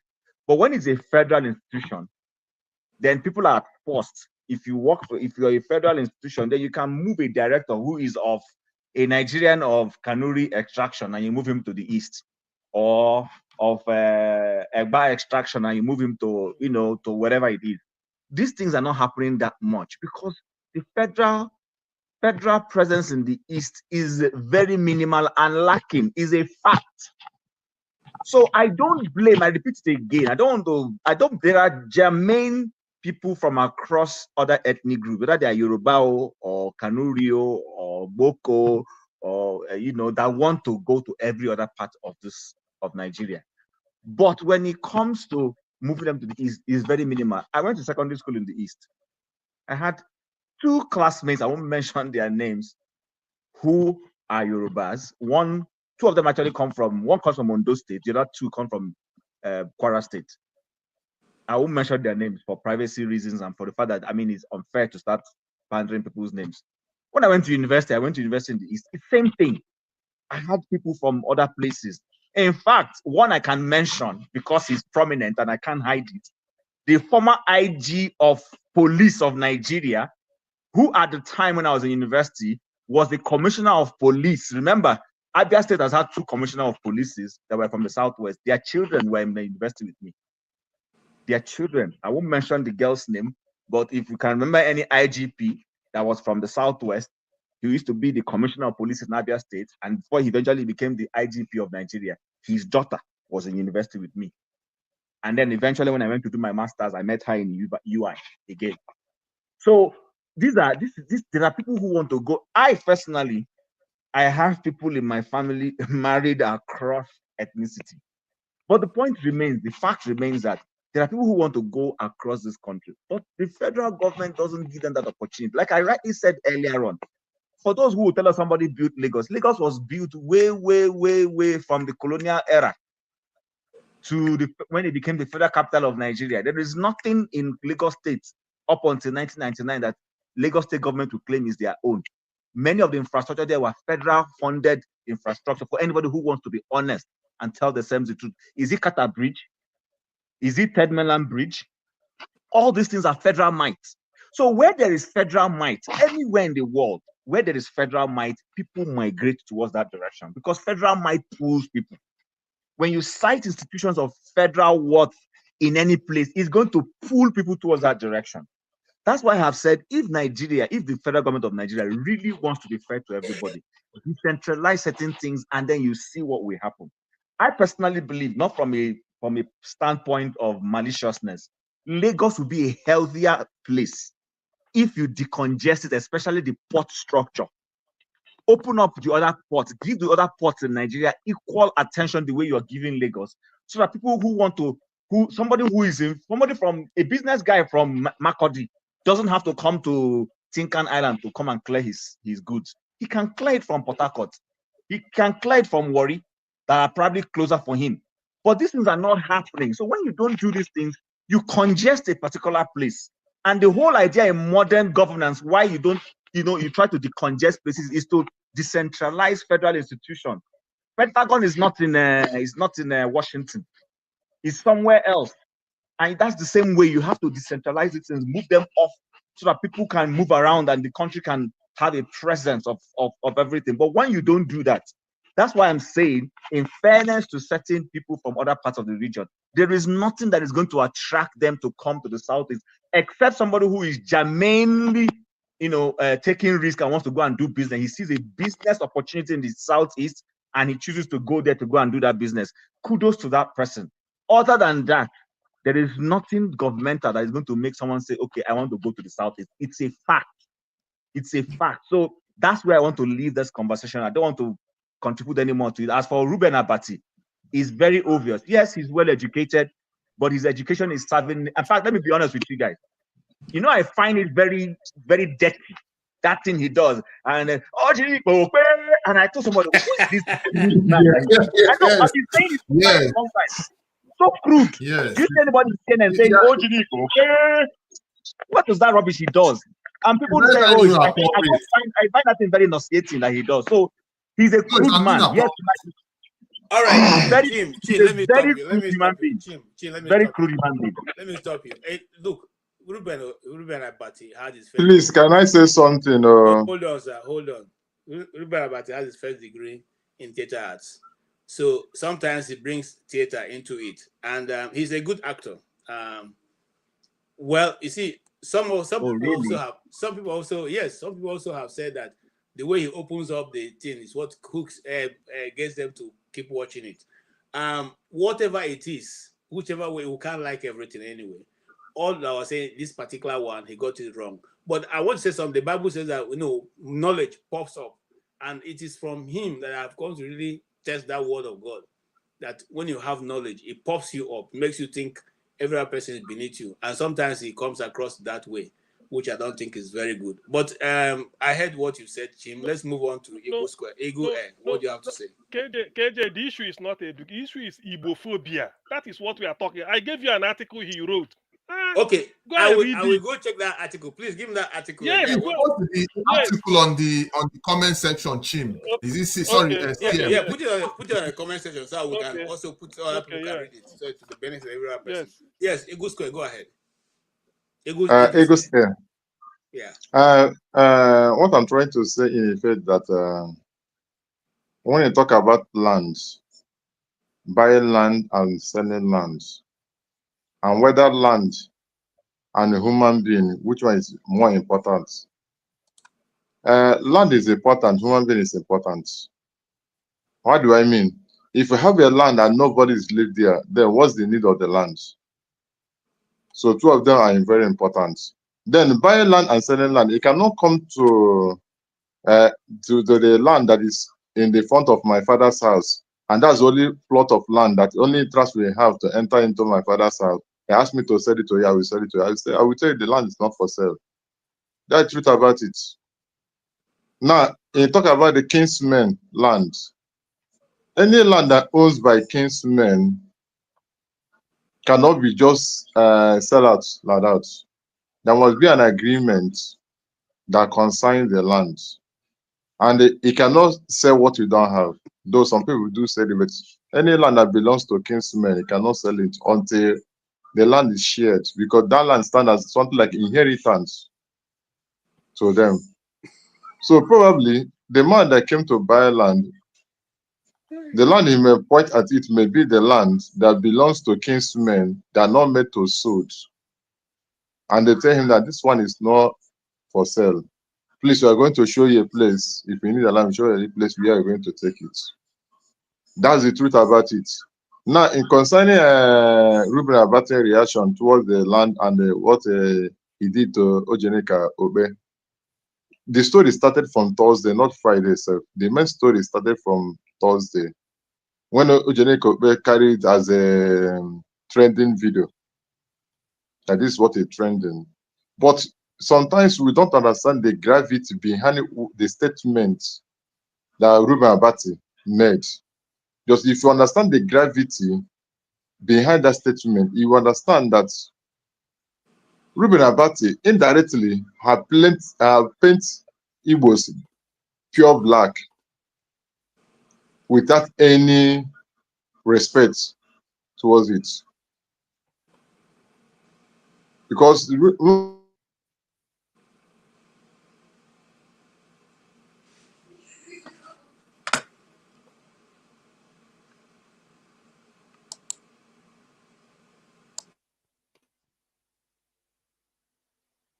I think Eagles air is frozen. can you people still hear me? I can hear you now. Okay. So if you look at what the Abati said and what the statement used to drop, and whenever it comes to Igbo issue of a thing, you find out even when they ask him a question to comment on Igbo something, he used to maneuver it. He will say another time maneuver it. I used to watch that segment every day of my life. So Abati is the type that one day Rufai Hosseini remind him the way he used to attack people when he was a spokesman to Goodluck Jonathan. The way he used to attack people, he used to speak to people. So the way he attacked Igbos is not a different thing, because I know the way he used to say something, and he feel that he know it all more than every other person that is there. He feel that because he has a PhD, he's greater than every other person that is there. Because he is in the law institution, they have become a lecturer in the University of Lagos, something lecture that other people have not been there. Because I could remember one day, one man from the River State that was on studio there, he was asking the man a question, and the man was trying to explain himself to the question that Ruben Abati asked him. There's one attitude that Ruben Abati gave to him. Ruben Abati said to him I remember he said, you are not here, you can't teach me anything, you're not qualified to teach me anything. I mean, you're too small to teach me anything. Strongly, not only that, he opened his mouth in publicly in national, international television and said to the man, I don't know their academic level. Which the man replied to him and said to him that I have a PhD in so degree. He withdrew his statement little back. So in terms of Ruben Abati, the way he reacted to Ojeneka Obe on Friday, I feel so bad about it. I feel so sorry for her. That's why he said that he have no apology to even Ojeneka Obe tried to hold herself and drop the last statement that she dropped and continue with the program. So in this context, what pains me, what I'm trying to look into it, is the gravity behind what he did concerning Igbos. And he had condemned Igbos. I have to be sincere about it. Okay. He have painted Igbos black, and this, please let me round up. And this thing he said, don't be surprised tomorrow, the thing will create a problem within Igbos and Yorubas. It will create Igbo, it will rise up. In 2027 election, the thing will come up. I'm telling you the truth, the thing will come up based on what he said, because this thing now will come now. Some people put the video apart, and when the time comes, they use it against Igbos. So people that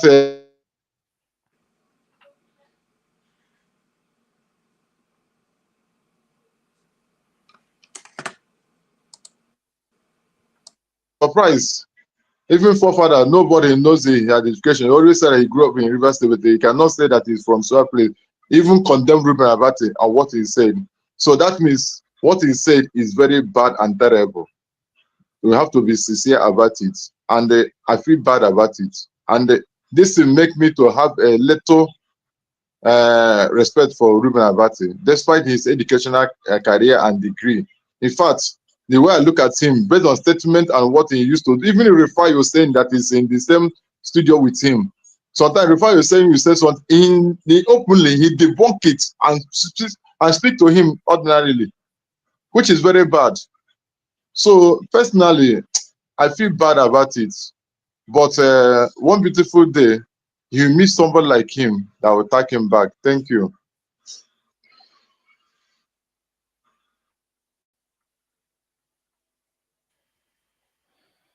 Oh, KJ is out. Can anyone hear me? Yeah, we can hear you.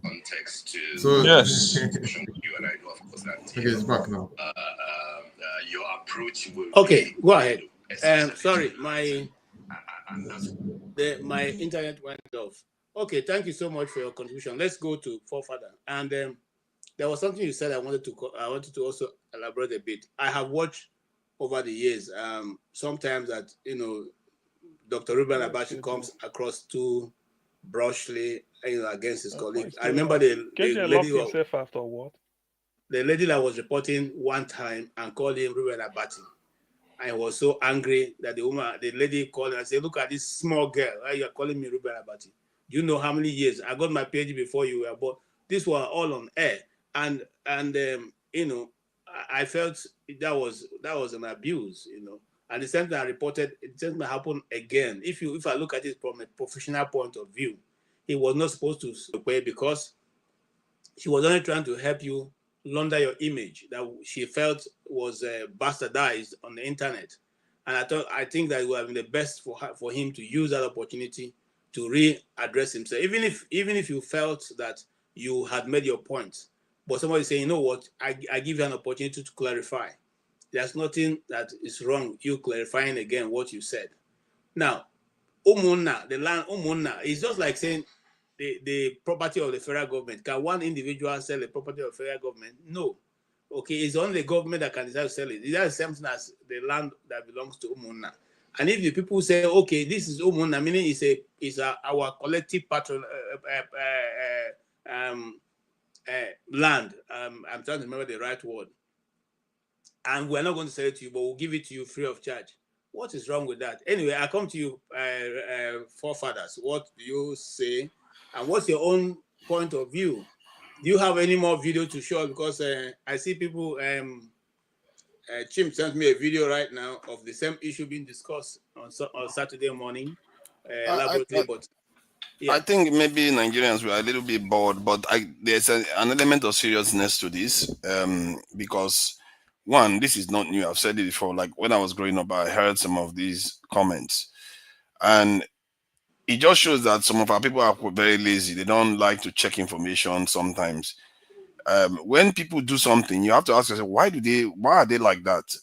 There's often a reason. Like if you go to Dubai now, I don't think foreigners are allowed to become citizens. Even if you go and have a child there, they're not going to allow you to become a citizen because they know their population is little. If they start giving everybody citizen, they will become minorities in their own country.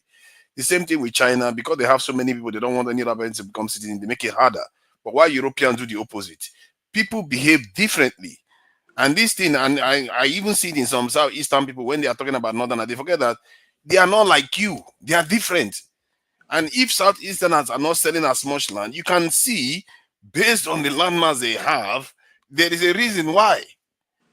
I don't understand how that is even controversial at all. If you have less of something, you value the ones you have.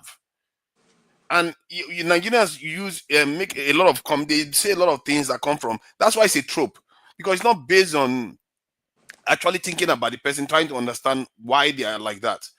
Okay, if they allow their people to like KJ is saying that they give their women in marriages and men in marriages. Why? You can also see that the culture will tilt in that direction because they have a small land. They have a small landmass. People have to go out. They have to find out. It's just what it is. And human beings react this way. Southwest is twice the size of the 5 southeastern states. We don't give men out in marriage. We don't give men out in marriage. You go and marry. We don't give men out in marriage. We give women out. Okay. What do the men do now? What do the men do? They go and marry from outside.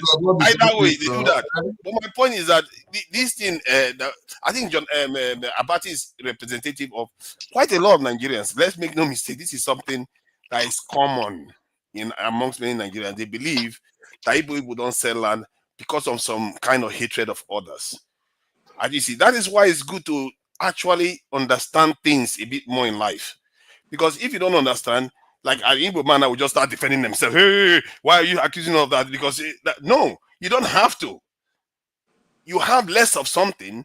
Give us your land. Let's see what we're not going to sell. That's what you should be asking them. If you have more land, we have such a large population, and we have very little land, and you think we are going to be selling the little one that we have? Give me your nama. If you have a 5 nama, give me your 1 nama. Let's see how you like it.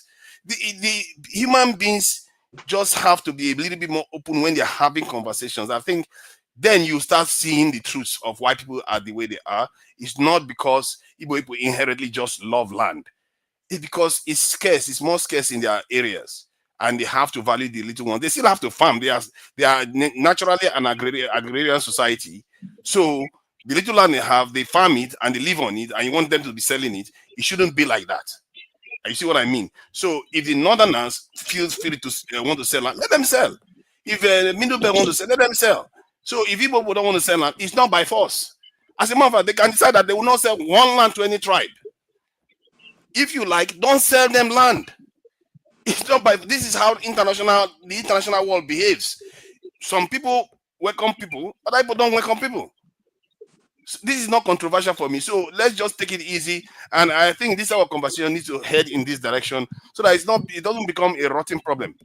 All right. What is something about some people that like to talk about property? You see, this is another thing. Troop. I'm trying to bring out all the tropes they have about Igbo people. Like they say Igbo people value property a lot. And they value property more than human beings in Nigeria. You see? So, hold on, me. Forefather, don't open a chapter you cannot defend, please. That's my fault. Not me start up. I came to find it there. So why will you amplify a statement you cannot justify? I'm not amplifying it. I want to explain what is going on. So some people say Igbo people value property more than human beings. And sometimes I must say there are some people on this panel, when they are talking about stuff, somebody has died, Igbo man has died, they'll be talking about property. Why? No, because I find that quite offensive. And it's part of our culture where we don't value human life. Somebody died, you are busy talking about property. Why? I want to understand that because I'm not exactly sure why that is the case. Okay, you finished, so we don't have to talk over. Yeah, finished. Yeah, I just thought I should open that one too. All right. Since we are all coming out please, with all our truths. Hold on. Please let me address. Let me address Kulata. The insult is becoming too much. No, hold on. No, that Kulata need to be disciplined. KJ, you guys need to do something about Kulata. Hold on. Honestly. Listen, you guys, I don't know. I can handle anybody. I'm a full-grown man. Okay, please. All right. Jefferson, go ahead. I want to go in that order so that we don't jump everywhere. Welcome, Jagun. I will soon come to you. Jefferson, go ahead. Sorry, I want to get it now. Are we? In what direction are we? What are we really discussing on currently? Because I know we were discussing about that you people you prefer to own land and sell your children. So. What is your take on that? Is that true that Igbos love property more than? Don't defend yourself. Don't defend yourself. That why should you have to defend yourself that you don't sell your land? It's not. I don't know why you guys have to be because when we go to their place, they will not sell and they will sell. They will sell if the land is not valuable to them. They will sell. Forefather, I'm saying two things. Listen. What am I saying? I'm coming. I'll try to explain. As an Igbo man, when an Igbo man leaves his community and it drives all the way to Sokoto, what he's going to do is not because he's not going to Sokoto because when he gets there, he's going to get a government work. Because he knows he already has a business mind. He wants to go there and find out what do they not have in that community. He goes back to Onitsha or to Lagos or to wherever he buys his goods, buys that goods, goes back to Sokoto and puts up a store and starts serving the community. He's not going there because he's going to look for work, but he already have work in his mind that he can do. The same way, if you go to the east, what is attracting you to the east? That's what CM first said, and Chim also buttressed that. When you go to the east, there's nothing that is attracting you there. We go to the east because it is our place. But other than that, what is attracting you to the east? You don't have any, it's just now that Owerri has come out to be one of the places you can rent all kinds of hotels. Before now, you don't have any beautiful hotels in the east. You don't have good roads in the east. You don't have lights. Oh, come on, man. You see this kind of stuff. That's not true. There's a lot. That's not true. What do you mean? There's nothing in the east. There's a lot in the east. There's Onitsha market that the whole West Africa comes to. You see, you are going back to the same thing. What is the federal? Is Onitsha market going to attract a young man from Lagos who just finished university to go to Onitsha market?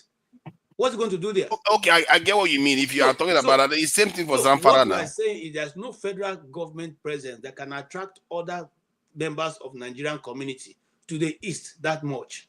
So apart from the central bank that has branches in the east, I don't think you can mention any really meaningful government agency that can take a lot of people that will make them move to the east. So we're saying that even as a destination, it does not attract foreigners and investors. Because it's inland. It's like expecting people to be going to Benue State. It's inland. And then even Lagos doesn't have a lot of this thing. People go to Kano. People go to Lagos not because of federal this thing. It's because of Lagos is a business hub. Kaduna. And the seaport. I take it that you don't know Nigeria very well, so let me leave it at that. I know Southeast enough. We drive past Jagun, please fire. I thank you. I greet everybody. I didn't know that this was going to be the discussion, but I did want to join the evening's discussion. This is Sunday, isn't it? If I get it right. KJ, a fantastic job as normal. Forefathers, keep your bridle, keep your energy, my brother. I must say, as far as tropes are concerned, I am one who dislikes tropes coming from the East. I hate them. And they come by the millions and zillions. And regardless of righteous man and people I respect on these people like CM, I'm going to speak it as it is. I don't know about you wanting to pretend about this or that. I'm going to speak it as it is. You see the trope. You see one trope. You know me. No insult. No. You see one trope that I don't appreciate. Igbos are the most Nigerians. What rubbish! What absolute tripe! You see, where I see that Igbos can travel all around the country and set up themselves in any way they wish and be in peace in other people's terrain, and don't recognize that those other people have welcomed you into the terrain, I think it's the most rude, blasted, uncouth thing I've ever come across. You're telling me that we are the most Nigerian of Nigerians, yet you're bringing Biafra. What an oxymoron. These things do not stack up. These two things do not stack up. They don't stack up. You can't be Biafran and be the most Nigerian at the same time. I'm afraid that doesn't work. It doesn't work. I don't know when you're going to get into your head. KJ. Okay. For KJ, why is he disturbing me? KJ, why is he disturbing me? Please, if you comment, I'm going to have to take you out. I'm going to say it as it is, I'm not pretending with you people here. Hold on, before you go ahead, Jago, what is this guy? You know that there's something. I'm saying what I just said. You just have to understand it, listen, and then put your full. You just can't hear what I'm saying. It's very wrong. Okay, fair enough, but I'm continuing. And let KJ speak, and I'll continue because it's not your turn. You're disturbing me. While you argue on that, I agree. I see your point, but you know that in Nigeria there's a group of people called the Arewa. Okay. Are they Nigerians? Arewa. Right to bear that. Arewa is the name that the Northerners call themselves now. Hausa. They call him. What's really the reason for calling themselves Arewa? You tell me, bro, because I'm not here for quizzing. You tell me. No, because you said the Igbos they want to be Igbos. Bro, I don't know if you recognize what I'm saying, KJ, but I don't. What I'm putting forward is not an argument. I'm not here to argue with you. You and I know very well that Igbos have said to themselves that we are the most Nigerians. Because why? Because we're in every part of Nigeria. But they didn't recognize that those people. Wait, why is this man talking? If that was me, they would have thrown me out. If that was me, they would have thrown me out. Thank you. Now, I say it like this. Whilst you are boasting that you are the most Nigerians and you are all over Nigeria, at the same time, you'll be using your mouth to speak Biafra. Okay, that's one. That's one. Two. Why people use their mouth to talk Oduduwa? Why people use their mouth and talk Oduduwa? Allow him. Allow him.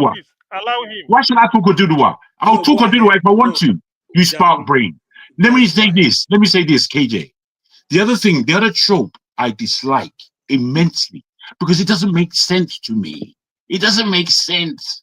You see, you just said that why are they coming to the East? I've been to the East on several occasions. I don't see what you see. Yes, it's underdeveloped. But you see, where Onitsha is, you see, when I crossed the Onitsha Bridge, the Niger Bridge a couple of times. And when I get to the other side, I get out of the car and I stand and I look at Onitsha and I imagine what that place is supposed to look like. Because how it looks, I haven't been there in a while, but how it looked when I was there, it's not supposed to look like that. I tell you why. Because you are on the banks of the Niger. When you the Niger River, I've crossed it at many different areas. I've crossed it over to Nupe, I've crossed it at Lokoja, and I've crossed it at Onitsha. And when I look back at Onitsha, and I see and I give memory to what I know that terrain looks like, it is one of the most beautiful places of Nigeria. But none of you recognize it. None of you recognize it. All you people are doing is running away from your. I put to you that the government has ill managed that terrain. I would agree with anyone on that level. But Onitsha is supposed to be the most serious capital for the Eastern region. But it's not. It's not. I've also been to other areas in the East. The greenery there is what do you mean there's nothing to do there? I don't even understand. There's so much industry there. There's so much. I mean, when you make statements, I wonder are you hearing yourself? Are you hearing yourself?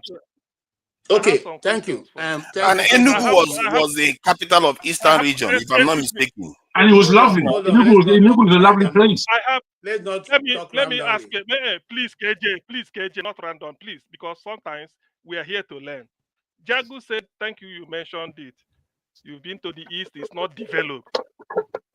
In the year 1991, Babangida created Osun State with capital at Osogbo and created Anambra State with capital at Yoka. Can you tell me Osogbo and the Anambra State, which one is more developed? That's number one question. In the year 1996, hold on. No, question number two. In the year 1996, 1st October, Abacha created Ekiti State with capital at Ado Ekiti. And then Ebonyi State with capital at Abakaliki. Which of these two states is more developed? Well, I can't say I know. I've been to both areas in Osun and Ekiti that you speak of. And when I was there, I was quite young. And Osogbo, where I had one of my grandfather's wives were there. So I used to frequent there quite a lot as a young man. Osogbo is a very old city. It's been there for an awfully long time, right? 1400s, talking about. The place is a mud disaster when I was there. Extremely higgledy-piggledy, but the people have a deep affiliation with that place. So whether or not it is developed to the standard that you like, I would tell you that there's deep culture in that place. You can't play with it. This is what I know. The same thing with Ekiti. These aren't people that just came out the woods yesterday. They've been there ages, and they have constructed a culture there that works for them. The fact that Nigeria as a whole is highly underdeveloped, I think that's a different argument, if I could put it to you like that. Okay. See, why I have to ask that question was, when you said the Southeast is not developed, I want something relative. Let's make a comparison. No, I didn't say it just like that. Please, please. No. Wait. Let me say. Let's not argue. Let's not argue. No, I'm let me not just put it arguing. right. Let me just put you right. Why are you doing this? It's what you said. No, it's not. Let me say what I said. Oh, don't be like that, CM. Please don't be like that. We respect each other better than that. This is what I said. I said, although there are areas in the East that are underdeveloped, and that is the fault of the government. That's what I said. Take it like I said it. Don't stream it into your narrative. So I'm not gonna I grow I'm the not business. gonna allow that from Where I anyone. grow the tools I use to grow the business. It's getting harder to predict the Okay. Now let me address Kulata before I leave. Welcome to the new Intuit Enterprise. You see, please, you people should be my witness. Whatever I say, record it. Kulata, I am not a transvestite. Oh dear. Why, bro, my brother CM. No, listen. Listen. Please. Excuse I'm me. on your side, or where please. Kulata is concerned. He's a bloody idiot. On my honor, you are not. He's listening. Please, Kulata, I am not a transvestite. Let like beget like. I am not, and I'm not aspiring to be. So please, you know yourself. I am not a transvestite. Please. Okay, CM, it's okay. Gentlemen and ladies, we have tried as much as possible to keep this conversation civil. Let's continue in that order. If it becomes what we cannot eventually be able to put across properly, we'll probably have to shut down for today. Like I said, some of the people who have made comments are making some of our guests who go to read today, they don't want to come here. If your comment become a bit over bullish for us, we'll take you out. We'll checkmate you. We can even ban you from coming to this channel. I say it again without missing word. If your comment becomes too bullish and that our guests will begin to feel like when they come here they get insulted, we'll take you out. We can even ban you. The channel will still continue. Thank you so much. We appreciate your being here. So also appreciate our also giving you the opportunity to participate. I think that's very mutual. Thank you. I will allow Mr. Ice, if not now. I don't think CM has finished though. I don't. We have not finished, but they're not on camera now. Let us move on. No, CM. I don't mean me. I mean CM. No, I don't want CM to talk about it. Oh, okay. Sorry, CM. Don't take nonsense to heart. Sorry. I know you are. You are bypassing me. Okay, don't worry. Let me hear from. If not now. So, what exactly do you want me to weigh in on? Sorry, I've been on camera, but I've been battling with my speaker, so I wasn't really hearing anything for a long time. All right, let a righteous man weigh in, and after that, you can now come in. Yes, go ahead. KJ, respectfully, I acknowledge your last statement as regard to those who are making bullish comments. But please, I am not fighting anybody, and I'm saying it with a cool mind. Please, there is a law that forbids bullying, social media bullying. Kulata has bullied me so much, not today, not yesterday. And if this studio or the management of this studio, when I say you guys, I'm sorry, I was not referring to you as a small guy or you can't handle it. I was referring to the management of Iroko TV and Dr. Damage's show. If they will not handle Kulata, especially on bullying me in particular, I know what to do. And I promise I will do it if it continues. That man should be very careful. Bros, no public threats. And it's not a threat. It's not a, he should not continue to bully me. He should not.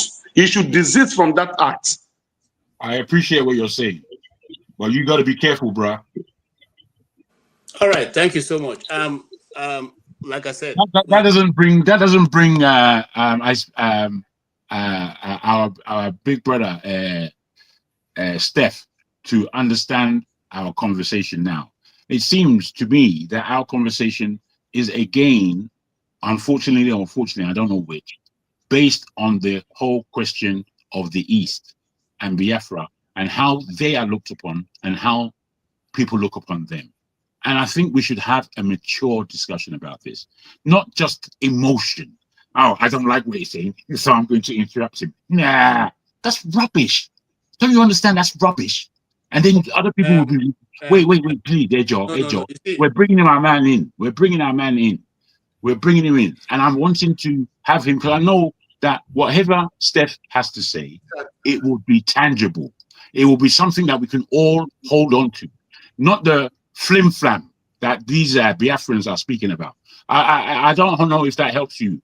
Steph. I'm trying to hold on. Jabun, I'm trying as much as possible not to say anything. But your framing of the thing, and okay. That's the work of the moderator, not for you to frame. And okay, you frame it. You frame it then. Don't also say the other people's contribution are flip-flop. I don't Flim-flam, bro. What am I gonna say? If we cannot respect one another, then bro. What? Tell me, KJ. What will I say if I want? Wait. Let me ask the question to you. Let me ask you the question. You're not letting me ask you the question. The question I have is, if we disrespect somebody else's position because we believe it be full of fallacy, how do we put it? Because it's going to come across like an insult anyway for those who have emotional disposition. Okay, I think the Biafra question and the quest for Biafra is unwarranted, it's displaced, and it's not doing anything for nobody. So I pronounce all of that as rubbish. Full stop. I don't know what you want to say. That's my thinking. Okay. That's how I feel. Okay, but you see, your thinking is not. Sorry, KJ, I need to speak. Please. KJ, I'm supposed to speak, please. Hold on. Your thinking is your own thinking. It's your personal opinion. You are entitled to it, but when you now make it an insult, you see, I didn't do that once. Listen to me. I didn't do it once. Light begat light. If you for an action that's always an equal opposite reaction. Let me put this to you. If I met you, if I'm met you, and we were obviously going to be cordial in our meeting. But then we came across within our discussions many things that we laughed and joked about, and then we came across one piece of our conversation that we disagreed upon. Now, in me disagreeing with you or you with I, if you feel that my position is untenable,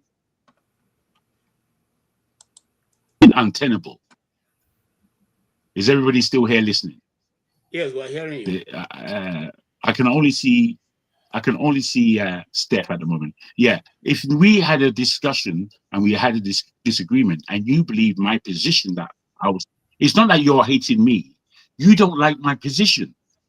That is what we can't recognize here on this platform where everybody's insulted. Oh, don't insult me because I'm a big baby. Come on, grow up and stop your stop this nonsense. We can't. Politeness is something that makes things easy to go across. That's what politeness is. But truth is more than politeness. And my opinion, I believe if we went into the moon, there is no Biafran who can handle me in a discussion about Biafran. Bring Simon Ekpa, bring Nnamdi Kanu, I'll break them into 55 million pieces. That's just me. Me. That's your opinion. Yes, it is my opinion. You don't have to repeat yourself. It does not mean that it is correct. But it's my opinion. It's my opinion, and I'll put it out. And I didn't insult anybody. That is how they behave. That is how they behave. Being too full of yourself, unfortunately. You are being too full of yourself. Because I'm getting fight back. People to express their opinion. I have to tell you the truth. That's what you are. I'm sorry, I must tell you the truth. All right. And I want to repeat that. When you come onto this platform, it is not that you are now solely in control of what should be discussed. What the moderator puts out is what they're going to discuss. If you don't feel comfortable discussing what you are free to sign out.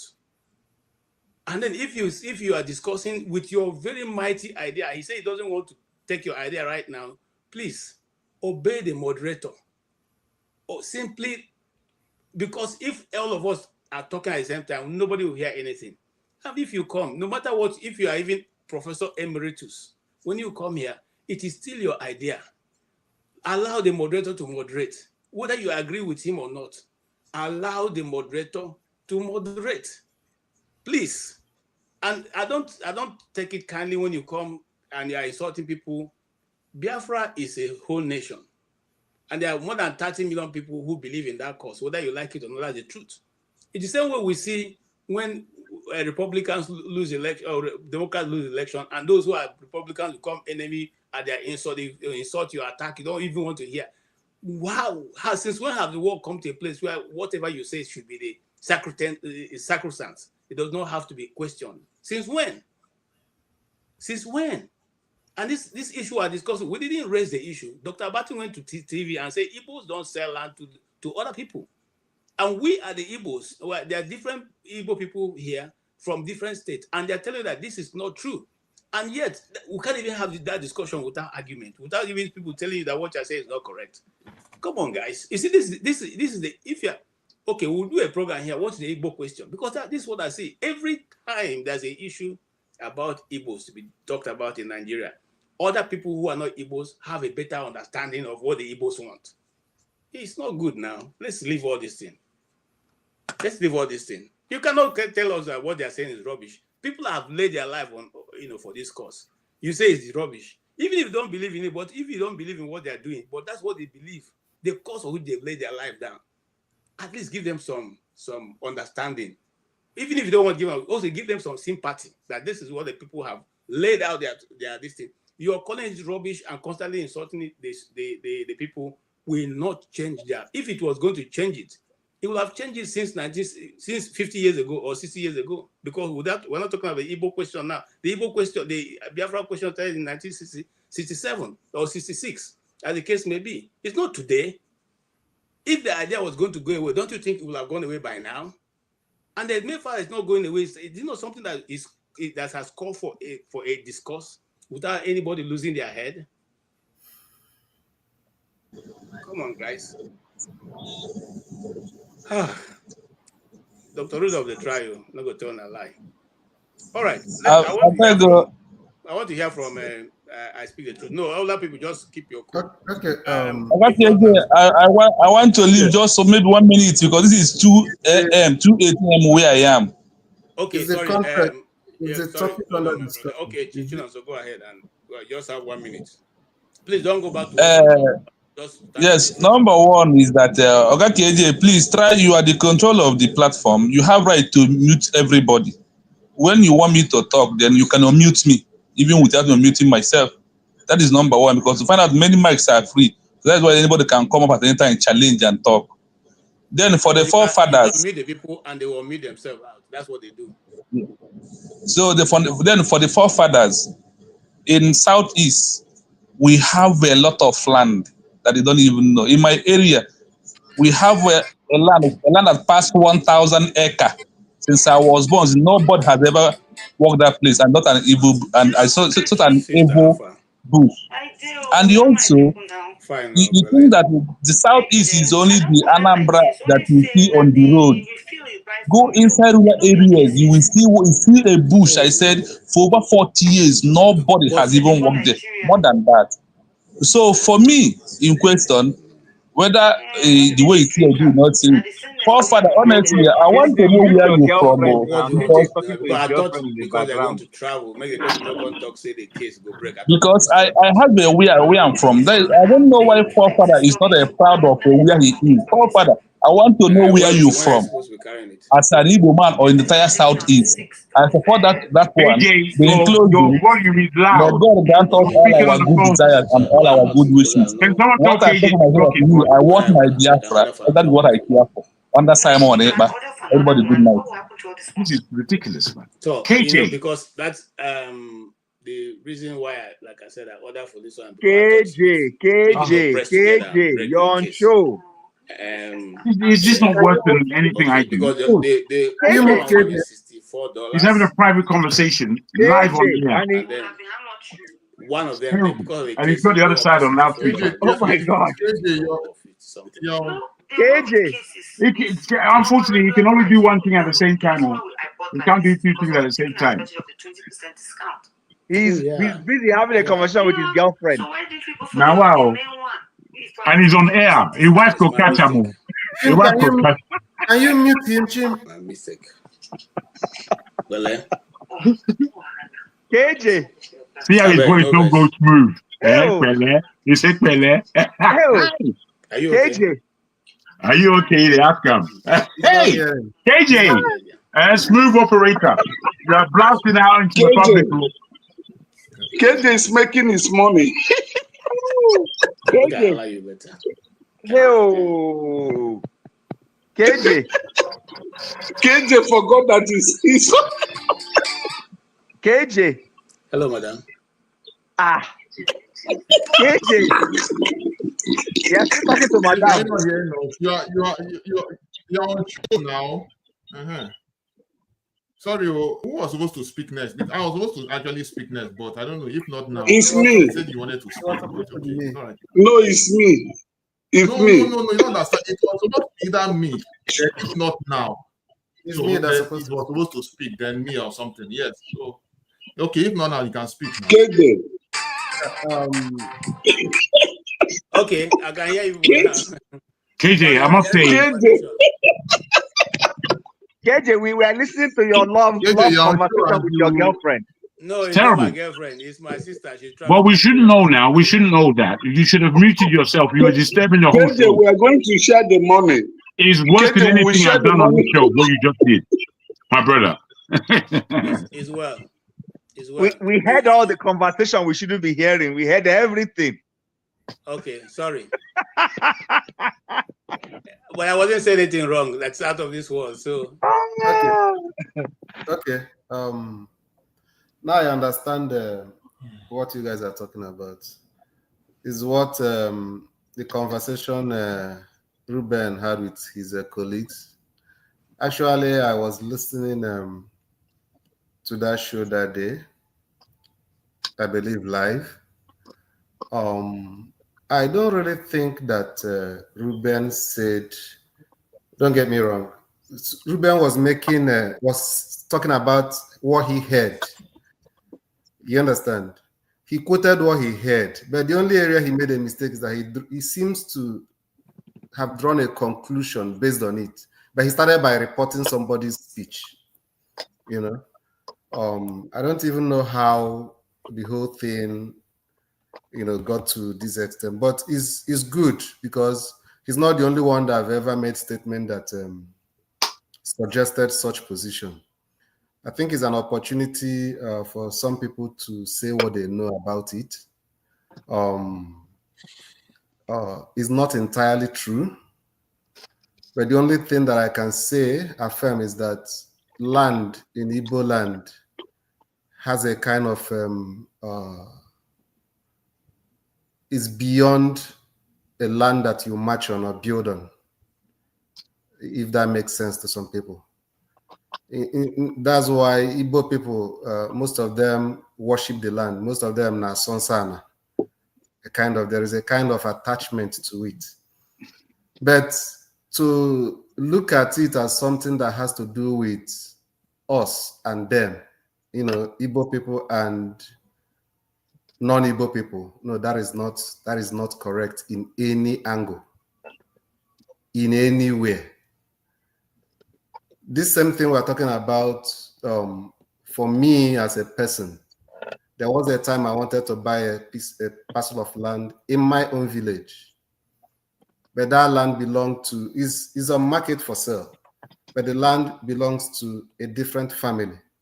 Even though it was in a market for sale, they ordinarily did not want to sell it to somebody who is not from their family.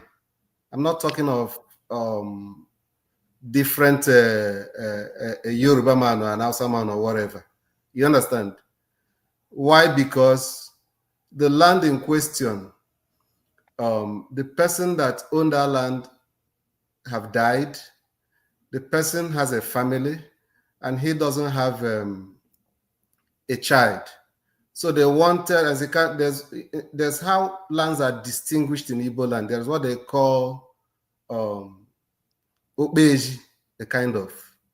Obeji is a land that is primarily meant to be inhabited by a member of the family as your own primary inheritance. You understand?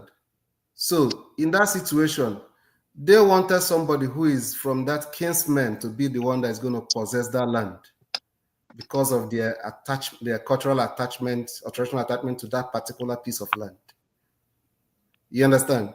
So I was denied the opportunity of buying the land. I didn't see it as a bad thing. It's not because I'm not from the place. It's not because I'm not from the village. It's not because I'm an outsider. You understand? It doesn't work that way. There are so many other reasons why people that are not from Igbo people don't own land in Igbo land, and some of them maybe I believe you guys might have talked about it. Sometimes you ask yourself in the first place, in my village, is there really a reason why an Hausa person, a Yoruba person will come to my village to look for land to buy?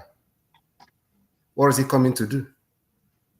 If I'm buying a land in my village, I'm buying it because I want to build my residence, because I believe that wherever I live, I have to come to the village to assure my people, even if it's 1 week in 3 years.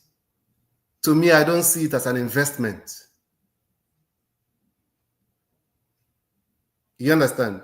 So somebody who is from Nasarawa State or from Ogun State, does he really have that kind of reason, coming to my village to come and buy land to build? Because there's no business he's coming to do. There's nothing, in fact, that will bring him to that village ordinarily. But these things, I'm talking of my village, this thing started changing like since 2000, early 2000. Why did it begin to change? Early 2000, there is a university that was sited in my village, and there was an Army, Air Force school that was sited in my village. There was a law school that was sited in my village. And there's another private university that opened in my village. So this thing started drawing up so many people into my village. And if you come to my village now, for instance, the proportion of the population that is not from my place, that is not even from my state, and some that are not even from Igbo land at all have started growing. And so many families have started developing their family land as a kind of estate. What I mean is that draw it for development purpose, put access road in it. It may not be tarred, but well laid out. You understand? And people are buying. And nobody cares where you came to buy, because people that are buying, maybe if you are working in the Air Force and you are like you came from any other state, you discover that it may be cheaper for you to have the kind of house you want to live in by yourself. And I know that some of them started building. Some of those lands they started developing. I know some people that bought from it, some from my place, some are not from my place. And you can't believe that in my village, that some of those places I'm telling you about, you cannot get a land that is less than maybe 8 million, 15 million in a village. So that is where what Fofana talk about, the short supply comes in. So in my village today, it costs more to buy land than you can buy maybe in some places in Lagos like Ikorodu or stuff like that. Why? Because the supply is short. But that does not mean that there is a meeting where it is decided, okay, don't sell to this person, don't sell to the other person. My people like money. If you can bid for it, you understand, and you can afford it. Nobody cares who's gonna buy it. I'm talking about where I came from. So if there is any other place, maybe different thing is happening, I don't know. I can't talk about it. I'm talking about the experience that I know of. I gave you a timeline when things begin to change and stuff like that. And the reason why even most people that are saying they don't, okay, if there's anybody here who, if Jago want to buy a land in my village, I can assure him. If not, I can resell the one I have to him. So there's nothing like all these things that is going about on the airwave, Igbos, the same Igbo people that love money so much, they don't like to sell land to outsiders. Does it really make sense? It doesn't make sense now. If you want to, forefather want to build an industry anywhere in my local government today, I can get any person, any hectare of land you want. I can get it for you. They have to be ready to negotiate with the owners. And nobody will ever drag that land from you. Thank you, KJ. Thank you so much. Sorry, guys, I just reading the comment people are making for. I can't stop wondering whether when they sell land to Jago, what will happen. Rubbish. A lot of rubbish. All right. I didn't rubbish the land, though. Don't misquote me, please. No. I didn't. I know. That's what you're doing. I speak with precision. It's only that you people can't handle my precision. KJ took me out uncouthly when I didn't say anything. There's somebody else was still speaking when KJ took me out, only to give himself a way to speak everything. But my brother KJ, to insult you, you're my friend. I will not insult you, but I will give you a different position on your thoughts. And that's basically the clinical line that you people don't draw. And when I say you people, I don't mean Ibozo. I mean people who are genuinely so emotive that they don't know what speech is. I'm speaking with accuracy. Rubbish is not an insult. It's a word. You go and look it up and you'll find out what it means. It's not an insult. So all that mamby-pamby talk, it was totally unnecessary. As far as I'm concerned, I'm an English speaker. I know this language. I don't need direction on this language at all. None. I don't need it. That's the fact. Okay, you have made that point now. Thank you. Let us move forward. We've had, if not now, has again tried to lay it clearly for all those who couldn't hear us, and I think we should move forward. Forefather, do you have anything to say? Other than you hear what if not now said. I think that he's somebody that can see beyond the surface, and people should be listening because he explained it now. The way they treat land in the Southeast is different from somewhere else, and you shouldn't have to apologize for it. And it's a strange thing, actually, because it betrays something else. Hold on, forefather.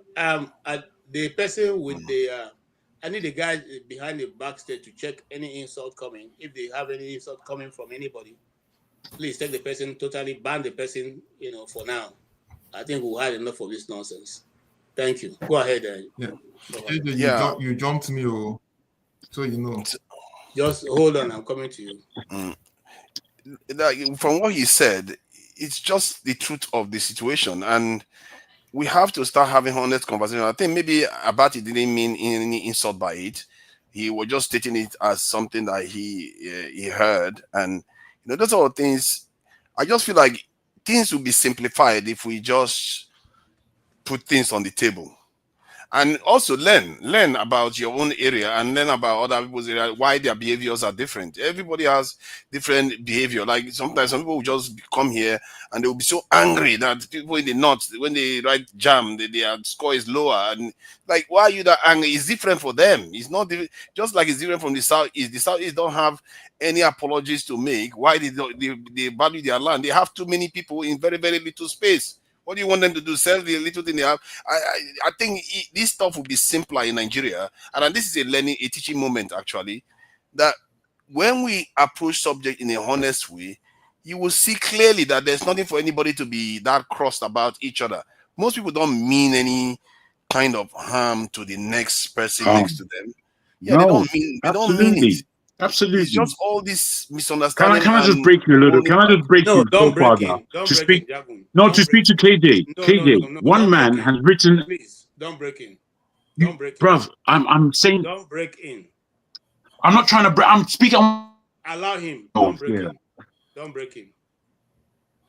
Yeah, I saw somebody saying something about the land. The land issue is a kind of symbolic of many discourse in Nigeria, where people come in a guarded way and somebody makes a clumsy statement and it becomes something that sets people ablaze for some reason. And like this issue now could easily be misconstrued and it turns to some southeast, southwest argument again, when it's just something that anybody with insight can see that, okay, nobody needs to apologize for what they said. It's just misunderstanding, really. And it really tells us something about, for me anyway, it's telling me something that is good to learn more. And I'm beginning to worry that some of all those people that I dismiss, maybe I should be listening a little bit more to what they are saying. Because when you dismiss stuff, it's because you don't necessarily fully understand where the other side is coming from. And that's how when people say Southeasterners don't sell land, they don't understand the dynamics going on there and they don't necessarily have a picture. And maybe they would never have access to that information. If I wasn't the one that decided I just look at the map, look at, okay, this one has double the size of land, the other one has very little, and the other one has a lot of... If you don't look at it from that macro point of view, you can't understand what is going on. And you see that all around the world. I've asked myself, why is it that UK allow people from China to come to the UK to become citizens, while the English people cannot go to China and do the same? Because of this type of dynamic. Even international is not fair. There's no one rule that fits every nation. That is how it's going to be within Nigeria. And I think we have to start understanding that way you start seeing that there is a lot of common ground that you can improve upon. Because when you're busy arguing about the little things, that the peculiarities that exist, you are not building. You're busy arguing about negative and sending yourself in a tailspin. So yeah, that's something I've learned on this one. Thank you so much. No, Chim, we're hoping to round up in the next 20 minutes. So I'll give you, when you speak now, that's your last take for today. All right, go ahead, sir. Thank you, KJ. You know, I'm a very compliant person. I'd like to follow the rules. KJ, can you just look at the comment section? Please. Please look at it, please. The one I've sent you, because I'll direct. Sorry, Jim. I was directing KJ not to break what my man is saying. KJ just made an underlined statement saying nobody should be insulting anybody in the platform, and then one man who is a renegade in himself has written a repeated insult towards CM, and CM has made his statement clear. I know that CM wasn't happy at all with that statement, yet you ignore it and you don't want me to say it was going to be a quick statement, so you see it and act upon it. I suppose doing two things at the same time is a difficulty. Okay, Jago, I will address a bit of it in my comments. So let me start first of all on the subject matter. I shared something with KJ. I know he might not be able to share it in the group because it's a long video. And after I watched that, I dropped off to go do something and then clicked into YouTube and I saw that video. Same arise. Professor Ojukwu was addressing the issue and literally just spoke my mind. They asked him one manner of question. In fact, he even gave the context which CM had earlier given us on how that conversation that Ruben Abati gave, how it all started. And you see, I think it's a lesson for us all that when you are sharing an information that you were not originally privy to, you need to have an open mind as an intellectual to say, I heard, I don't know how accurate this information is. He was reporting something that the late T.O.S. Benson said, who incidentally was married to an Igbo woman, and like Dr. Ojukwu said in that interview, we don't even know the context in which T.O.S. Benson was giving that narrative. Maybe T.O.S. Benson was in a function and was throwing a joke and brought it up. Maybe it was a joke. You don't even know. But Ruben Abati has run along with it, presented it, and is not humble enough to say, look, guys, while I said this, I don't originally know the context. Incidentally, it was an event that doesn't have a video recording that we can go back to now today to review. But back to this whole issue of Igbos and not selling land. Like I said before, I will repeat myself again because a prof just said it on Arise TV in a better way. I might not be able to present it. Simple. What is going to drive the Fulani man to go to the east and invest? There is nothing. At best, the Fulani man will go to the east, sell his cattle, make his money, and go back to wherever, either it's Sokoto or Kano or Kaduna, wherever he originally came from to sell that land, to sell that meat. Ditto for the guy in Lagos who might have a business opportunity in the east. There is no infrastructure that will bring you there to stay. And so it doesn't make economic sense for anyone from any part of Nigeria to just uproot themselves, move to Umuahia, the capital of my state, and say they want to go and do business. Before the person will go there, he would have, assuming the person is a serious-minded businessman, he would have done his review to say, okay, going to Umuahia to go and do this business, I can see the potential, I can see what it will generate for me, and it has the potential of keeping me here. If it does not, that person will not be going to Umuahia to go and build a house and buy land. So the land in the east does not really have economic value, except in places like where our brother who spoke before, I think was it Forefather that spoke last, the person who spoke before Forefather said, because a university came up in his place and some institutions started coming up, it became an incentive for people to say, let's go there and go and stay. Nobody will move. In Canada, where I live, the population is so small. Why? Because of the weather. In fact, as a matter of fact, a lot of people come to Canada, get their citizenship, and they move to the US because the weather is a disincentive for them to want to stay. That's why the population of Canada, as big as a landmass, has never crossed the 40 million threshold. It has never.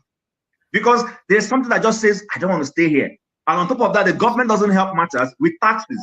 So there are a lot of things we need to always juxtapose when we are making all this argument. Actually, I'm suddenly beginning to feel very sorry for Ruben Abati. Maybe it's a lesson for him that before he says anything in the future, he should sit down properly and review it before he throws it out there. And then it brings out a bigger picture, which forefathers just alluded to.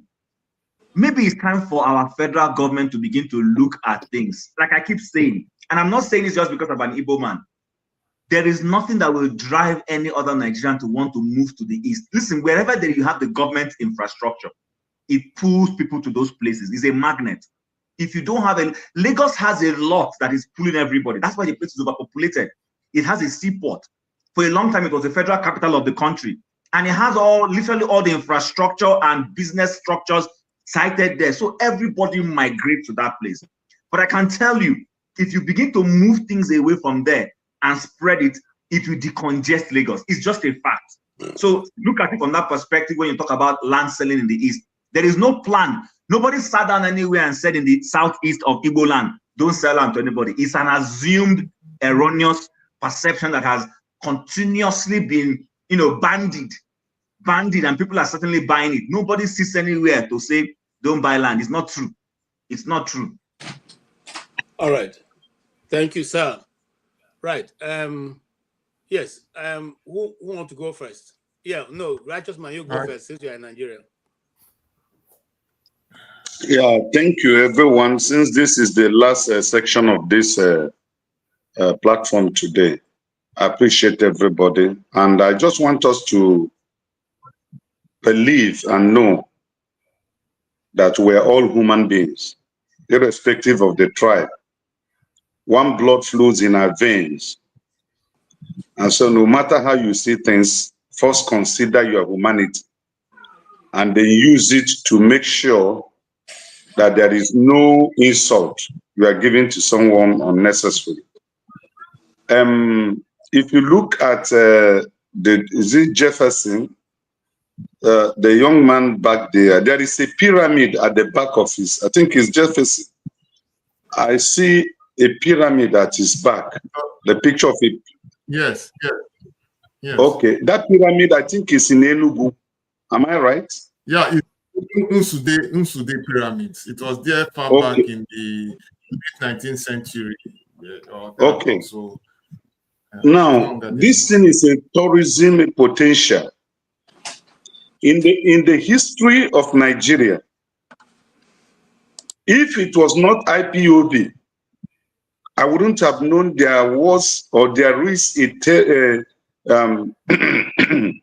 sorry, I wouldn't have known that such monuments is existing in the East. Because the federal government policy is to make sure, and I don't want you to agree with me, but I have grown of age, I've lived here, I have faced the quota system problem in Nigeria.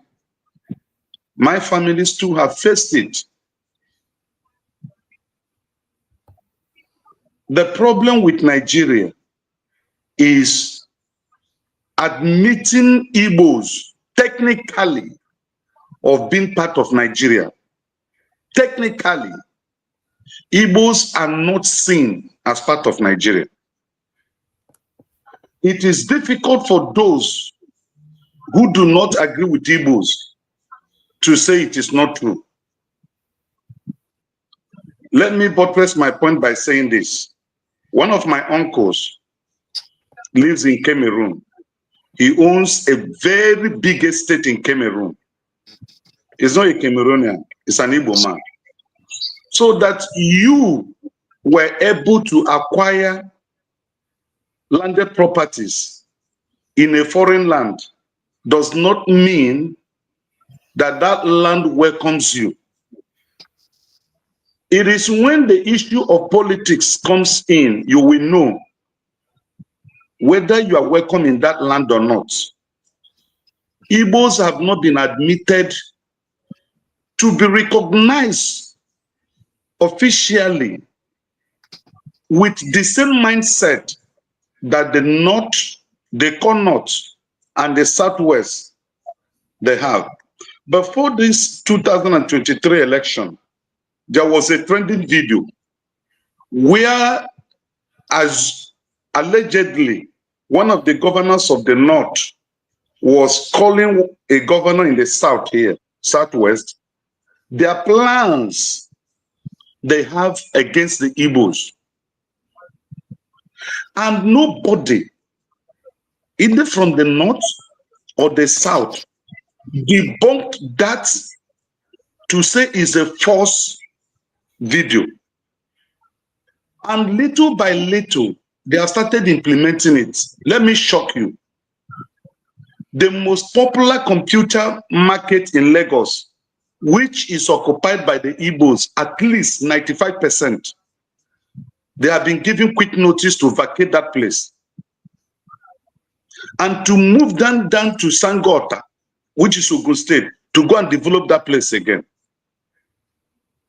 But the popular Mushi market that is dominated by the Southwest people, nobody have ever told them to relocate from that place. So there is inequity that shows that Igbos have not been technically admitted into the mainstream of Nigerian politics. There is what is called federal government marginalization policy Okay, can you narrow down? Hold on. Let me end what I'm saying. Yes, please end. If you Google it now, Imo State has 200 trillion cubics of natural gas, the highest in the whole of Nigeria, and one of the highest in the whole world. Only Imo State. Why don't we have petrochemical industry in Imo State?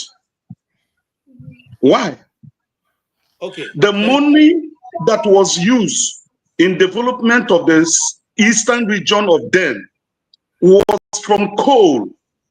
Because look at the time they started drilling oil in commercial quantity. Enugu had been the capital city of the eastern region, which include Calabar, Bayelsa, River State of today. Because somebody was saying that it was money from the south that caused Adeka Borough to start the march for independence. You have to round up. You are dragging too many things that will not be. So what I'm just saying is this. What I'm just saying is this. Why we canvass for one Nigerianness, which is good, which will be beneficial for every one of us.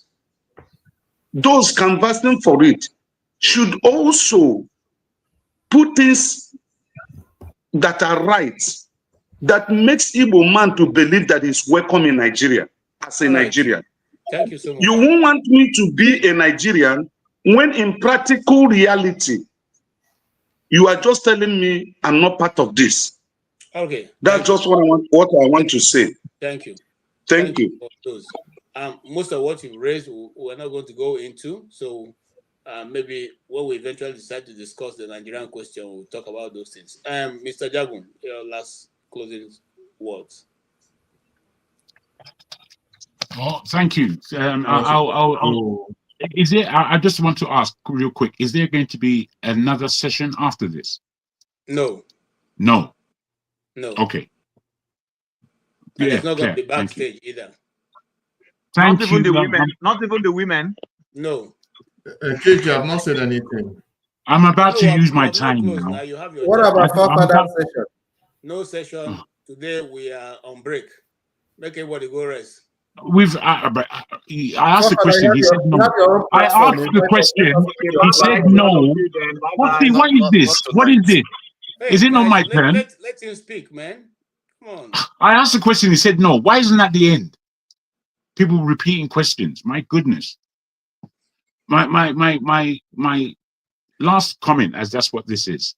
Yes. That the subject matters that we are asking about and the way we conduct ourselves. I know everybody wants to point the finger at me and say, Jaguar is this, Jaguar is that, all kind of insults that you see there and you just allow. Maybe because you agree with them. I don't know. But we have to understand that the hypocrisy that comes out of all of our mouths on a regular basis is bringing this channel down. Hypocrisy from the management group is ridiculously high. It's untenable how hypocritical the whole management group is.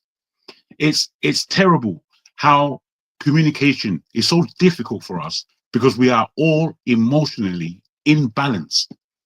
It's incredible that none of us is really taking a look at the mirror and taking a look at what it is that we want for ourselves, our family, and our nationhood. We prefer to look at obtuse ways of going around the back, and that going around the back hasn't purported anything in the last 30 years. We could go back further, but let's just say 30 years. So given all of this, I find it perplexing why, if it's only 10% that we might agree upon, why don't we endeavor into that 10% and see how it might grow? Because there are definitely disparate ways. I don't believe in half the things that are discussed here. I think they're nonsensical and they're not going to materialize to anything within any of our lifetimes. So whilst it may come across like an insult that I will call upon this thing as being nonsensical, I'm saying that that's what it is in my view, having looked at it over the last, God knows, 50 years. So I would like to end like this, that this platform is a fantastic platform. for the people that come on it, for the people that make great contributions to the show, both financially in the comment section and those of us on the panel, and indeed those brighter moderators. What I would say really is that apart from we've got to grow up, I really do believe that that we have come with new laws for the panel, which I think largely people have tried to adjust to, even though they may have failed here and there, they've tried. What I haven't seen is any performance that is greater for the moderators. One in particular, but largely the whole group of moderators are not speaking to themselves, and it's quite clear that you don't speak to yourself. Or if you do speak to yourselves, you are as confused as we are on this broadcast. And I'm saying this out loud. You guys need to speak to each other and perform a balance. Prior to that, I want to do something on this show. I want this show to go places. And believe me, I can take this show places in the West. I'm not talking about in Nigeria, in the West. But when I look at it, and I look, do I really want to introduce this thing into my contact base? Because right now I can tell you, this thing that we are doing, it could be a TV show for 2 hours in British TV. And if that took place and it was successful, it would go over to America. And we would have 2 hours each of our Black community speaking to each other on mainline TV, not just in the corner here with 200 to 500 people quibbling. You see, I don't believe that we know how to grow things as Nigerians. What happens is that things happen organically, which is good. But a lot of what we are trying to approve here has to happen by design. It doesn't happen any other way.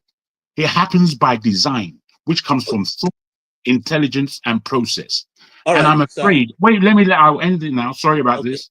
I'm afraid that we're not doing this on this channel. Thank you. Thank you so much for your contribution and your conclusion also. Yes, Mazi Prince. Yeah, thank you, KJ. And I will simply say amen to what the last speaker said.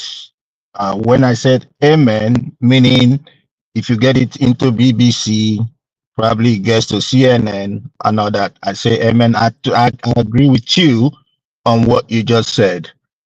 Having said that, I totally didn't want to weigh into tribal stuff, because even as we are speaking, somebody already told me that I'm not even from that tribe, as if it's only that tribe that actually voted for Peter Obi, or he is the one that gave back to me to know that I'm not from that tribe. But I'm not gonna go into that. I simply came in. I want to, first and foremost, Chim, you don't know me. And when I say that with all honesty. Whatever that I'm doing now has nothing to do with the election. I'm over it. It has come and it has gone. That Trump is coming has nothing to do with me. It's not gonna change my source of wealth. It's not gonna change the air that I breathe.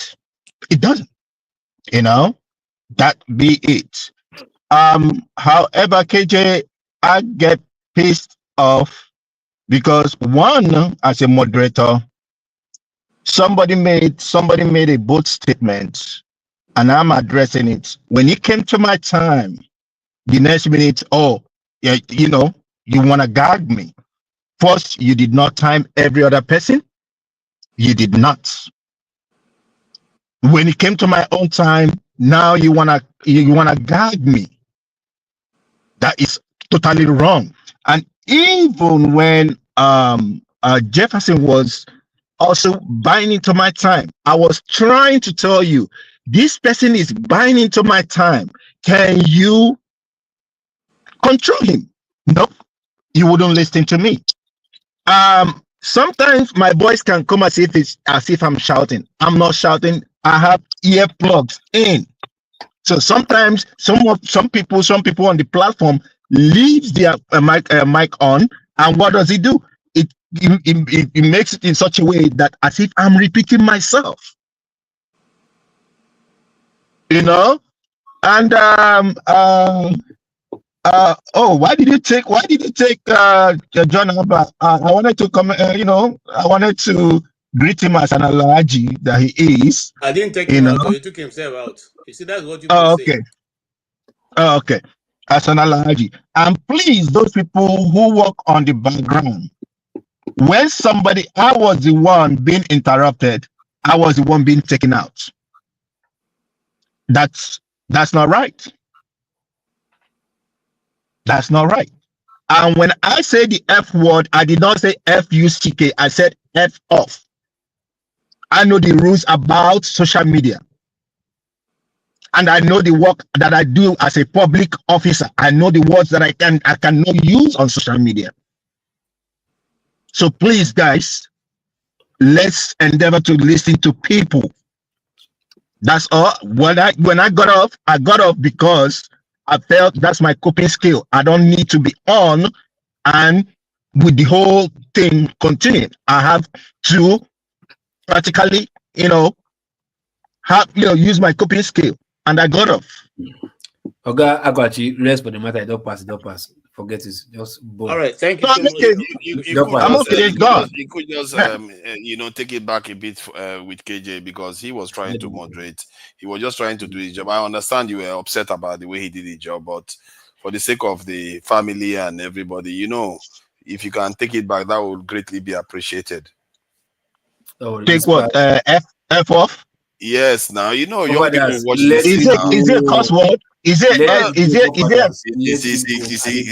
local P wahala? Hey, mind your business. Hold on. Look at me. Wait a minute. I just want to, forefather. If I say F off, I did not say you should go and buy. I did not say you should F off, like get away. That's what it means. That's the American way. That's the American way of telling you get off. That's it. I understand what you are saying. Amongst us, that's fine. But because this is a channel and there are younger people watching and all that, so just because like KJ have told you, KJ is my friend. If I want to tell him, if I want to cuss him out, I will call him personally and I will cuss him out. He's my friend. But for the sake of peace, everything, if you take it in a bad way or whatever it is, I sincerely apologize for saying F off. Is that enough? You're a big man. Thank you. CM, why are you laughing? Close your all right. Why you laughing? Stoko, your turn, please. Stoko, you just face your own turn and leave people alone. No, I was reading something. Like peace. Let it go. Please. Okay, it's your turn now. Speak, sir. Speak. Who, me? Yes, you. No. I was not that you were trying to speak. I wanted you as like Akwati was coming back to this issue. Don't pass. Like, let it go. We have gone beyond that. Make your own contribution. Make your own final thoughts, sir. Oh, is it final thought we are in right now? Yes. Okay. Me, I keep the vent trouble. Is Steph? I saw Steph with your baby. Steph, what did happen? Longest time. Where have you been? You understand? Where have you been? I just keep the vent trouble. Now you guys they chase me away with all on Igbo, Biafra, whatever. I've been my brother. You see, people like us, it's not Igbo. That's why we are coming here to make people like you come. The people like KJ and CM with the headmaster cap, they make you people like us they want wrong. So please, everybody calm down. We love each other. We are guys. We are mature men. We want to see each other. I've on this platform for a long time now. And KJ is still there inside. Now, wow. Yes, so please, everybody. Janaba, you go off, what did happen? Sure. I like your outfit too. Anyways, are we closing up? Are we rounding up for this? Yes, you are shutting down.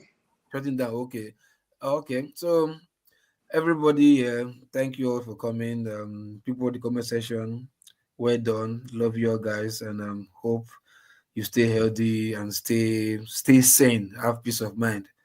For my Igbo brothers, you understand? My Igbo brothers, people like KJ and CM. Yes, if not talk to me about breath anymore, I'll get to not down. Now I'm having power right now. I have power right now. I can talk. So I could have met everybody here. I love you guys. Love to see you guys next time, man. You guys. Thank you so much. Thank you so much, Local P. It's a. Do we have is righteous man double? He has body Yes, double. I say one is alive. One is the other one. All right. CM, please, your final thoughts. Okay, righteous man is still here. Well, righteous man, probably let me bounce some points off you. You see, the thing is, anyway, we are closing, so I don't need to go. I don't want to go into long time winding lecture. But the thing is,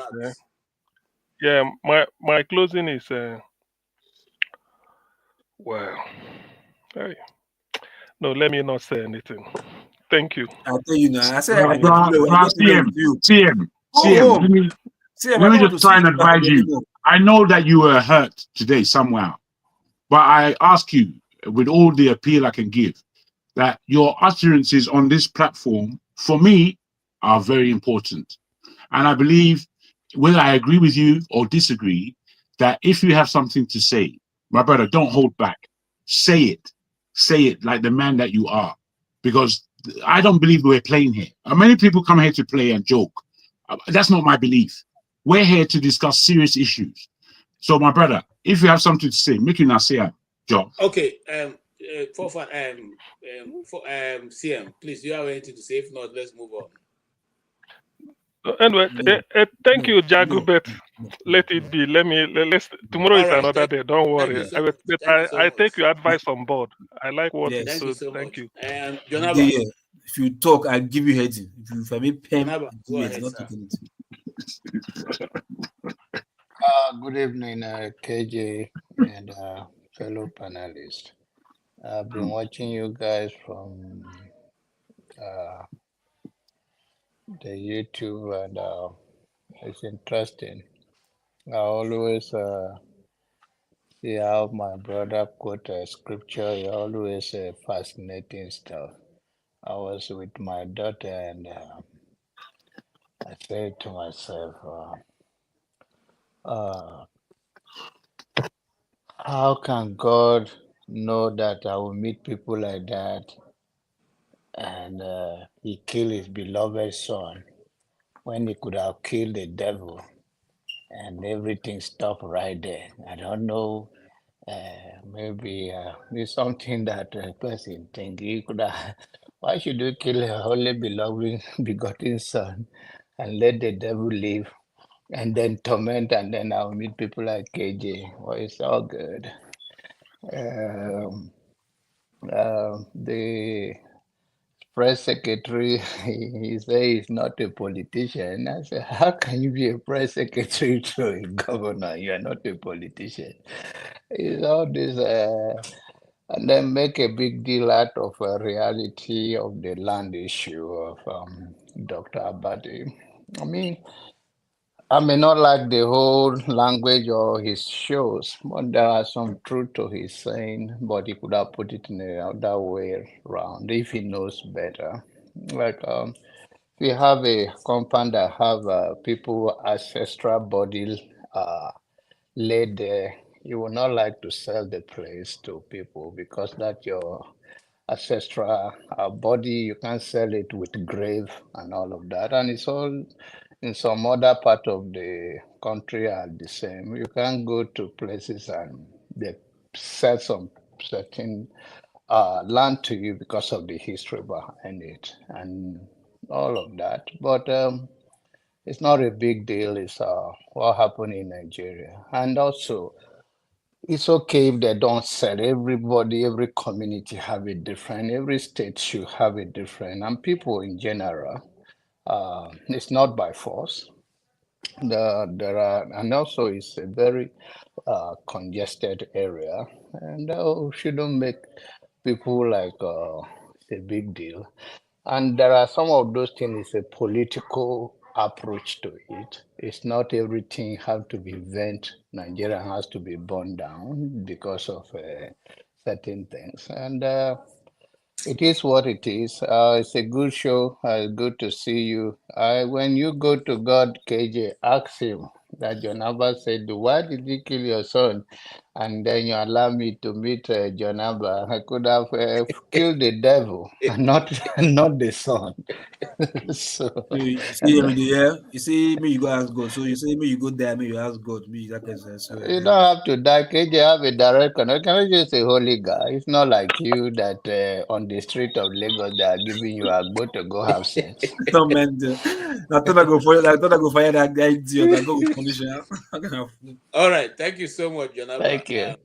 Thank you. And what you said makes a lot of sense because leaving the platform, we should live in peace. You didn't come here to make an enemy. And each time you come here and you're living without having some respite, it doesn't go well. So please, when you are coming, keep all the anger out. Come with a civil mind. We're only coming to discuss. Yes, forefather, I'm sure you have a lot to say at this closing remark. You'll be surprised. I don't. Like everyone has said, I think it's good that we have honest conversations. One learns from it. I didn't see this one coming, and I learned a few things today that it turns out that Southeasterners should not have to apologize for not selling land. Because I know about that trope from when I was young. It's not new. And I think we'll probably do a show about the tropes in Nigeria that probably needs to be either held up or dismissed, and this is one of them. And for the people out there, this is going to be one show for a while. So I would say I hope you guys all have a fruitful week ahead, and go out there, hold your head high, and walk into anywhere as if you own it, and break new grounds, because that's what I'm trying to do. This world, there's no way you want to do great things if you don't have to do new things. So let's try to be learning new things every day, like I have learned today too. Thank you very much. Thank you so much, forefather. Also, thank you for coming to help out. Sometimes get a bit rowdy, but God is helping us to be able to handle everybody. I know that if not now, you have made your final closing remark, right? I've not made my final. He just left Jefferson. I talked just once. I've not said anything. If I should say something, the only thing I'm going to say is that you moderators should be helping us. I know that this is have your say. But if it would be possible for you guys to, in the other room, devise how to, reduce the number of shows that we have to be talking about Biafra, Igbo this, Igbo that. Maybe you can reduce it from once a month, no matter who want to use any scheme to bring it up. You don't have to shut it down. I mean, there are some conversation that is not really helping us. And for some of you guys that really have the mindset that you want to promote some certain things, when you appear to be encouraging some certain kind of conversation, that mounting, weakening, that these things is not really leading us anywhere. Because there are different things. Okay, let's not shy away from this. Let's discuss it. But you've seen that you've been discussing over week after, month after. It just end up causing more bitterness. Why do we keep talking about those things all the time again? It doesn't really make sense to me. So if there's a way you guys can discuss it among yourselves, at least to reduce the frequency so that we can concentrate our energies on what matters most. Thank you. Thank you, Jefferson. Yeah, good morning, good afternoon, good evening, everyone. It will be more of a closing remark and a comment and a commentary. Well, the person knows himself whoever this commentary is going to. I just feel I stand to be corrected, and I will say it again. Yeah, most of us who are Igbo, we are proud for who we are. Most of us who have settled in other parts of the country, apart from the Southeast, we are highly respectful of the space. And we bring value to this space. And we contribute to the economy. And we are hospitable as well, irrespectful of the backlash. You know, what I will not take is anybody that will claim that we say that we are not more Nigerian. We are highly Nigerian, and we love everyone, and we bring value, and we contribute. What I will not take is someone will say that we are not more Nigerian than the other or whatever. I will not take that. Because if we're not Nigerian, if we didn't like Nigeria as a country, we won't waste our energy trying to build other parts of the country. You know, and I've had this conversation even within my siblings, you know, my relatives, telling us that, okay, even within the Southeast, even if everybody wants to do whatever, that there's room for expansion. We love expansion. And there's nothing wrong with that. And if not now, you agree with me, there's room for expansion. That's why the likes of us move out and build and explore other parts of the world.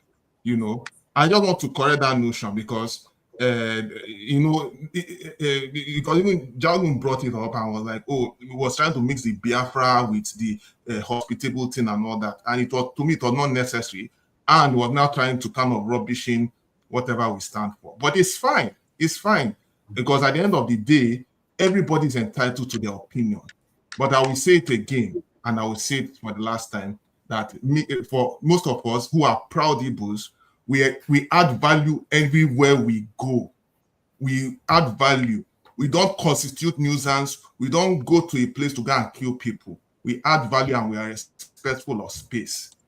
What the issue is that we are being disrespectful.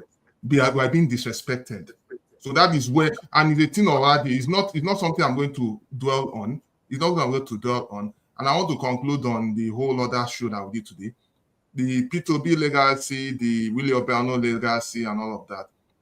Soludo has a lot to do. At least you should take a clue from Abia State government and find out what he's doing different, you know. And for the issue of the land is a very, very, very, very complex issue. Because I know that if we are going to expand and get land in other parts of the country in Nigeria, people will still need to come over and invest, and it's natural. So Kim mutually said so many factors that brought it up, but why people are not coming off federal presence and all of that, I'm not to dwell on that, but I believe it's something that's going to be learned over time. So I'm going to rest my case on that. Thank you so much for resting your case on that note. And I want to thank every one of you who have sat through with us, those in the panel, those in the commentary section who have actually added more funds to the talk this evening. I just want to thank all of you, those who have given us, who have been able to put, money to the words they've spoken throughout today. I want to thank one man went to more, Kulata, Kulata again, Kulata, and Kulata again, and one went to more, and Kulata, and Alexander Gomez, Igbo Basics, Alexander Gomez, one man went to more, Alexander Gomez, and Igbo Basics. All of you have been wonderful today. You have contributed to this channel, making it much easier for Rudolph to be able to run the channel. We thank you, even for those who have intention of doing something that they couldn't do it. Thank you, Madam Luke. I can see you also standing for Biafra strongly. And I want to say this on this note, looking at Madam Luke's this thing reminds me of what I want to say. She's pretending, Hold on, sir. You are rounded up now. Don't say that. I'm closing up now. I just allow you guys to be here so that we can be formed to close together. We do not just form these topics by ourselves. Some of the moderators pick out topics that is trending news in Nigeria or in the international community. We don't go to pick out the topic that we like to discuss. If we discuss Biafra, that's because what is on the news this week has been the issues of Biafra, which was triggered off by Simon Ekpa.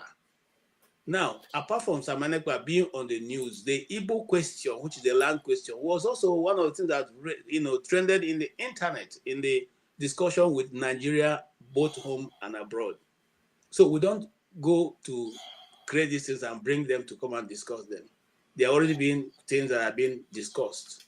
And then, secondly, you also, when we start the program, we give an opportunity to those who are here early to say, is there any topic we are missing which you think is of vital importance that you can bring in? If you bring it in, we normally will put it in. Sometimes what you bring in is even too much for the 3 hours we want to talk. We still create another, most of you can bear witness. Forefather, I don't know how he does it. He still creates another room and allow everybody to come discuss whatever they want to discuss, the issues that are troubling them. One of the things I think we should take away is that it is said that Black people don't know how to discuss difficult questions. They don't know how to have a serious discussion, without necessarily throwing tantrums or insulting one another. And sometimes this platform shows that we can't discuss those things, because these are things that other people can discuss without insulting one another and putting their issues frankly and across without malice. Yes, let's learn to do that. The issue of Igbo or any other minority in Nigeria cannot go away, except human beings like you and I sit down, look at those things critically, and adjust them to fit every region. There's a reason why the United States of America still gives certain regions of the country powers to be able to have their delegates decide some of these elections. If not, if it left to the population, California and maybe New York will carry everything, or Texas.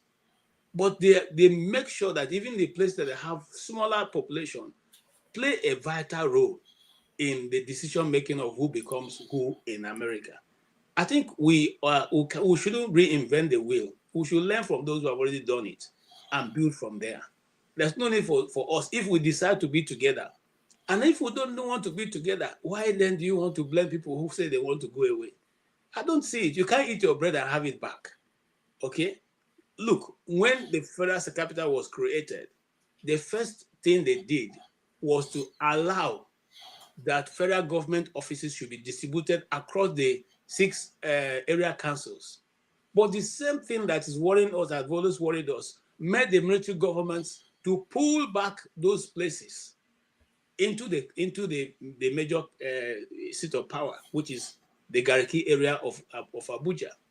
Instead of allowing the custom to be in Gwagwalada and immigration to be in Gwagwalada and other places far away, Jam and all that, distributed across, so that there is not going to be any place people are converging at a particular time, too many, and the development can go around the federal capital. But today, if you go to Abuja, you find out that development is just in the city, the place called the Municipal Area Council. It's not supposed to be so. So when shall human beings who have brains made of God, in God's image, sit down and have a tough conversation on how to move their nation forward? That's what we try to bring here. And we hope that we're going to continue to do that as long as God gives us the ability to do. I thank every one of you who have done. You have all contributed. Those who insulted, those who did not insult. Everybody has contributed, and that's part of life. And we enjoy every one of you. Thank you so much. Can I just share one breaking news? Yes, please. Let's do it professionally.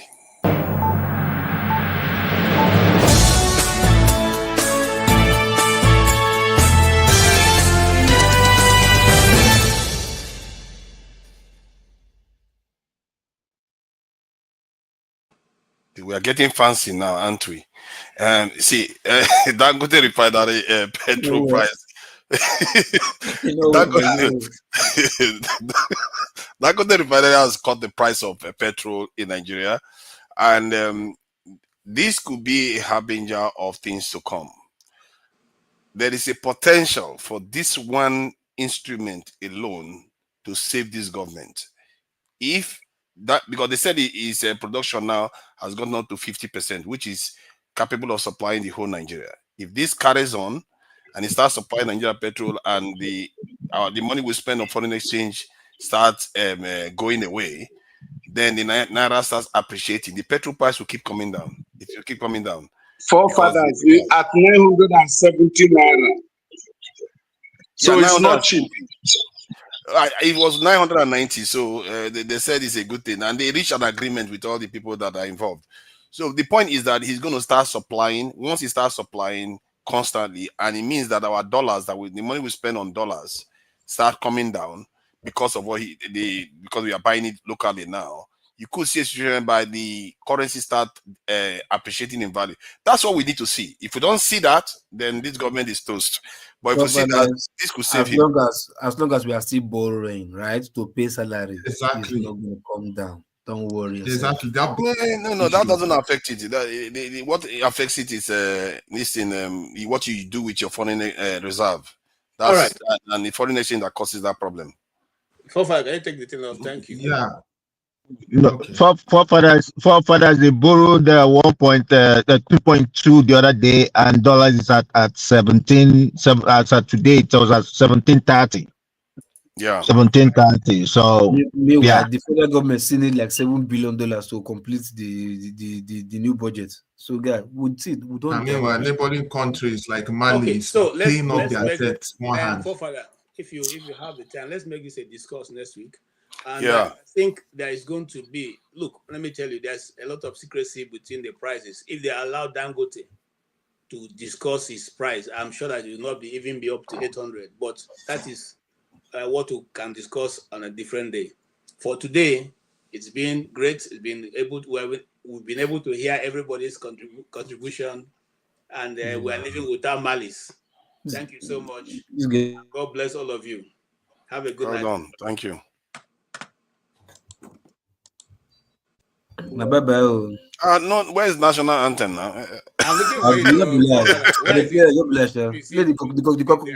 The Coca-Cola anthem. That one makes sense, but Fofa, you see it? All right, guys, take care of yourselves. Huh?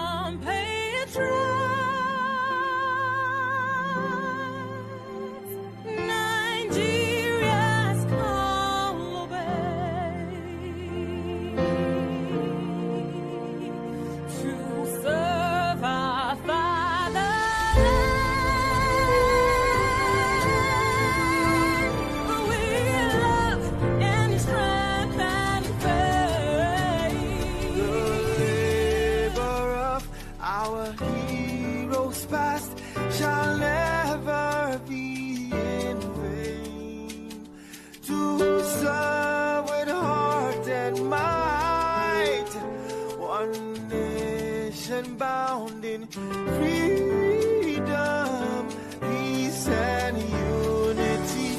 Hey, that's so. Oh, yeah. Alright, so compatriots, Nigeria call obey to serve our fatherland with love and strength and faith. The labor of our heroes past shall never be in vain. To serve without our might, one nation bound in freedom, in freedom, in freedom, peace and unity. Arise, my people, arise, my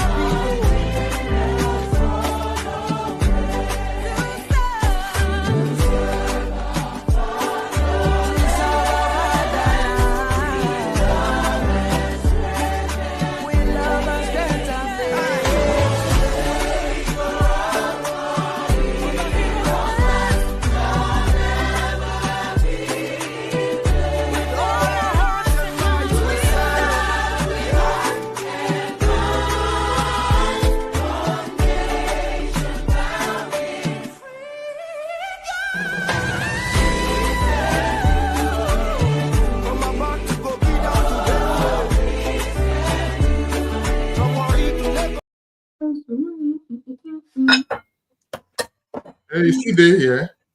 KJ.